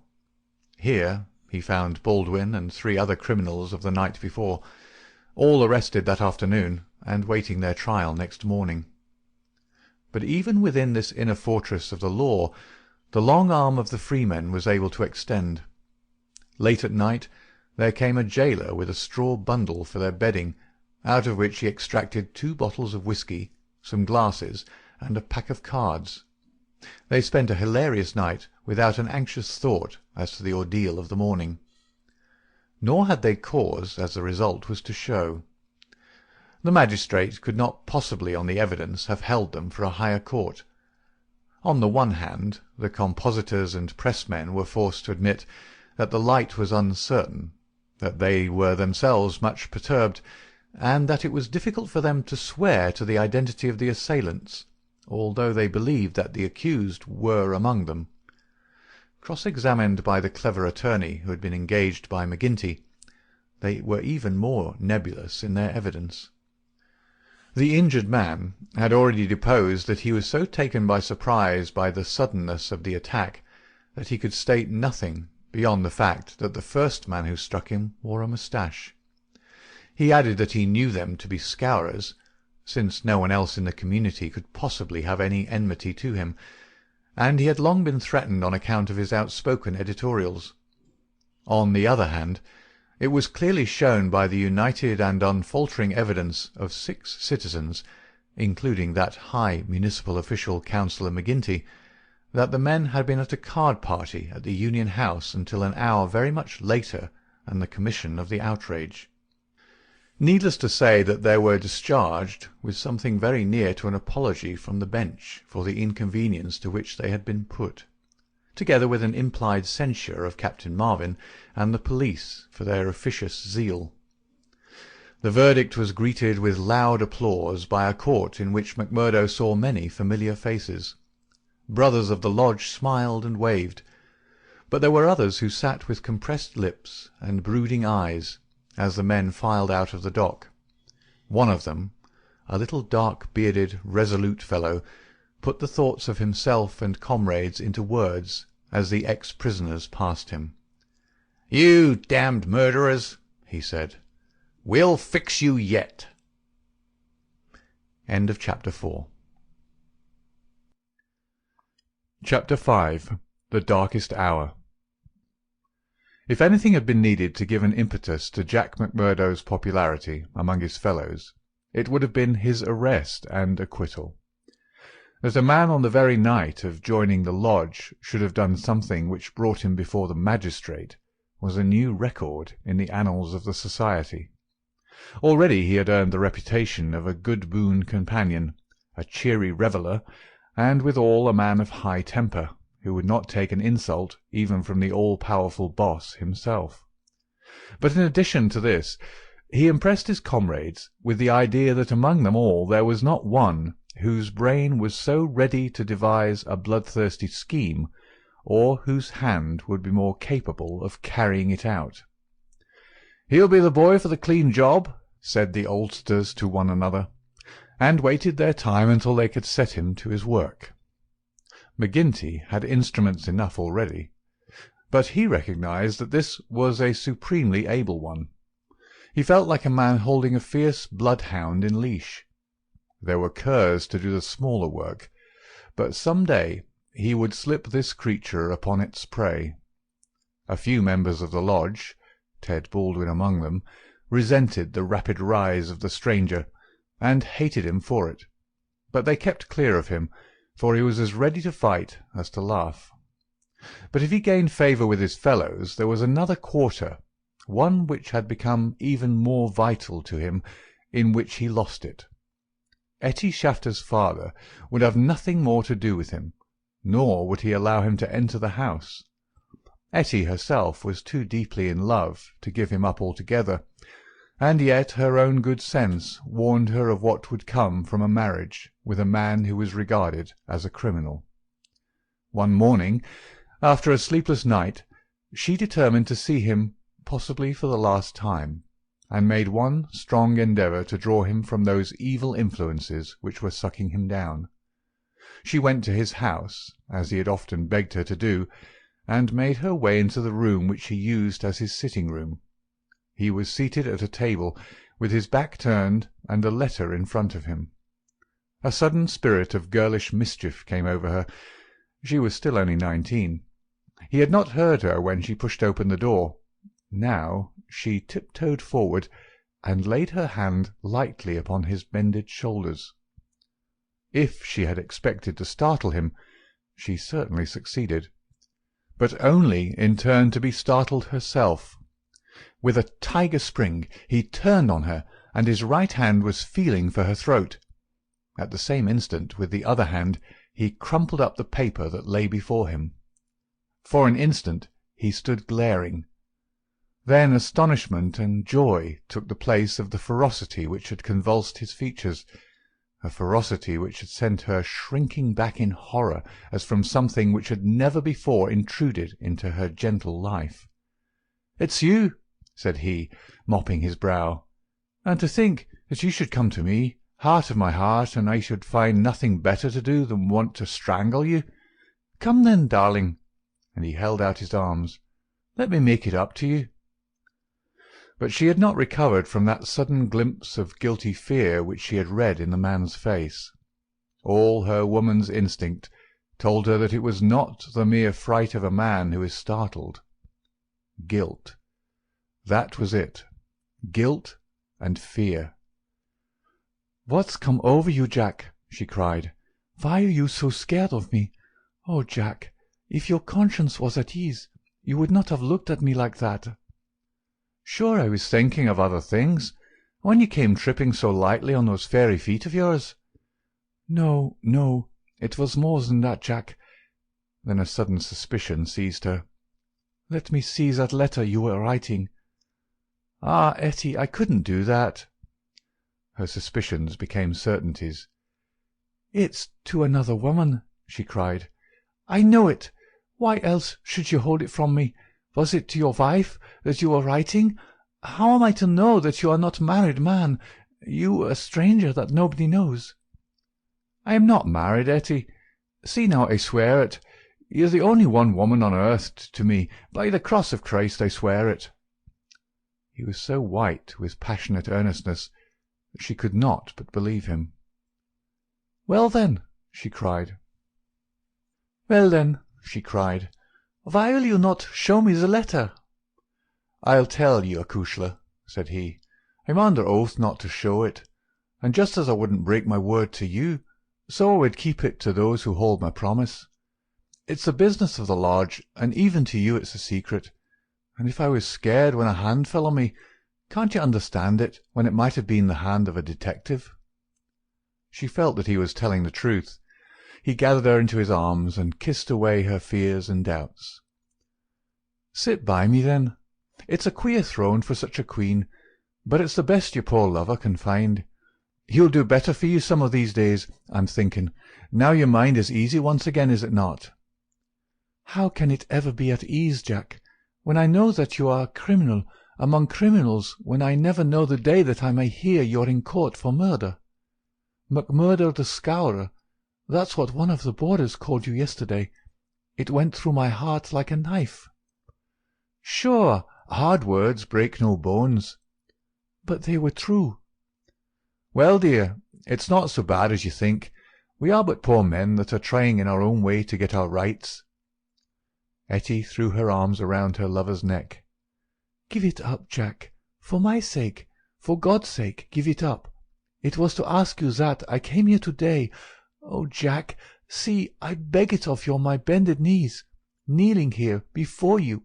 I implore you to give it up." He raised her and soothed her with her head against his breast. "Sure, my darling, you don't know what it is you're asking.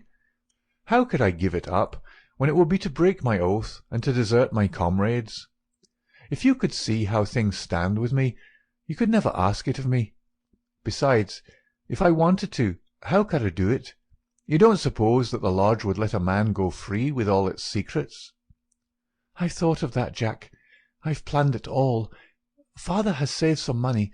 He is weary of this place, where the fear of these people darkens our lives. He is ready to go. We would fly together to Philadelphia or New York, where we would be safe from them." McMurdo laughed. "The lodge has a long arm. Do you think it could not stretch from here to Philadelphia or New York?" "Well, then, to the West, or to England, or to Germany, where my father came from. Anywhere to get away from the Valley of Fear." McMurdo thought of old Brother Morris. "Sure, it is the second time I've heard the valley so named," said he.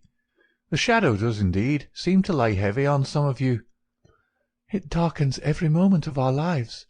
Do you suppose that Ted Baldwin has ever forgiven us? If it were not that he fears you, what do you suppose our chances would be? If you saw the look in those dark, hungry eyes of his when they fall on me." "By gar, I'd teach him better manners if I caught him at it. But see here, little girl, I can't leave here, I can't. Take that from me once and for all. But if you'll leave me to find my own way, I will try to prepare a way of getting honourably out of it."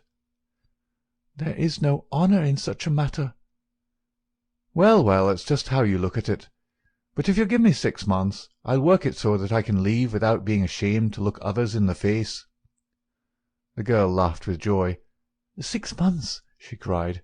"Is it a promise?" Well, it may be 7 or 8, but within a year at the furthest. We will leave the valley behind us." It was the most that Etty could obtain, and yet it was something. There was this distant light to illuminate the gloom of the immediate future. She returned to her father's house more light-hearted than she had ever been since Jack McMurdo had come into her life. It might be thought that as a member all the doings of the society would be told to him, but he was soon to discover that the organization was wider and more complex than the simple lodge. Even Boss McGinty was ignorant as to many things, for there was an official named the county delegate living at Hobson's Patch, farther down the line, who had power over several different lodges which he wielded in a sudden and arbitrary way. Only once did McMurdo see him, a sly little grey-haired rat of a man with a slinking gait and a sidelong glance which was charged with malice. Evans Pott was his name, and even the great boss of Vermissa felt towards him something of the repulsion and fear which the huge Danton may have felt for the puny but dangerous Robespierre. One day Scanlon, who was McMurdo's fellow boarder, received a note from McGinty enclosing one from Evans Pott, which informed him that he was sending over 2 good men, Lawler and Andrews, who had instructions to act in the neighbourhood, though it was best for the cause that no particulars as to their objects should be given. Would the bodymaster see to it that suitable arrangements be made for their lodgings and comfort until the time for action should arrive?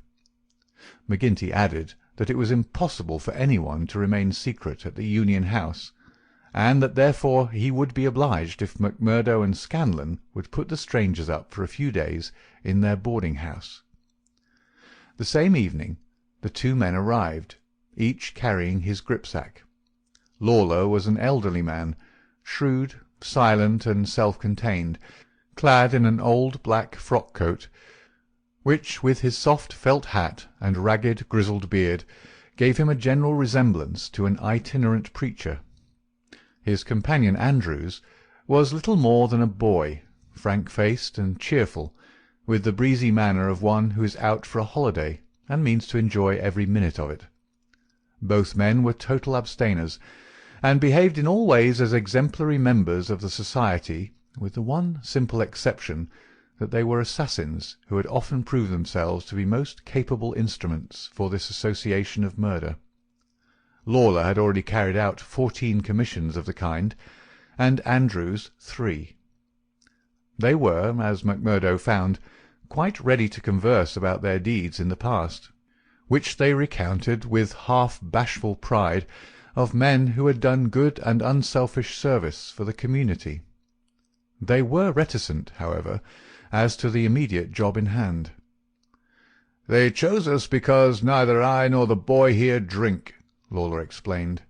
"They can count on us saying no more than we should. You must not take it amiss, but it is the orders of the county delegate that we obey." "Sure, we are all in it together," said Scanlon, McMurdo's mate, as the 4 sat together at supper.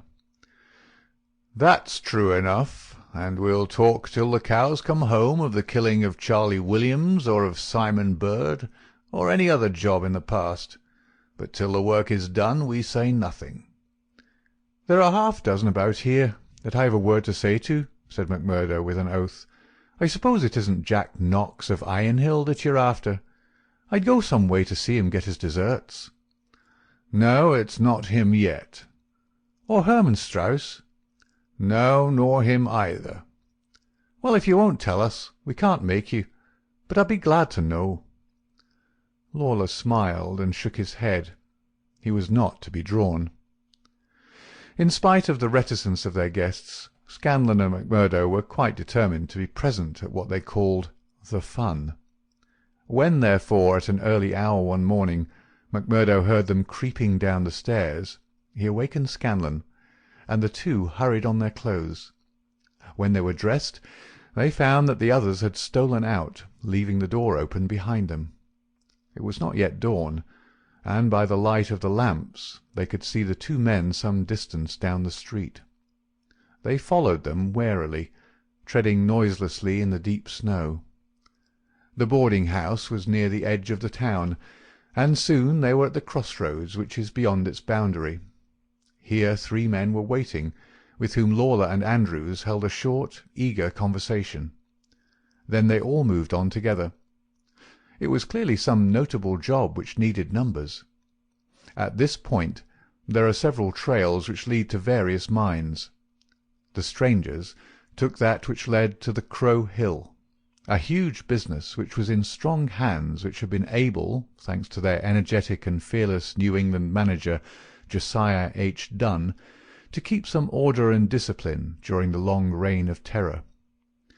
Day was breaking now, and a line of workmen were slowly making their way singly and in groups along the blackened path.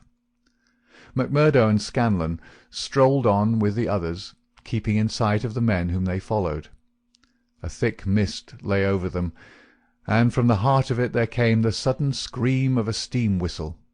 It was the 10-minute signal before the cages descended and the day's labour began.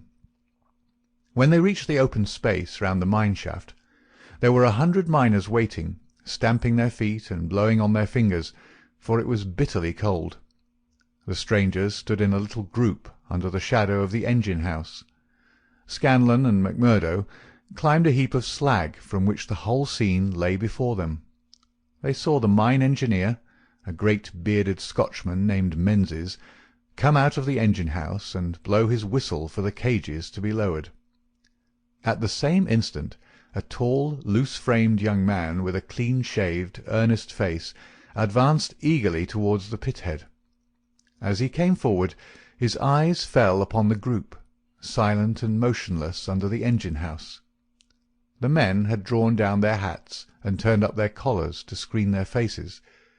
For a moment the presentiment of death laid its cold hand upon the manager's heart. At the next he had shaken it off, and saw only his duty towards intrusive strangers. "Who are you?" he asked as he advanced. "What are you loitering there for?" There was no answer, but the lad Andrews stepped forward and shot him in the stomach. The 100 waiting miners stood as motionless and helpless as if they were paralyzed.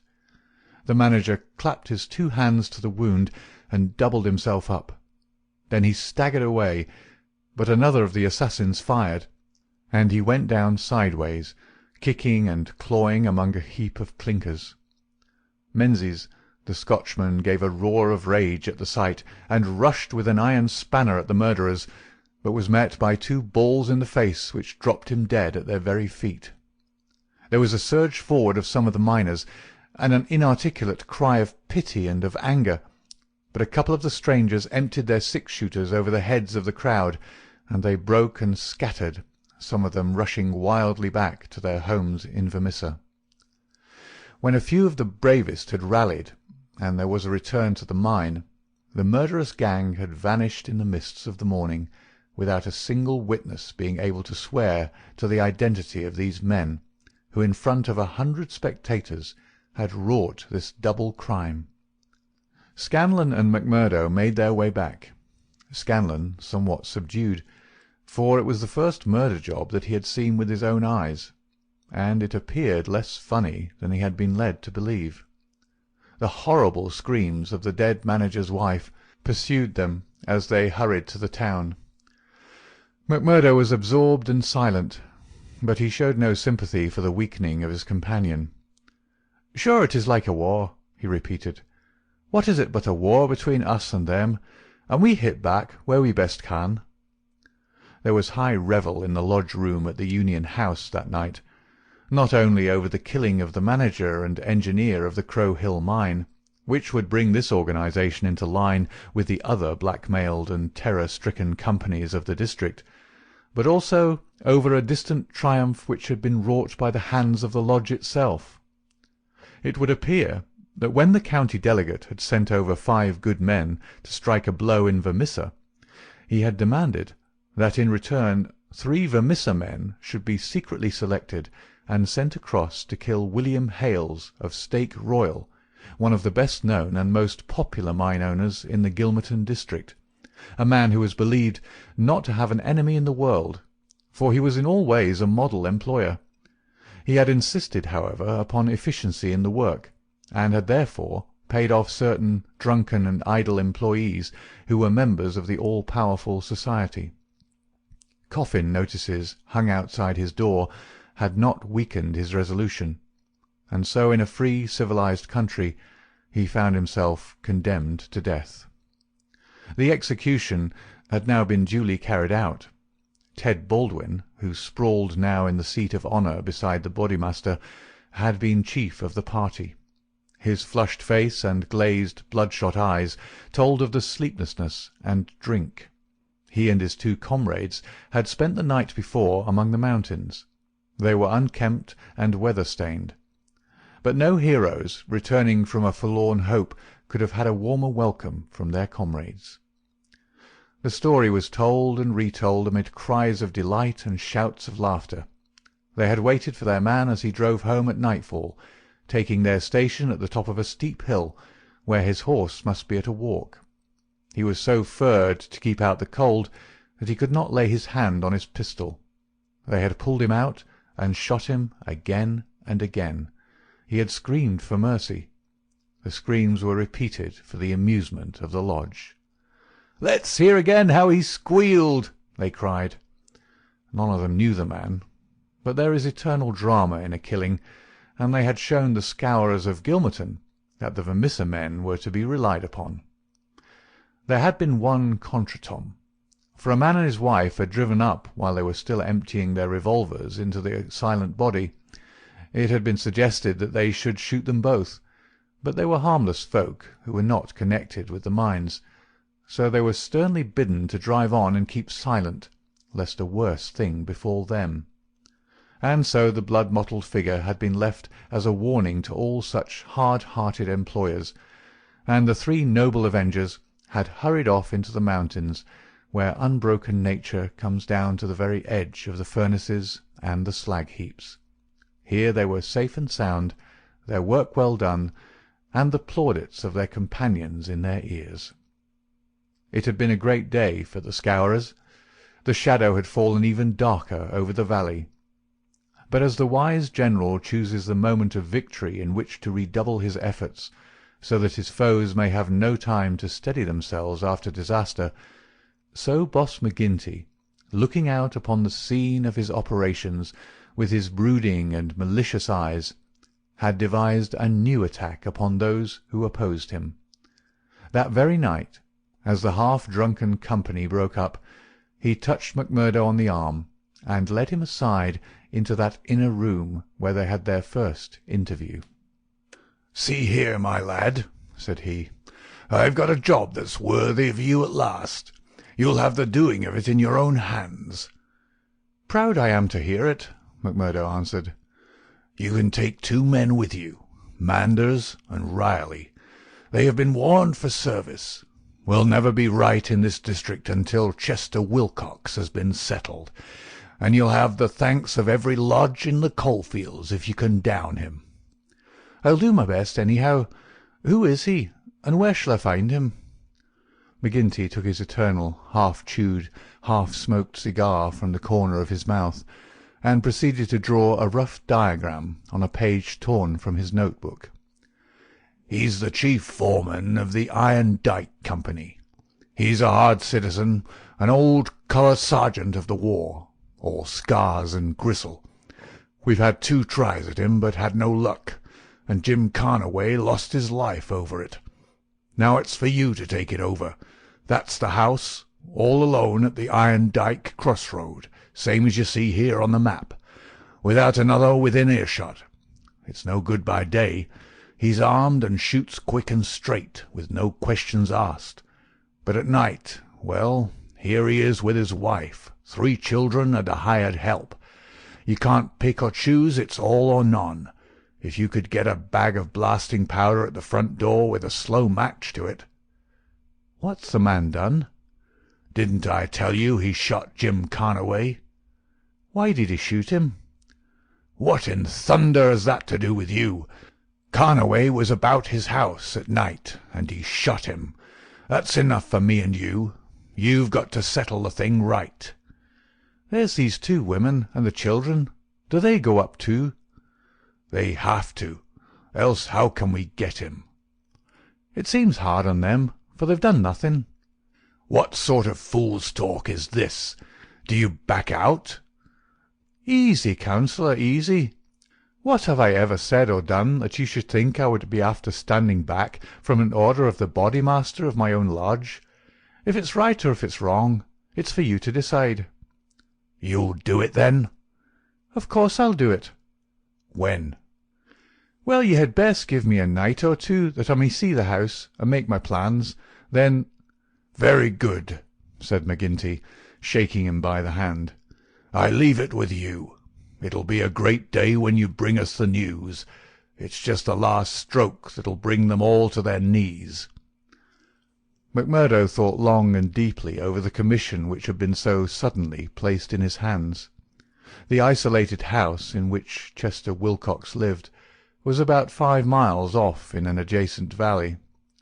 That very night he started off all alone to prepare for the attempt.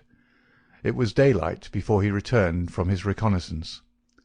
Next day he interviewed his 2 subordinates, Manders and Riley, reckless youngsters who were as elated as if it were a deer hunt.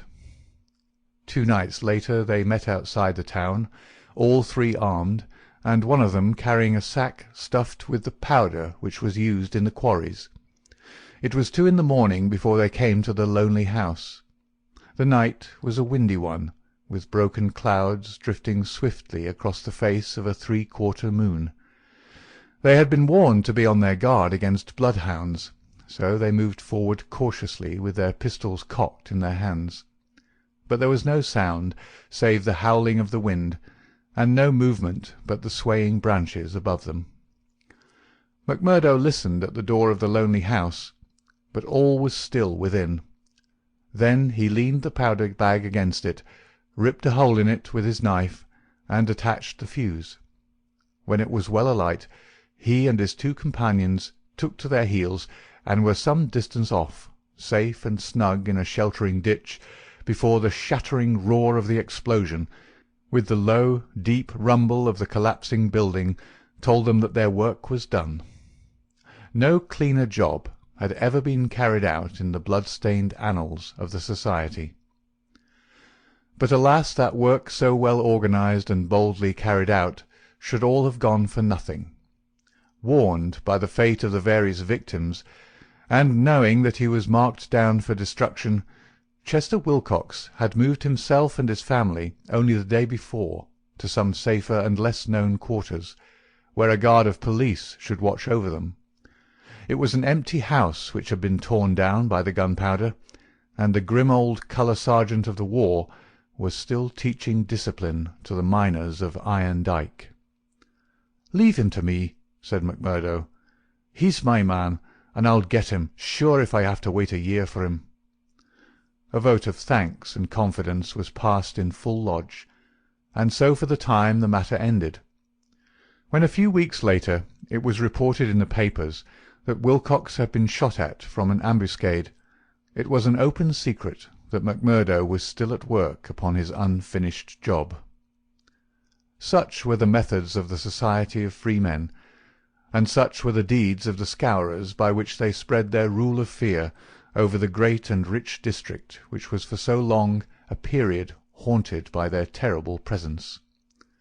Why should these pages be stained by further crimes? Have I not said enough to show the men and their methods? These deeds are written in history, and their records wherein one may read the details of them.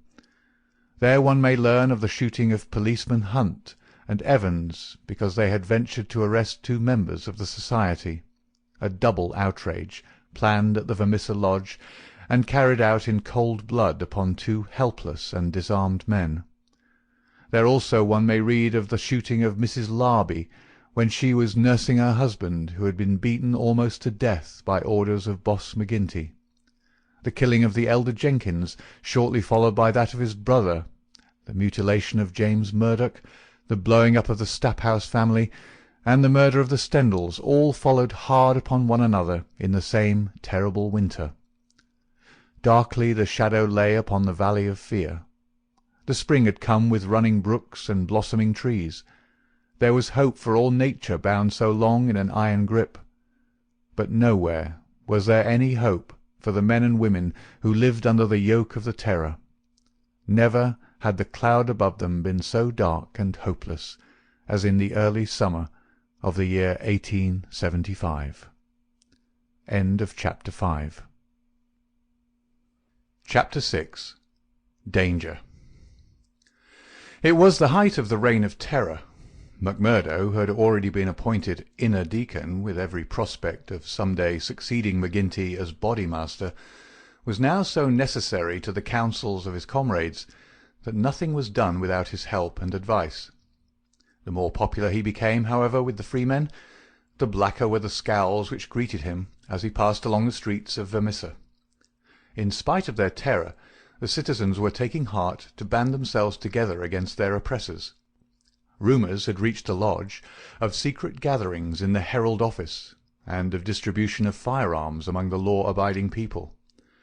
But McGinty and his men were undisturbed by such reports. They were numerous, resolute, and well armed. Their opponents were scattered and powerless. It would all end, as it had done in the past, in aimless talk and possibly in impotent arrests. So said McGinty, McMurdo, and all the bolder spirits. It was a Saturday evening in May. Saturday was always the lodge night, and McMurdo was leaving his house to attend it when Morris, the weaker brother of the order, came to see him. His brow was creased with care, and his kindly face was drawn and haggard.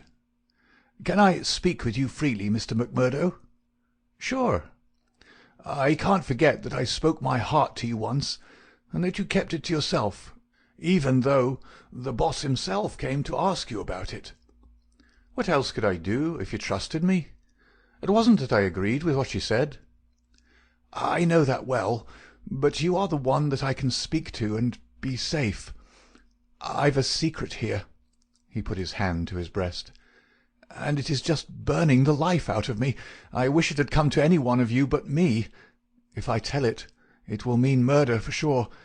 If I don't, it may bring the end of us all. God help me, but I am near out of my wits over it." McMurdo looked at the man earnestly.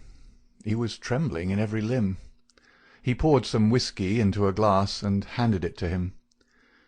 "That's the physic for the likes of you," said he. "Now, let me hear it." Morris drank, and his white face took a tinge of colour. "I can tell it to you all in one sentence," said he. "There's a detective on our trail." McMurdo stared at him in astonishment. "Why, man, you're crazy," he said. "Isn't the place full of police and detectives, and what harm did they ever do us?" No, it's no man of the district.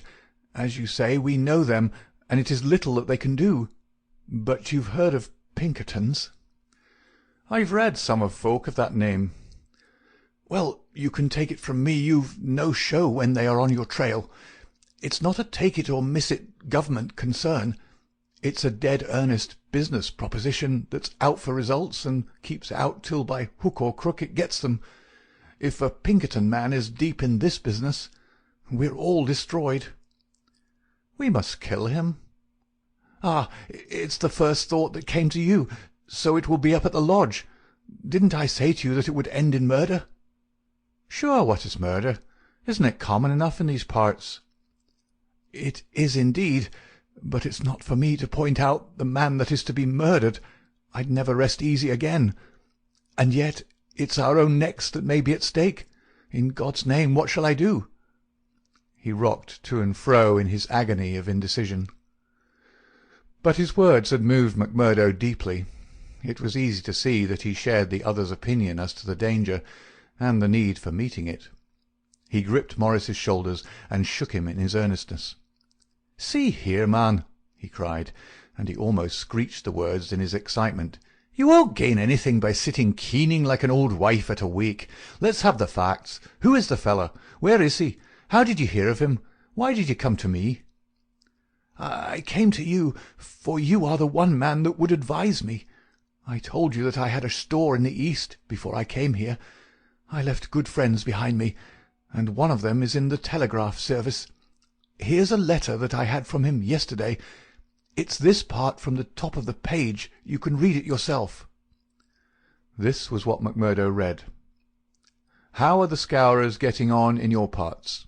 We read plenty of them in the papers. Between you and me, I expect to hear news from you before long.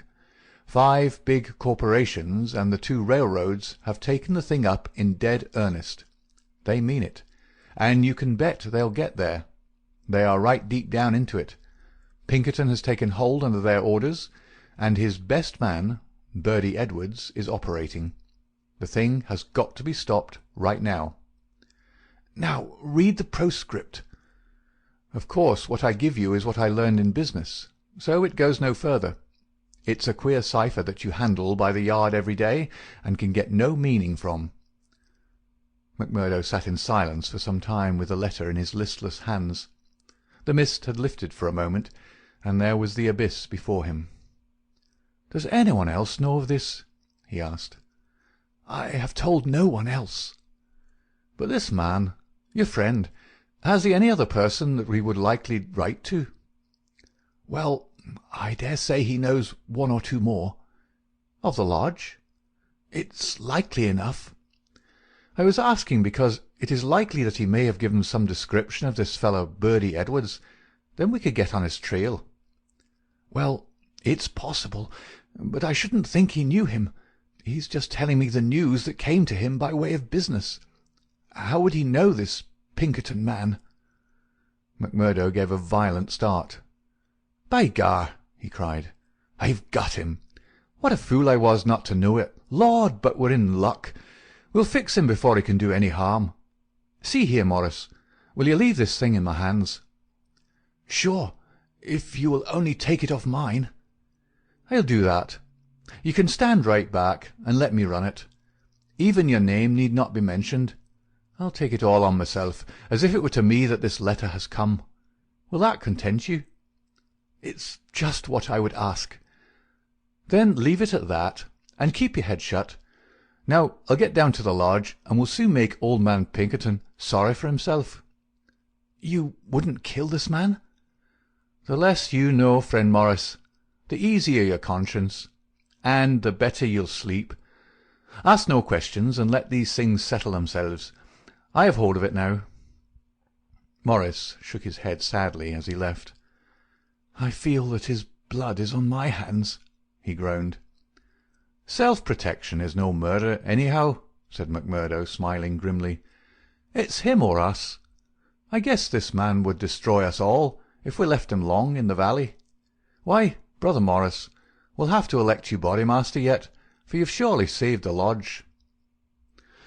And yet it was clear from his actions that he thought more seriously of this new intrusion than his words would show. It may have been his guilty conscience. It may have been the reputation of the Pinkerton organization. It may have been the knowledge that great, rich corporations had set themselves the task of clearing out the scourers. But whatever his reason, his actions were those of a man who is preparing for the worst. Every paper which would incriminate him was destroyed before he left the house. After that he gave a long sigh of satisfaction, for it seemed to him that he was safe. And yet the danger must still have pressed somewhat upon him, for on his way to the lodge he stopped at old man Shafter's. The house was forbidden him, but when he tapped at the window, Etty came out to him. The dancing Irish devilry had gone from her lover's eyes. She read his danger in his earnest face. "Something has happened," she cried. "Oh, Jack, you are in danger." "Sure, it is not very bad, my sweetheart, and yet it may be wise that we make a move before it's worse." "Make a move?" "I promised you once that I'd go some day. I think the time is coming. I had news tonight, bad news, and I see trouble coming." "The police?" "Well, a Pinkerton. But sure you wouldn't know what that is, a cushler, nor what it would mean to the likes of me. I'm too deep in this thing, and I may have to get out of it quick. You said you'd come with me if I went." "Oh, Jack, it would be the saving of you." "I'm an honest man in some things, Etty. I wouldn't hurt a hair of your bonny head, for all the world can give, nor ever pull you down 1 inch from the golden throne above the clouds where I always see you. Would you trust me?" She put her hand in his without a word. "Well then, listen to what I say, and do as I order you, for indeed it's the only way for us. Things are going to happen in this valley. I feel it in my bones. There may be many of us that will have to look out for ourselves. I'm one, anyhow. If I go, by day or night, it's you that must come with me." "I'd come after you, Jack." "No, no, you should come with me. If this valley is close to me, and I can never come back, how can I leave you behind? And me perhaps in hiding from the police, with never a chance of a message. It's with me you must come. I know a good woman in the place I come from, and it's there I'd leave you till when we get married. Will you come?" "Yes, Jack, I will come." "God bless you for your trust in me. It's a fiend out of hell that I should be if I abused it. Now mark you, Etty, it'll just be a word to you, and when it reaches you, you'll drop everything and come right down to the waiting room at the depot and stay there till I come for you." "Day or night, I'll come at the word, Jack." Somewhat eased in mind, now that his own preparations for escape had been begun, MacMurdo went on to the lodge. It had already assembled, and only by complicated signs and countersigns could he pass through the outer guard and inner guard who close tiled it. A buzz of pleasure and welcome greeted him as he entered. The long room was crowded, and through the haze of tobacco smoke he saw the tangled black mane of the bodymaster, the cruel, unfriendly features of Baldwin, the vulture face of Harroway, the secretary, and a dozen more who were among the leaders of the lodge. He rejoiced that they should all be there to take counsel over his news. "Indeed, it's glad we are to see you, brother," cried the chairman. "There's business here that wants a Solomon in judgment to set it right." "It's Lander and Egan," explained his neighbour as he took his seat. "They both claim the head money given by the lodge for the shooting of old man Crabbe over at Stylestown. And who's to say which fired the bullet?" MacMurdo rose in his place and raised his hand. The expression of his face froze the attention of the audience. There was a dead hush of expectation. "Eminent Bodymaster," he said in a solemn voice, "I claim urgency." "Brother MacMurdo claims urgency," said McGinty. "It's a claim that by the rules of this lodge takes precedence. Now, brother, we attend you." MacMurdo took the letter from his pocket. "Eminent Bodymaster and brethren," he said, "I am the bearer of ill news this day, but it is better that it should be known and discussed than that a blow should fall upon us without warning, which would destroy us all. I have information that the most powerful and richest organizations in this state have bound themselves together for our destruction, and that at this very moment there is a Pinkerton detective, one Birdie Edwards, at work in the valley, collecting the evidence which may put a rope around the necks of many of us and send every man in this room into a felon's cell. That is the situation for the discussion of which I have made a claim of urgency." There was a dead silence in the room. It was broken by the chairman. "What is your evidence for this, Brother MacMurdo?" he asked. "It is in this letter which has come into my hands," said MacMurdo. He read the passage aloud. "It is a matter of honour with me that I can give no further particulars about the letter, nor put it into your hands, but I assure you that there is nothing else in it which can affect the interests of the lodge. I put the case before you as it has reached me." "Let me say, Mr. Chairman," said one of the older brethren, "that I have heard of Birdie Edwards, and that he has the name of being the best man in the Pinkerton service." "Does anyone know him by sight?" asked McGinty. "Yes," said MacMurdo, "I do." There was a murmur of astonishment through the hall. "I believe we hold him in the hollow of our hands," he continued with an exulting smile upon his face. "If we act quickly and wisely, we can cut this thing short. If I have your confidence and your help, 'tis a little that we have to fear." "What have we to fear anyhow? What can he know of our affairs? "You might say so, if all were as staunch as you, councillor. But this man has all the millions of the capitalists at his back. Do you think there is no weaker brother among all our lodges that could not be bought? He will get at our secrets. Maybe has got them already. There's only one sure cure." "That he never leaves the valley," said Baldwin. McMurdo nodded. "Good for you, Brother Baldwin," he said. "You and I have had our differences, but you've said the true word tonight." "Where is he, then? Where shall we know him?" "Eminent Bodymaster," said McMurdo earnestly, "I'd put it to you that this is too vital a thing for us to discuss in open lodge. God forbid that I should throw a doubt on anyone here, but if so much as a word of gossip got to the ears of this man, there would be an end of any chance of our getting him. I would ask the lodge to choose a trusty committee, Mr. Chairman, yourself, if I might suggest it, and Brother Baldwin here, and 5 more. Then I can talk freely of what I know and of what I advise should be done." The proposition was at once adopted, and the committee chosen. Besides the chairman and Baldwin, there were the vulture-faced secretary, Harroway, Tiger Cormac, the brutal young assassin, Carter, the treasurer, and the brothers Willoughby, fearless and desperate men who would stick at nothing. The usual revelry of the lodge was short and subdued, for there was a cloud upon the men's spirits, and many there, for the first time, began to see the cloud of avenging law drifting up in that serene sky under which they had dwelt so long. The horrors they had dealt out to others had been so much a part of their settled lives that the thought of retribution had become a remote one, and so seemed the more startling now that it came so closely upon them. They broke up early, and left their leaders to their counsel. "Now, McMurdo," said McGinty when they were all alone. The 7 men sat frozen in their seats. "I said just now that I knew Birdie Edwards," McMurdo explained. "I need not tell you that he is not here under that name. He's a brave man, but not a crazy one. He passes under the name of Steve Wilson, and he's lodging at Hobson's Patch." "How do you know this?" "Because I fell into talk with him.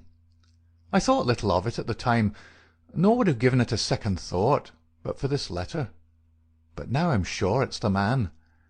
I met him on the cars when I went down the line on Wednesday. A hard case, if ever there was one. He said he was a reporter. I believed it for the moment.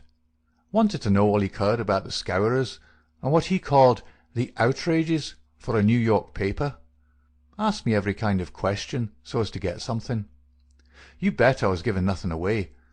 I'd pay for it, and pay well, said he, if I could get some stuff that would suit my editor. I said what I thought would please him best, and he handed me a $20 bill for my information. "There's 10 times that for you," said he, "if you can find me all that I want." "What did you tell him then?" "Any stuff I could make up." "How do you know he wasn't a newspaper man?" "I'll tell you. He got out at Hobson's Patch, and so did I. I chanced into the telegraph bureau, and he was leaving it. "See here," said the operator after he'd gone out, "I guess we could charge double rates for this." "I guess you should," said I. He'd filled the form with stuff that might have been Chinese for all we could make of it. "He fires a sheet of this off every day," said the clerk. "Yes," said I, "it's special news for his paper, and he's scared that others should tap it." That was what the operator thought, and what I thought at the time, but I think differently now. "By gar, I believe you're right," said McGinty. "But what do you allow that we should do about it?" "Why not go right down now and fix him?" someone suggested. "Aye, the sooner the better." "I'd start this next minute if I knew where I could find him," said McMurdo. "He's in Hobson's Patch, but I don't know the house. I've got a plan, though, if you'll only take my advice." "Well, what is it?" "I'll go to the patch tomorrow morning. I'll find him through the operator. He can locate him, I guess. Well, then I'll tell him that I'm a free man myself. I'll offer him all the secrets of the lodge for a price. You bet he'll tumble to it. I'll tell him the papers are at my house, and that it's as much as my life would be worth to let him come while my folk were about. He'll see that that's horse sense. Let him come at 10 o'clock at night, and he shall see everything. That will fetch him, for sure. Well, you can plan the rest for yourselves. Widow MacManara is a lonely house. She's as true as steel and as deaf as a post. There's only Scanlon and me in the house. If I get his promise, and I'll let you know if I do, I'd have the whole 7 of you come to me by 9 o'clock. We'll get him in.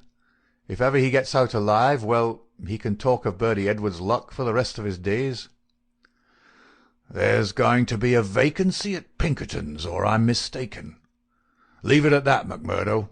At 9 tomorrow we'll be with you. You once get the door shut behind him, and you can leave the rest with us. End of Chapter 6. Chapter 7. The Trapping of Birdie Edwards. As MacMurdo had said, the house in which he lived was a lonely one, and very well suited for such a crime as they had planned. It was on the extreme fringe of the town, and stood well back from the road. In any other case, the conspirators would have simply called out their man, as they had many times before, and emptied their pistols into his body. But in this instance it was very necessary to find out how much he knew, how he knew it, and what had been passed on to his employers. It was possible that they were already too late, and that the work had been done. If that was indeed so, they could at least have their revenge upon the man who had done it. But they were hopeful that nothing of great importance had yet come to the detective's knowledge, as otherwise, they argued, he would not have troubled to write down and forward such trivial information as MacMurdo claimed to have given him. However, all this they would learn from his own lips. Once in their power, they would find a way to make him speak. It was not the first time that they had handled an unwilling witness. MacMurdo went to Hobson's Patch as agreed.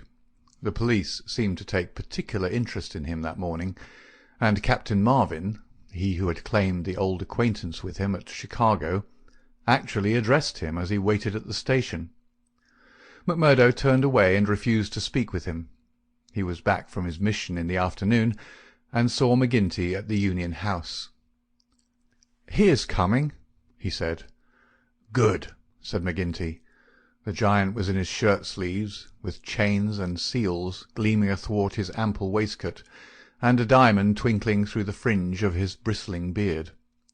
Drink and politics had made the boss a very rich as well as powerful man. The more terrible, therefore, seemed that glimpse of the prison or the gallows which had risen before him the night before. "Do you reckon he knows much?" he asked anxiously. MacMurdo shook his head gloomily. "He's been here some time, 6 weeks at least. I guess he didn't come into these parts to look at the prospect. If he's been working among us all that time with the railroad money at his back, I should expect that he's got results, and that he's passed them on." "There's not a weak man in the lodge," cried McGinty. "True as steel, every man of them. And yet, by the Lord, there is that skunk Morris. What about him? If any man gives us away, it would be he.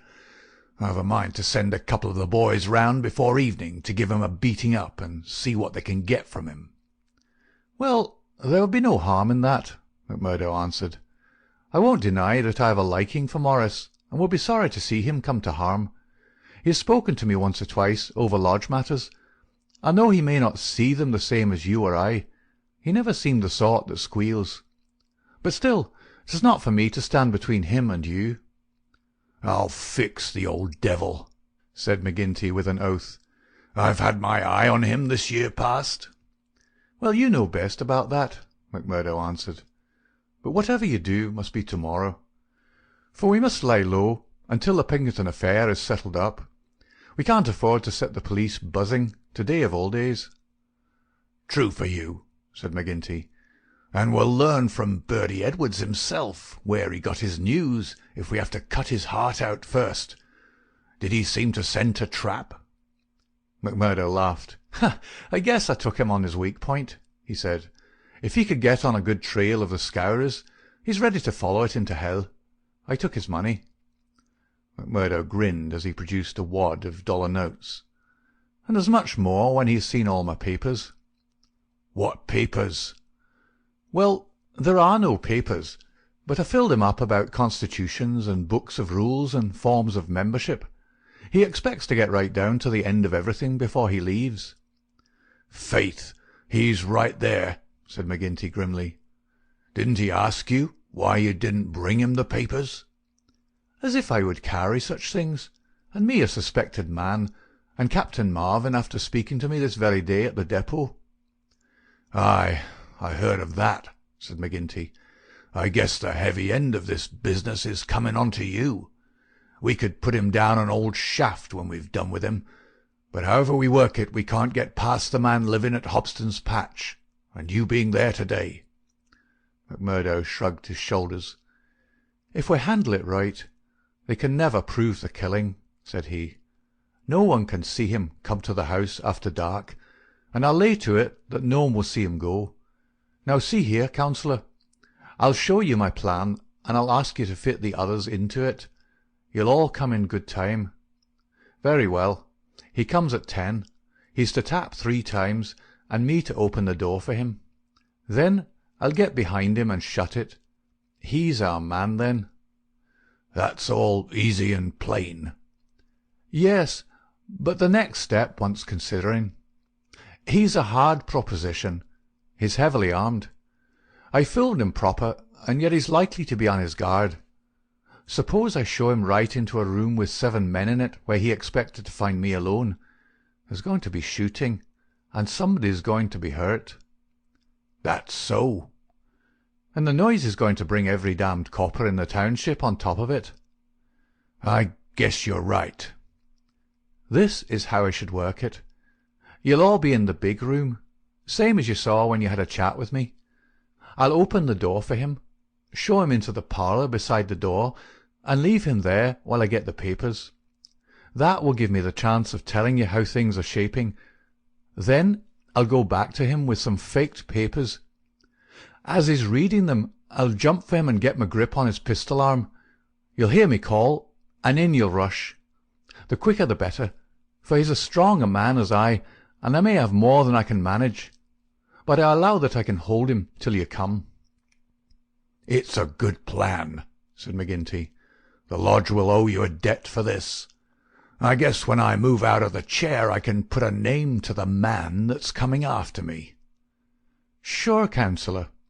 I'm little more than a recruit," said McMurdo, but his face showed what he thought of the great man's compliment. When he'd returned home, he made his own preparations for the grim evening in front of him. First he cleaned, oiled, and loaded his Smith & Wesson revolver. Then he surveyed the room in which the detective was to be trapped. It was a large apartment, with a long deal table in the centre, and the big stove at one side. At each of the other sides were windows. There were no shutters on these, only light curtains which drew across. McMurdo examined these attentively. No doubt it must have struck him that the apartment was very exposed for so secret a meeting. Yet its distance from the road made it of less consequence. Finally, he discussed the matter with his fellow lodger. Scanlon, though a scourer, was an inoffensive little man, who was too weak to stand against the opinion of his comrades, but was secretly horrified by the deeds of blood at which he had sometimes been forced to assist. McMurdo told him shortly what was intended. "And if I were you, Mike Scanlon, I would take a night off, and keep clear of it. There'll be bloody work here before morning." "Well, indeed, then, Mac," Scanlon answered. "It's not the will, but the nerve that is wanting in me. When I saw Manager Dunn go down at the colliery yonder, it was just more than I could stand. I'm not made for it, same as you or McGinty. If the lodge will think none the worse of me, I'll just do as you advise, and leave you to yourselves for the evening." The men came in good time, as arranged. They were outwardly respectable citizens, well clad and cleanly. but a judge of faces would have read little hope for Birdie Edwards in those hard mouths and remorseless eyes. There was not a man in the room whose hands had not been reddened a dozen times before. They were as hardened to human murder as a butcher to sheep. Foremost, of course, both in appearance and in guilt, was the formidable boss. Harroway, the secretary, was a lean, bitter man with a long, scraggy neck and nervous, jerky limbs, a man of incorruptible fidelity where the finances of the order were concerned, and with no notion of justice or honesty to anyone beyond. The treasurer, Carter, was a middle-aged man with an impassive, rather sulky expression, and a yellow parchment skin. He was a capable organizer, and the actual details of nearly every outrage had sprung from his plotting brain.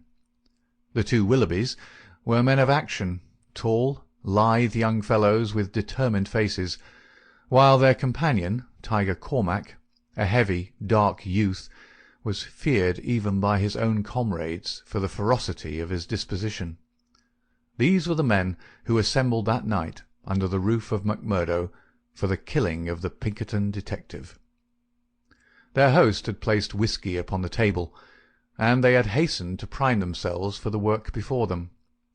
Baldwin and Cormac were already half drunk, and the liquor had brought out all their ferocity. Cormac placed his hands on the stove for an instant. It had been lighted, for the nights were still cold. "That will do," said he with an oath. "Aye," said Baldwin, catching his meaning. "If he is strapped to that, we'll have the truth out of him." "We'll have the truth out of him, never fear," said McMurdo. He had nerves of steel, this man, for though the whole weight of the affair was on him, his manner was as cool and unconcerned as ever. The others marked it, and applauded. "You are the one to handle him," said the boss approvingly. "Not a warning will he get till your hand is on his throat. It's a pity there are no shutters to your windows." McMurdo went from one to the other and drew the curtains tighter. "Sure no one can spy upon us now. It's close upon the hour." "Maybe he won't come. Maybe he'll get a sniff of danger," said the secretary. "He'll come, never fear," McMurdo answered. "He is as eager to come as you can be to see him. Hark to that." They all sat like wax figures, some with their glasses arrested halfway to their lips. 3 loud knocks had sounded at the door. "Hush!" McMurdo raised his hand in caution. An exulting glance went round the circle, and hands were laid upon their weapons. "Not a sound, for your lives," McMurdo whispered as he went from the room, closing the door carefully behind him. With strained ears the murderers waited. They counted the steps of their comrade down the passage. Then they heard him open the outer door. There were a few words as of a greeting. Then they were aware of a strange step inside and of an unfamiliar voice. An instant later came the slam of the door and the turning of the key in the lock. Their prey was safe within the trap. Tiger Cormac laughed horribly, and Boss McGinty clapped his great hand across his mouth. "Be quiet, you fool," he whispered. "You'll be the undoing of us yet." There was a mutter of conversation from the next room. It seemed interminable. Then the door opened, and McMurdo appeared, his finger upon his lip. He came to the end of the table and looked round at them. A subtle change had come over him. His manner was as of one who has great work to do. His face had set into granite firmness. His eyes shone with a fierce excitement behind his spectacles. He had become a visible leader of men. They stared at him with eager interest, but he said nothing. Still, with the same singular gaze, he looked from man to man. "Well," cried Boss McGinty at last, "is he here? Is Birdie Edwards here?" "Yes," McMurdo answered slowly. "Birdie Edwards is here. I am Birdie Edwards." There were 10 seconds after that brief speech during which the room might have been empty, so profound was the silence. The hissing of a kettle upon the stove rose sharp and strident to the ear. 7 white faces, all turned upward to this man who dominated them, were set motionless with utter terror. Then, with a sudden shivering of glass, a bristle of glistening rifle barrels broke through each window, while the curtains were torn from their hangings. At the sight, Boss McGinty gave the roar of a wounded bear and plunged for the half-open door. A levelled revolver met him there, with the stern blue eyes of Captain Marvin of the Mine Police gleaming behind the sights. The boss recoiled and fell back into his chair. "You're safer there, councillor," said the man whom they had known as McMurdo. "And you, Baldwin, if you don't take your hand off your pistol, you'll cheat the hangman yet. Pull it out, or by the Lord that made me— There, that will do. There are 40 armed men round this house, and you can figure it out for yourself what chance you have. Take their pistols, Marvin."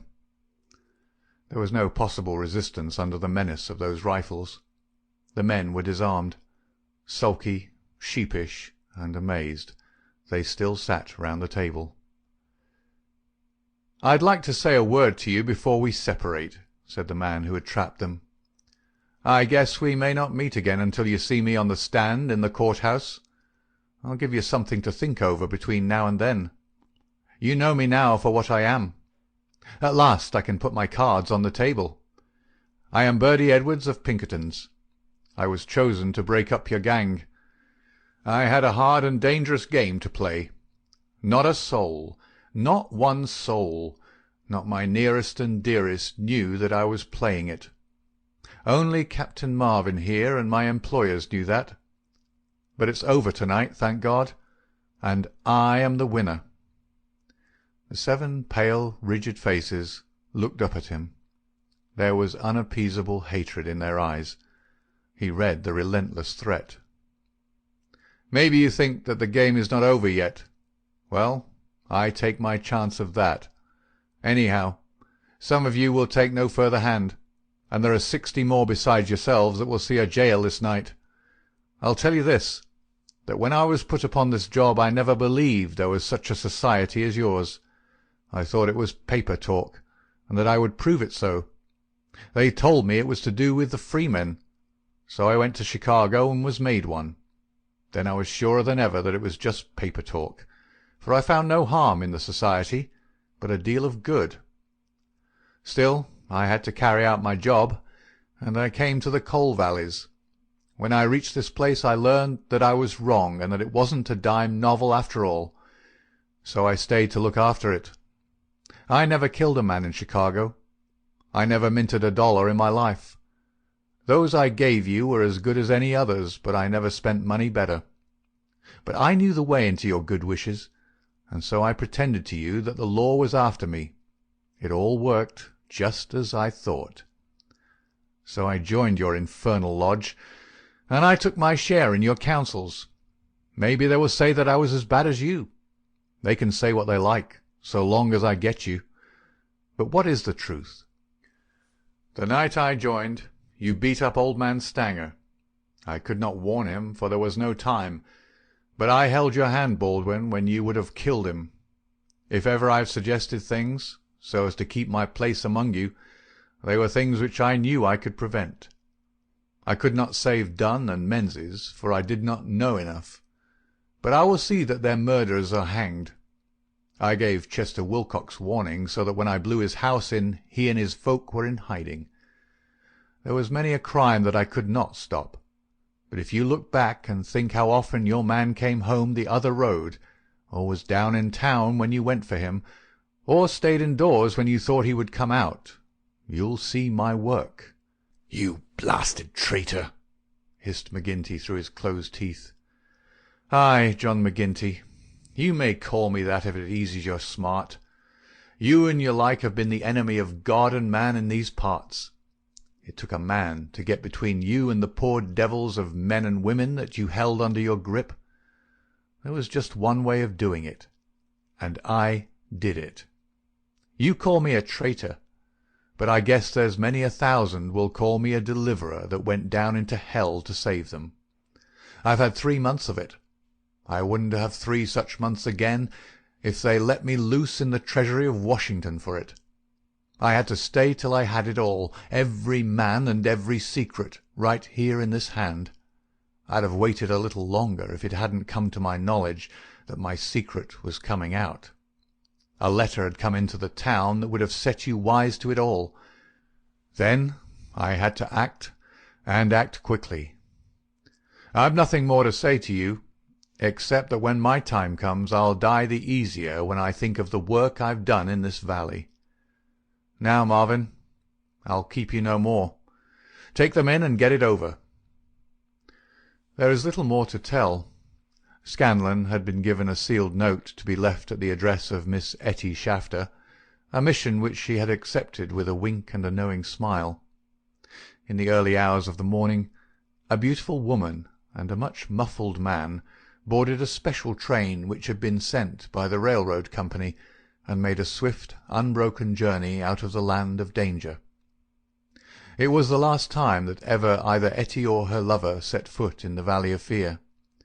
10 days later they were married in Chicago, with old Jacob Shafter as witness of the wedding.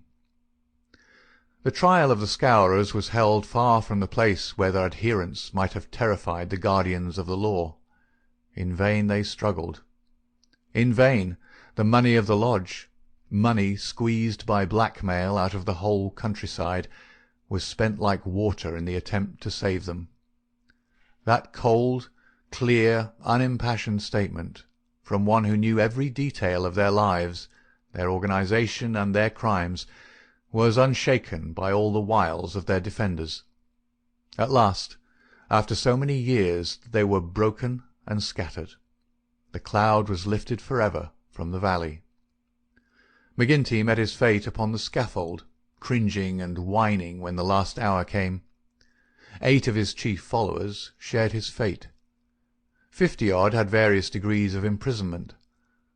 The work of Birdie Edwards was complete. And yet, as he had guessed, the game was not over yet. There was another hand to be played, and yet another and another.